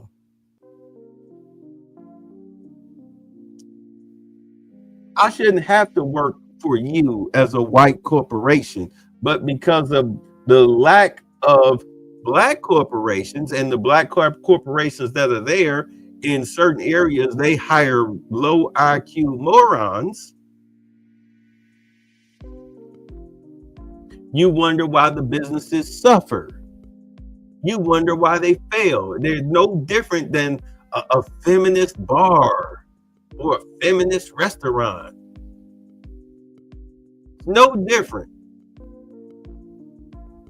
Because the people that you're working with were trained by them, those chicks, those man-hating lesbian feminists. Black women have the same ideology, and unfortunately, if there's no father around, they raise their sons up to be like that. So they have the same ideology. Especially, go ahead. And then you wonder why does your son bat for the other team? Why does your son get into all this stuff with women? You made him hate them. And really, let's talk about the truth. A lot of men probably don't like women because they saw you. Why does your son gossip like a little girl?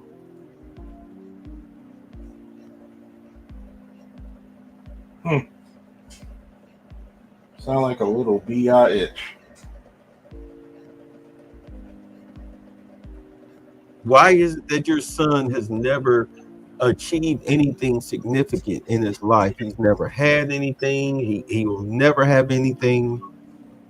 He still runs around dressing like a little boy. All he does is keep up drama and confusion. 30 years old, living in the basement, scared to move out. I mean, call the police because I had to tell a woman argue with her son because he brought his girlfriend over. Lady, how old is your son? This is a 31-year issue that you created. Where's his dad? Well, his dad wasn't in his life. No. Were you married? Well, no. Were you and the dad in a relationship? No. Answer it. No. Then you picked this type of motherfucker to be this way. Don't call us for this shit. I'm going to say something very controversial. If you are over the age of 30, you should have either a rent or a mortgage in your name, and you should be paying it. It should be in your name, and you should be paying it. You're over the age of 30. You have fucked off your 20s. By the time you're about 26, 27, you should be more serious about your life. I don't care if it's a studio apartment. It should be in your name. The lease should be in your name.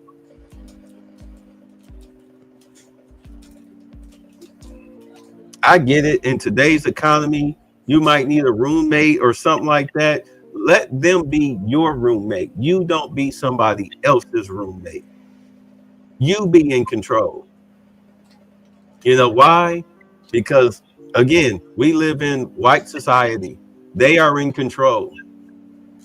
You saw that Trump inauguration speech that I played earlier. How many black faces did you see in that freaking room? Because I checked.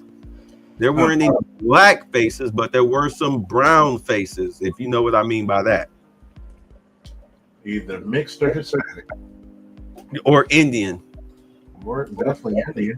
Yeah, and they were very spotty. Outside of Vivek Ramaswamy and his wife, J.D. Vance's wife, Kamala Harris. They were very light. Yeah, you saw a sprinkle, but that was a very white room.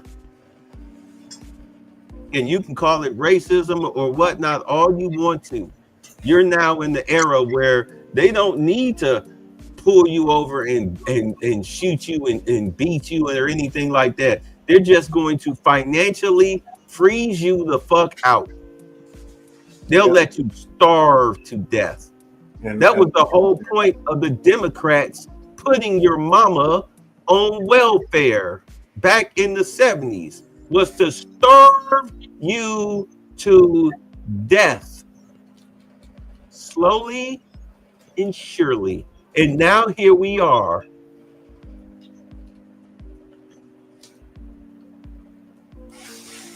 It's happening right in front of your eyes. I'm sorry, Charles, were you going to say something? No, I'm listening. I'll let you know. Yeah. You see the videos. Women getting evicted, women getting fired, women sleeping in their cars. Women having nervous breakdowns. I can't afford my business day. I got 2 degrees and I can't get the job that pays me in the area in which I got my degree in. Where'd you get your degree in? Communications,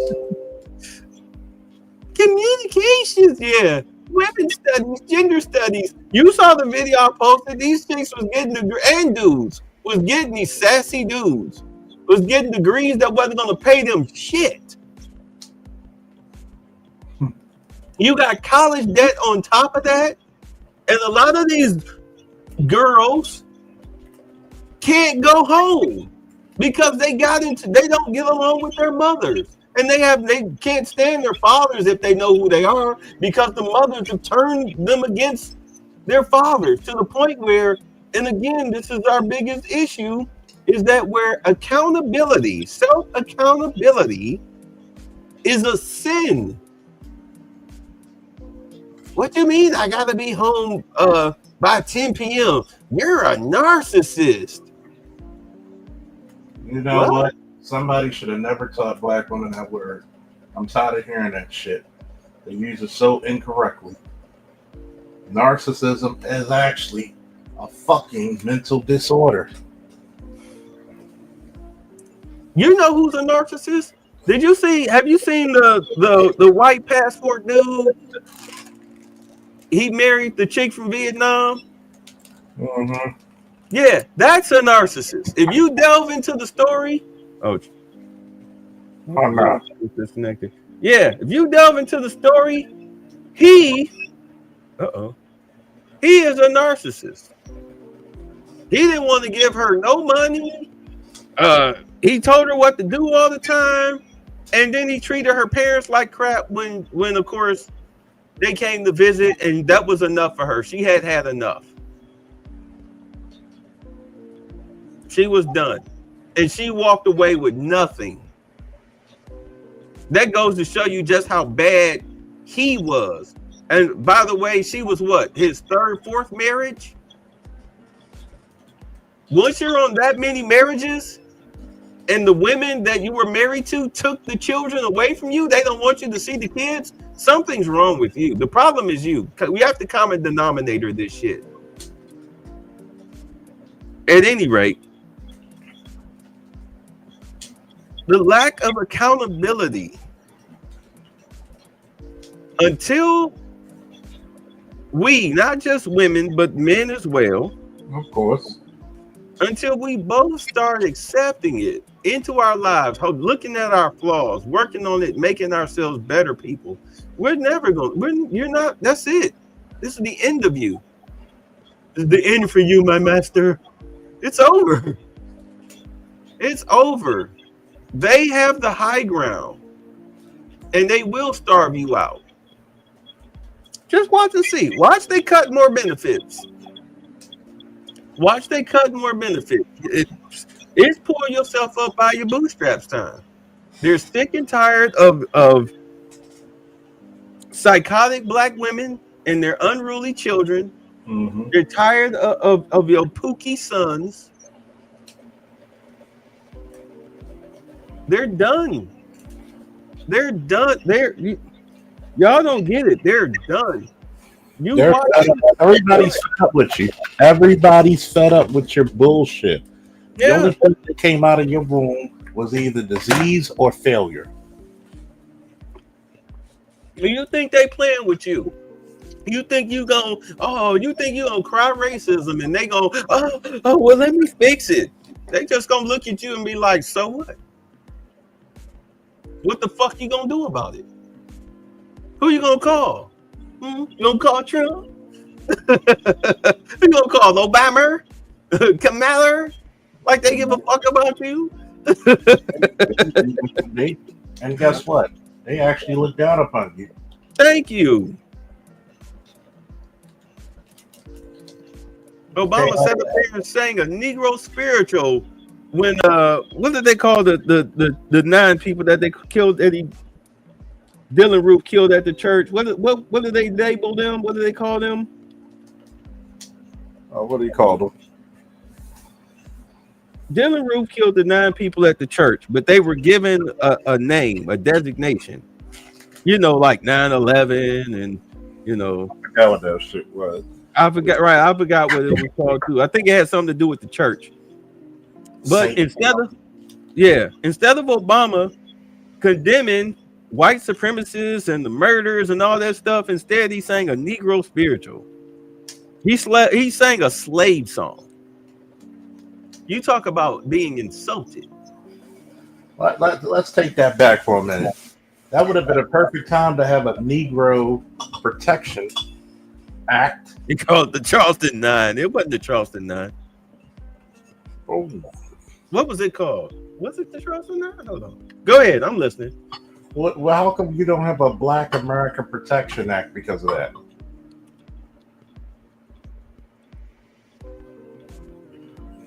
Oh my God. I did not say polar bear. Oh, polar bear.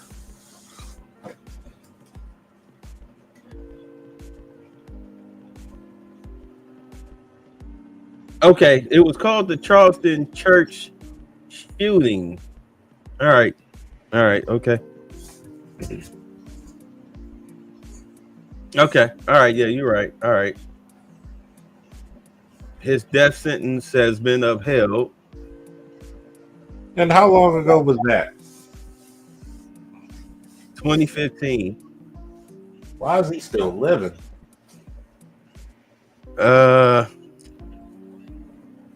Good Lord. I hate this.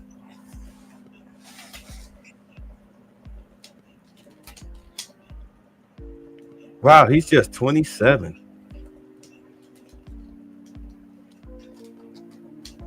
But racism isn't a problem, right? He was 21 years old, admitted white supremacist, entered the church on June 17, 2015. Okay. How old was he? He was 21 at the time. He fired off 74 rounds.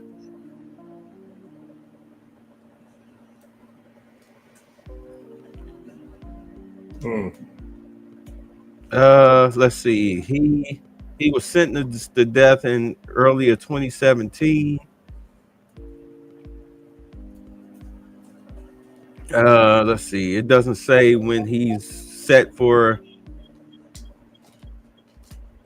execution. Standby defense lawyers tried unsuccessfully to question his mental health for the record. Roof said at the time that arguing for a prison sentence wasn't worth the effort. Yeah, I mean, you don't want to be. Just go ahead and just get it over with, bro. You sentenced to the death penalty, just get it over with.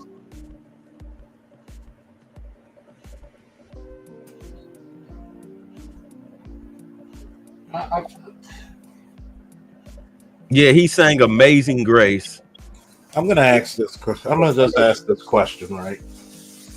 Number one, why do you have an Asian hate act but you don't have a Negro hate act? Number two, why don't you have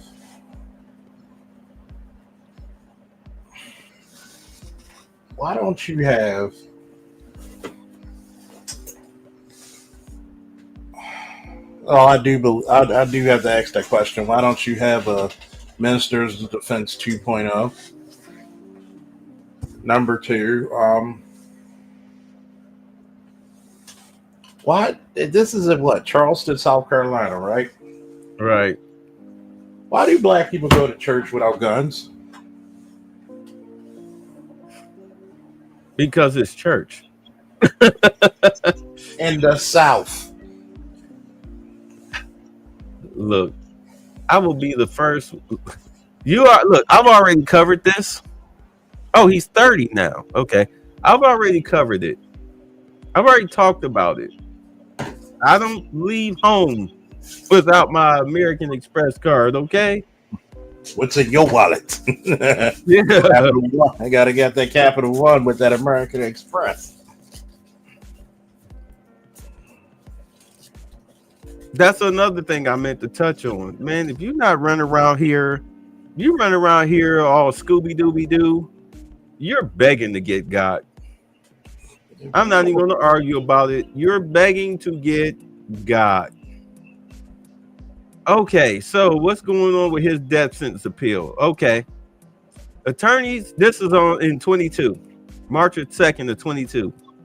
Attorneys for Roof announced, can you see this? Okay. Attorneys for Roof announced that they had asked the Supreme Court to resolve the dispute between them and their client over the mental illness defense. Roof had fired his attorneys to prevent them from portraying him as having a mental illness. Racism is a mental illness, especially where you're shooting people. The attorneys argued that they should have been allowed to remain on the case. Okay, so on October 11th of 22, it was announced that the Supreme Court had denied the appeal without comment. Okay, let's see. On September, let's go up one. On September 24th of 2021, the federal court declined to take the appeal case against the panel's decision, arguing in a one-page file that the appeal should go before the full appeals court. A day prior, attorneys for the federal government opposed appeals, saying that Roof was properly convicted and sentenced, saying that there is no need to revisit the facts for which Roof was found guilty. So Yeah, he's still getting that death penalty. Oh, okay. Let's see what happened here.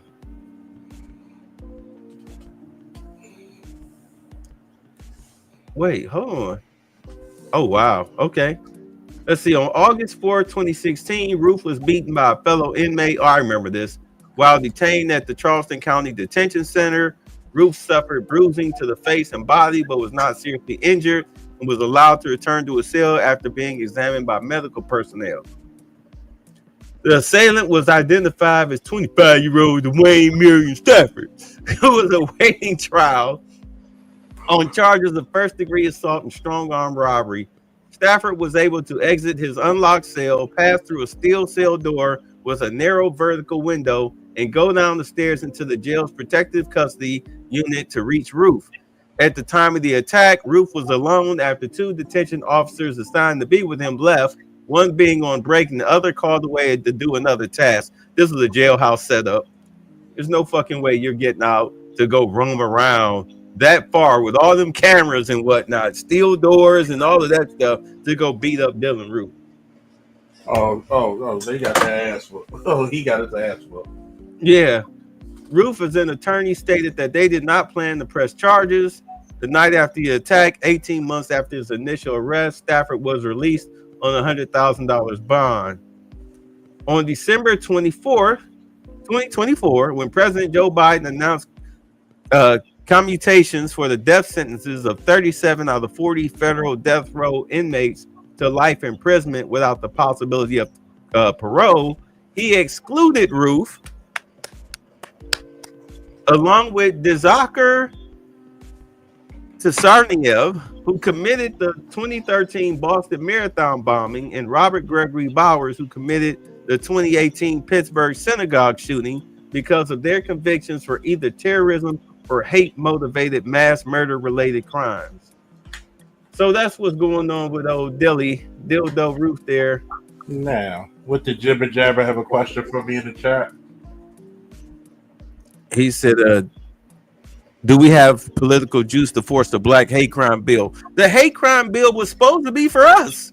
But do understand, this is what I was trying to say. The hate crime bill that first came out during the Obama administration was supposed to be for us. I believe that's what they nailed your boy on. The one who killed George Floyd. Yeah, Chauvin. Right. So the thing was, when they executed it, we were still living in a judicially racist country, which is going to feel like they're about to return to, because I have to be honest, I am all in favor of somebody resisting arrest, especially being verbally aggressive, trying to run away or whatnot. I have no problems with pepper spray, taser, or nightstick being used on your ass. Even punches, not to the face, but I would say to the body, because, you know, head injury. I have no problems with that. Not because, you know, they pulled you out of the car and you complying and then the cop got rubbed. No, because you were if you've seen the body cam videos that I've seen, you'd be like, damn, if I was that cop, I'd have whooped their ass. Trust me. Trust me. A lot of times I had to. Some of the fights you saw me in, you would think it would be brutality. And I'm just like, yo, like, I'm not a brutal guy. It's the fact that, one,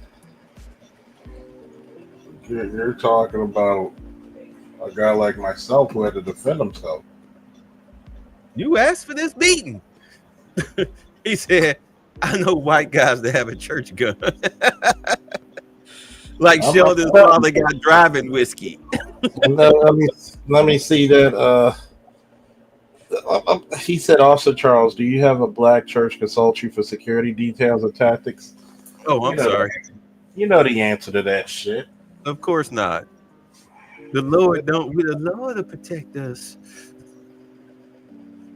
I'm actually, this week, I'm going to tell you tell you this. Look, like I told everybody about my feelings about guns. I live in a country that's too racist, too dangerous, and everybody else have them. The fuck I look like not having them?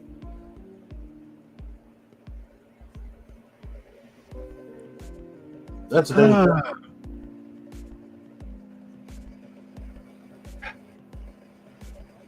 So, LAPD SWAT 1 said, question for the panel. How do we go about creating a pot to lobby politicians? Money. You have to buy your politicians, man. Yeah. We're You the got- only motherfuckers who think you're not supposed to buy a politician. Why is that? Well, you know, because the good Jesus, my brother.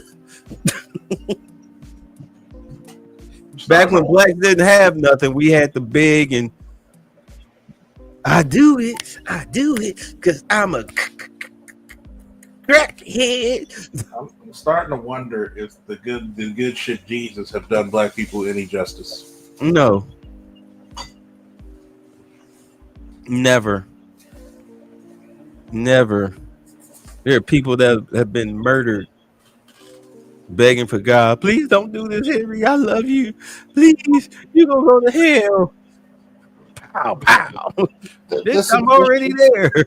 Am I wrong for saying, why didn't they have a gun? You're in the South. All the racism there. I went to my grandfather's funeral strapped. I went to my great-grandmother's funeral strapped. I went to my wrestling coach's funeral strapped. Dude, I don't even go to Kroger's. I'm sorry. I'm sorry. Like, I was not raised that type of Negro. These are dangerous times we live in right now. Very dangerous times. You can get non-lethal self-protection on Amazon. Yeah. And I will say this from a professional standpoint, even with non-lethal, still have lethal options available. That's good. No, he's right. Own and know how to use. Yeah, you need to get your ass out there to the range. If you own a real gun, take your ass to the range. When I went, it was $50. Is that too high? No. Just about right. Yeah, it was about $50 a pop. I went every other week. When I was dating the white chick, lived 45 minutes away from the city, out in the country. She had nothing but grass and opportunity in her backyard. Me and her son used to line them targets up. She had to call the neighbors to let them know that we're shooting. You know, it's a courtesy. And then we would light them cans and stuff up. I'm going to tell you one thing about it. Here's a saying for you. It's better to be a warrior in the garden than a gardener in a war. He wants some Pendergrass. What is he talking about? I think I bet. It's one of the guys who saw my my shorts from the from the Joe Frazier left hook, and it was playing Teddy Pendergrass. I think I better let it go. Oh, okay. Oh, I got something for him. Every day it's the same shit with you.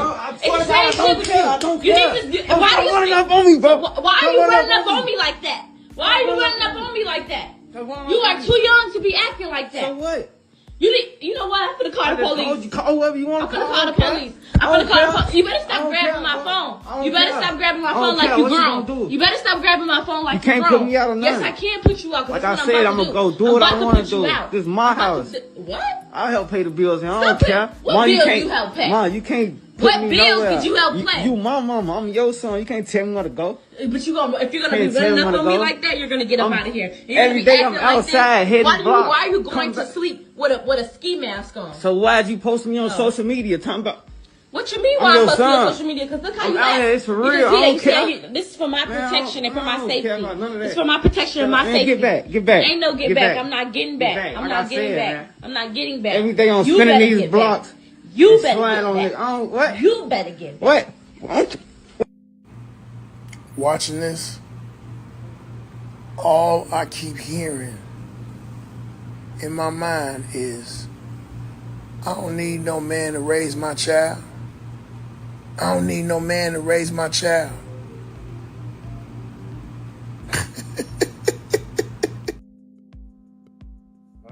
Your husband's supposed to be for your protection and safety. If there was that boy's father was in his house, he would not be talking about some "this is my house" with a ski mask on and getting all up in his mama's face. His ass would be in the room playing goddamn PS5. Let's just be honest.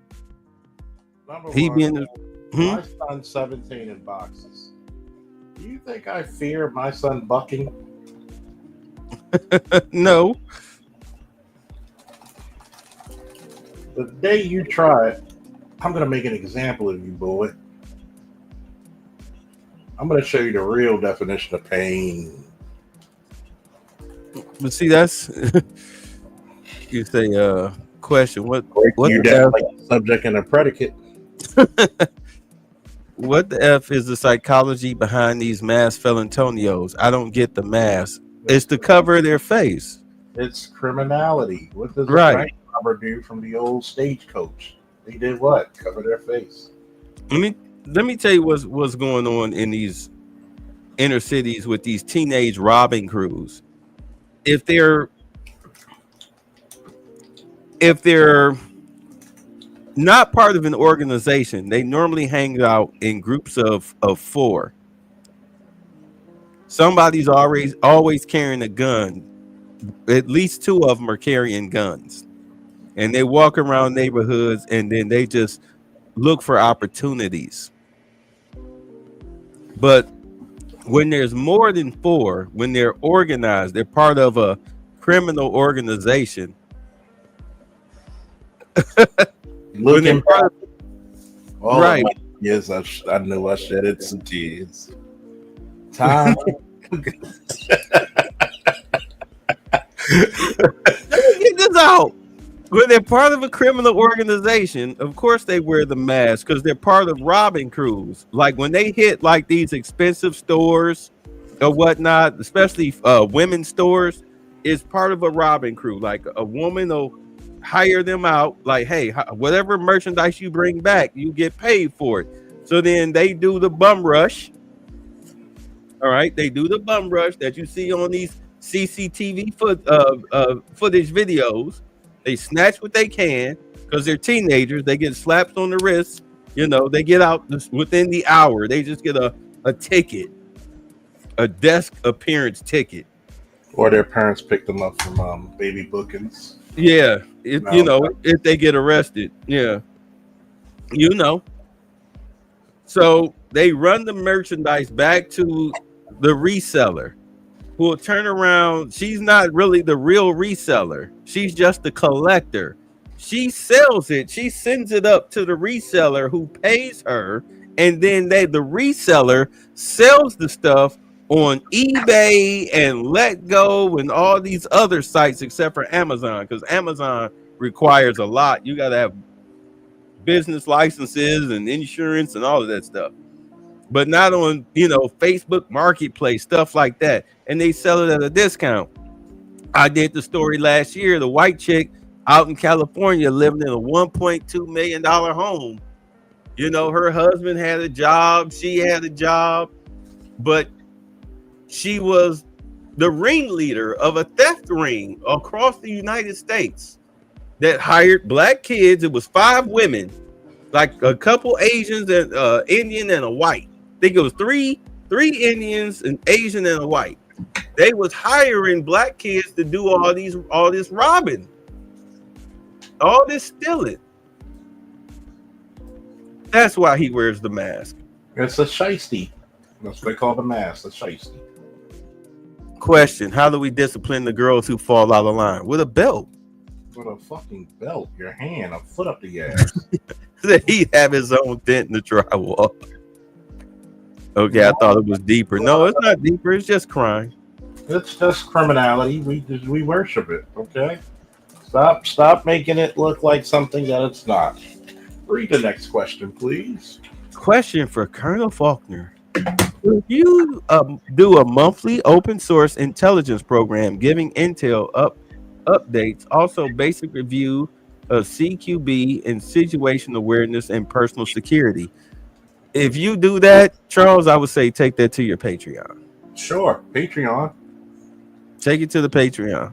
Patreon, sure. I mean, if you looked in my house, I'll send you pictures of how I decorated my shit.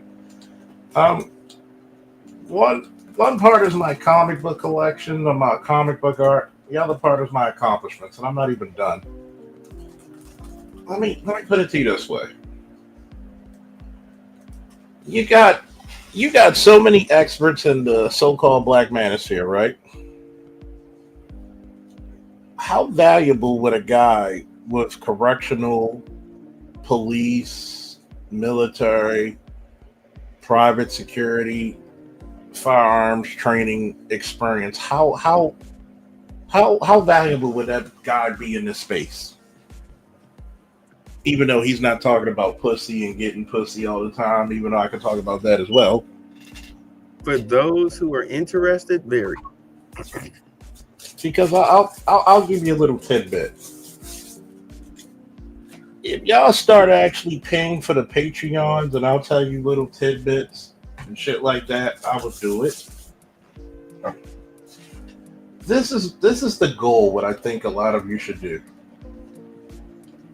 I think a lot of you should actually, for all the content creators you like, not saying that you shouldn't get a job, but if you really value their information, you should really pay them to the point where that could be their full-time job. You know where I stand on internet money. Yeah, it's not permanent. Yeah, social media platforms. It's not permanent. I mean, look how these people were crashing out because of TikTok. Yeah. But I will say this. You should be compensated well. Because that knowledge that person obtains, no matter if it's Dr. T, if it's Bay, Lewis, or anybody else, was not cheaply afforded to them. So a lot of black people want to get the cheapest deal and look for what? A discount for shit that people had to go to school for, or some type of higher level learning or study. For information that they're just going to see as entertainment. Exactly. So, which reminds me, when you talk about Patreon, I lowered mine down to $5 a month, and I'm going to start, because like I normally don't crash out to about 3:00, and sometimes I'll be wanting to cut this camera on, but it don't be worth it. So what I'm just going to do, I'm just going to start making videos, dumping my thoughts on it, and then I'll upload them to my Patreon. So that's pretty much what it's going to be. It's my Patreon is going to be for 2025. It's going to be my random thoughts. Now, Blood Boiler asks, even if we use a belt on them, on the kids, what if they lie on the police? What if they lie to the police on us for disciplining them? I saw a video once of a black daughter calling the police on her dad for doing so. Look, you got to start whooping ass. I've been the officers to those calls. Why don't you? This is a reason why you need more black officers in the community. Who knows your stories better than you? Tell it. You got to be able to say, hey, I told a little girl, you lie on your father again, I'm going to whoop your ass.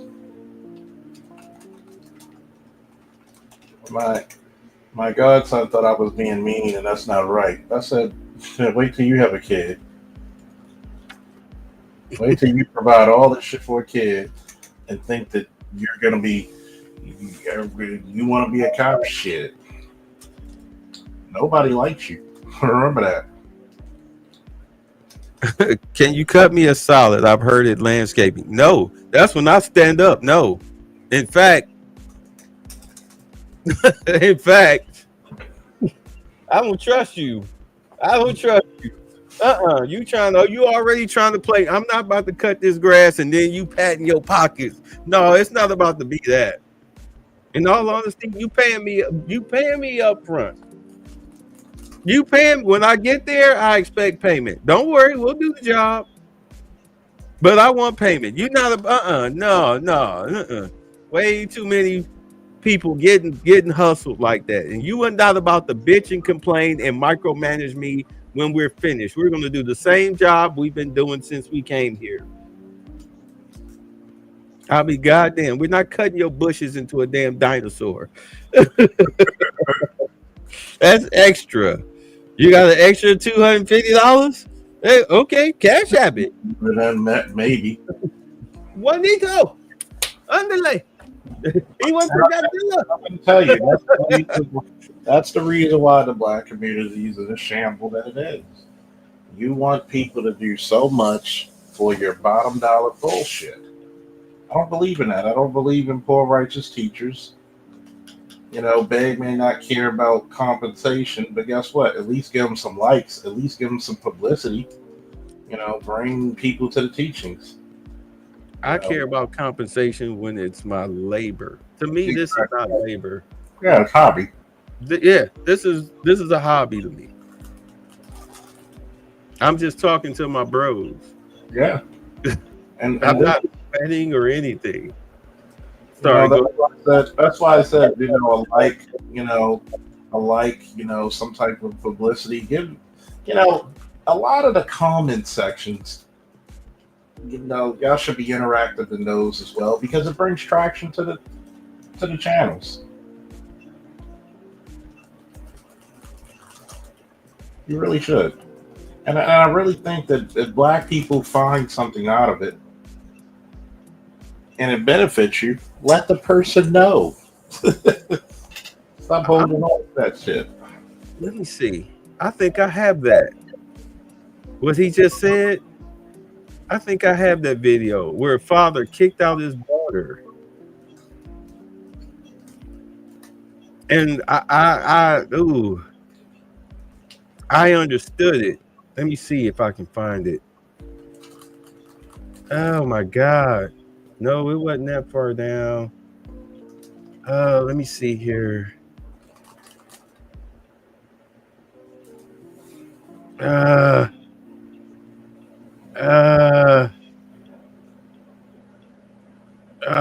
hell. Oh no, I don't.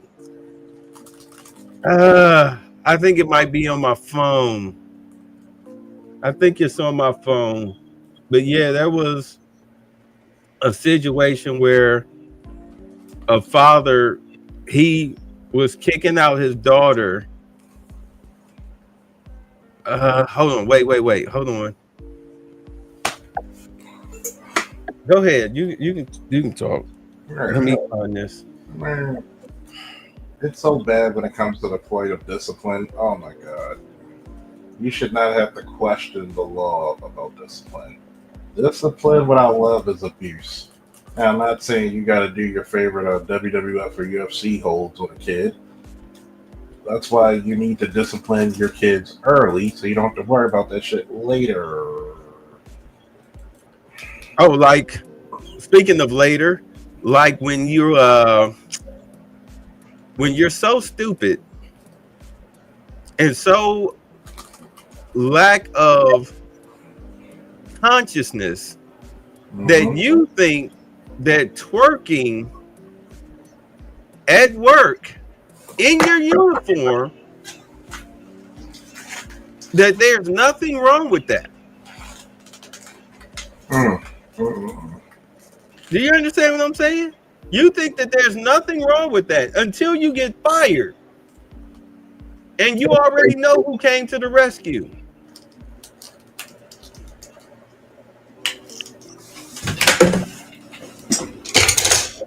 Faster than a child support check. stronger than a goddamn, stronger than a loose BBW.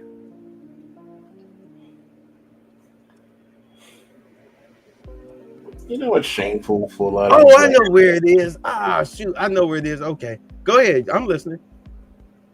You know what's shameful for you black women? I'm gonna say this to y'all, man. A lot of y'all will have the most beautiful faces, but have the most wildest shapes. You're like 350 pounds. But, you know, back to what I was saying about the discipline shit. Oh my God. What? No, I'm on Twitter. A father stabs a vendor after he approached him and his daughter because they refused to buy something. The vendor kicked the stroller and pulled out a knife on them. In return, the dad stabs him. I say it's self-defense, but what are your thoughts? And the father was just wailing on this guy. But that's what happens when you mess with somebody's kid. But I will put that, for the record, I will put this in the Patreon, which is what I've been doing with my Patreon. I'll put that. Oops, is that the wrong video? Oh, here it is. Okay. I'll put that in my Patreon so you guys can see it. But it is very painful. But I know where that video is now. Go ahead. It's in Threads. Let me go to Threads. Wow. Wow. That's also another thing, man. That just shit like that makes you not want to go outside anymore. What? The father thing? I mean, the stabbing thing? Yeah. Look, you. If I'm out with my kid and you pull something like that, I'm gonna kill you. Yeah, you can pretty much call it a day. Oh, let's see here. Oh, I found it. Okay, here we go. There's a good chance you might not make it out, but hold on. Can y'all see this? Can you see that? Oh yeah. In my house. You have to get out my house.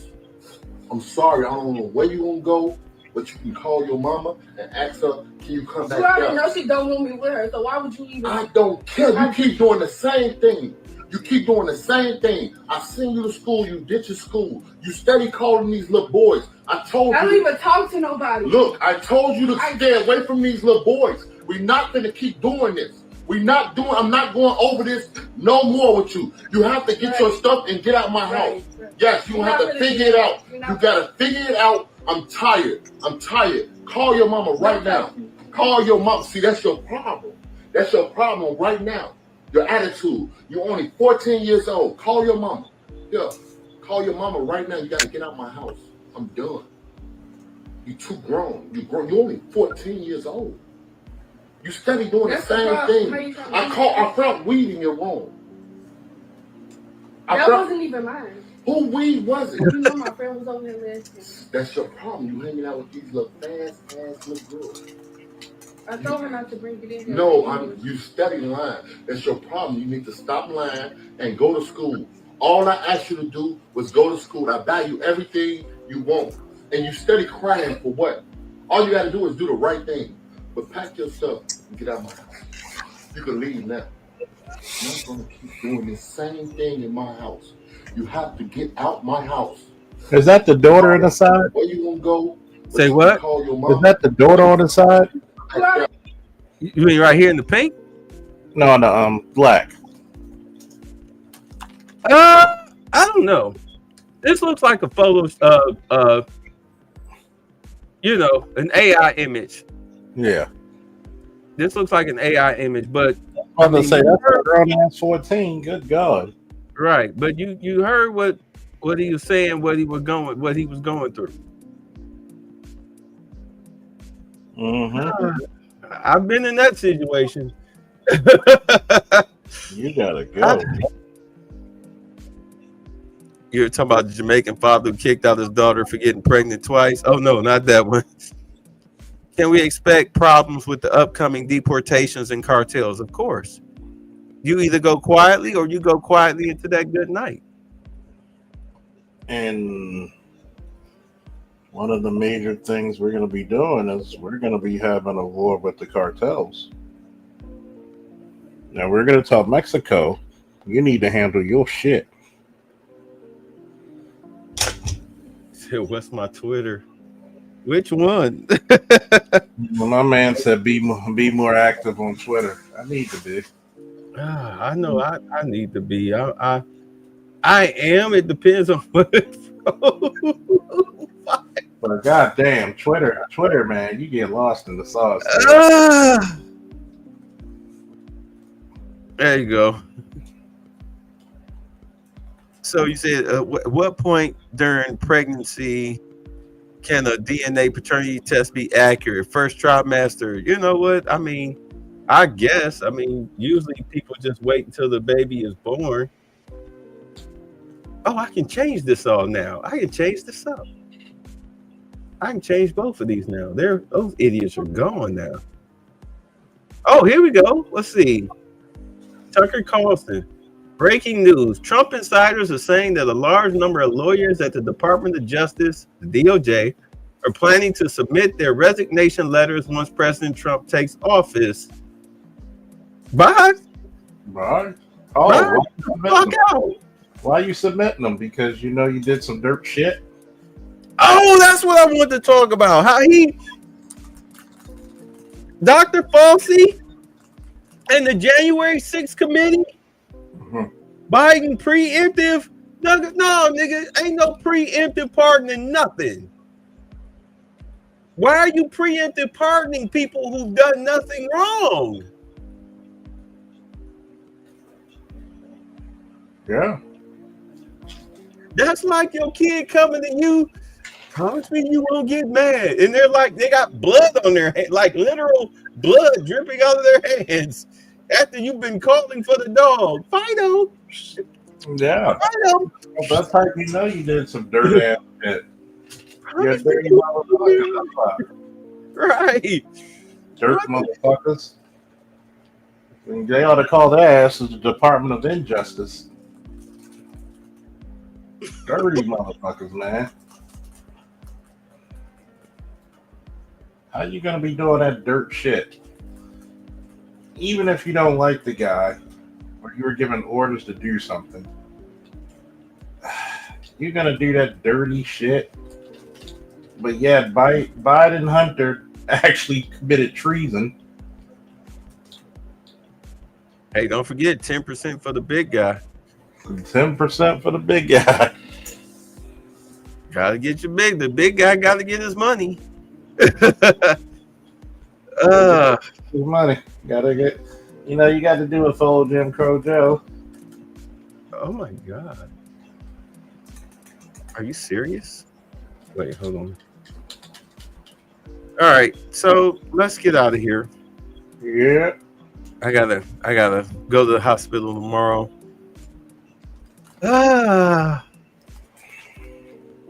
All right, so that's it. That's pretty much where I sit. As black people, as black men, you need to get your money together. Now is not the time to be dicking around. Winter is coming. Kevin Samuels loved to say that, but I'll say that winter's not coming just for women. You can't be raised in the same household as a ratchet chick or whatnot and think that you came out unscathed, that your sister is a POS and you're the golden child. Hell no, you're just as flawed as she is. You grew up in the same house, ate the same food, had the same upbringing. You just as messed up as she is. It's just that you, like her, refuse to see your flaws. Yeah. You got to take some accountability, my friends. Right. Go ahead. The blessed about you being a male that you naturally are more logical about it. But right now, you should be planning for preemptive strikes.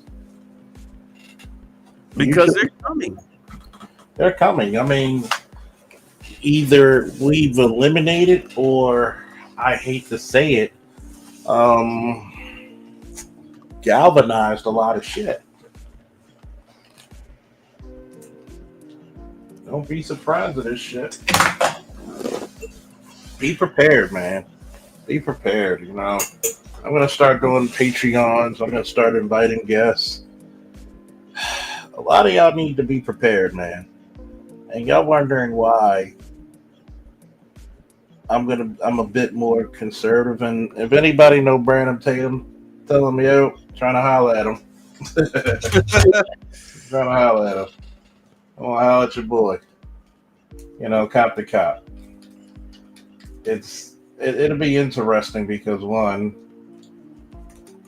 I want to see how honest he's going to be. My thing is how honest you're going to be about the system.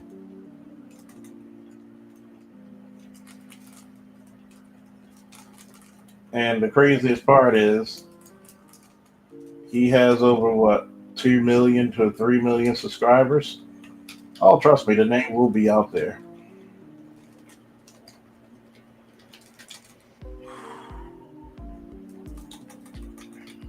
So we're gonna start.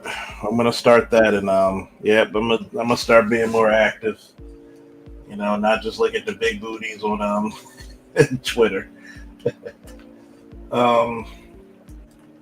Just and hit everybody's hit Bay, hit Lewis Collier, Red Pill Sleeper Cell, embrace villainies comment sections and stuff, and tell us what you want us to talk about, man. So let's do some participation. Mine is in my description box. Yep. And apparently, what I'm reading here today, Jinping ordered the Chinese army to prepare for a war. With who?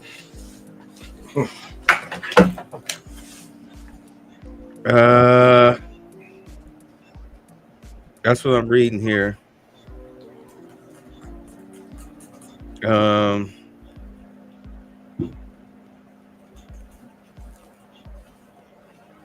Doesn't really say. Oh, Oceania. That's like Australian shit. Right. We'll keep Estasians in line. It works for the Kim dynasty after all. Whatever. It's a bullshit. Whatever.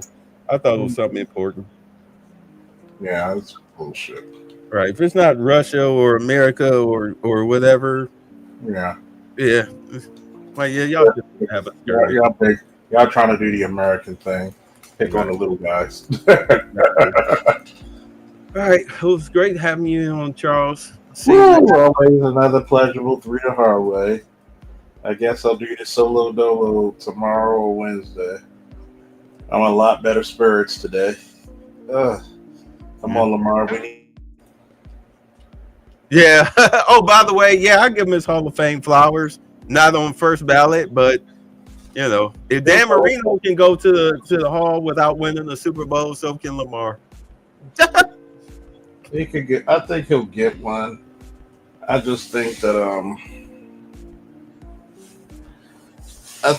lot of mental things happen because they have too much talent on that team not to do it. Okay. I think they were. Well, Lamar was pressing early on, and the Mark Andrews, the fumble and the drop. Okay, that killed a lot of spirit. There's 5. They say there were 5 plays, but the 3 biggest ones was the interception, the fumble, and then the drop. Not to mention I know number 4 was the inability to get into the end zone when they were down by the goal line.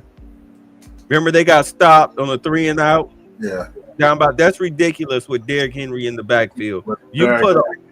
You put an offensive or a defensive lineman in front of him, and then you give him the ball and let them power their way through it. I don't give a fuck if it takes you 4 tries. You do it. Well, I think it was the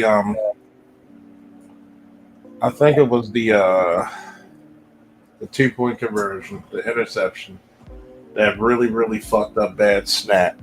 Where I told you, that's right. I forgot about the fumble. That bad snap. And I mean, I know Lamar does some amazing shit. Lamar, that's fucking snow. It's wet. Go down. Go for the next round. Yeah, fall on the ball, bro. Fall on the ball. And I mean, you should know that. Yes, we know that you could do some amazing shit. That's a different climate. You are not Superman. You're just a very athletic man. Even if you were Superman, play for the next play to win, don't play not to lose, play to win. Don't play hero ball. How about that? Yeah, because if you would have sat on that fumble, it gave your punter a chance to kick it. They wouldn't be right there scoring on you. You make them earn every fucking blade of grass. Trump pardons nearly all January 6 rioters on first day of presidency. Well, he did say that. Hey, you're partially the reason why he got reelected. I'm so sick of hearing about this January 6 shit. I hope CNN is done talking about it, especially after all the pardons Joe Biden did. But all right, let's get out of here. I'm gonna hit let's go some Go Beyond before we crash out. Now for a lesson. You may have heard these words before, but I'll teach you what they really mean. Go beyond! Plus!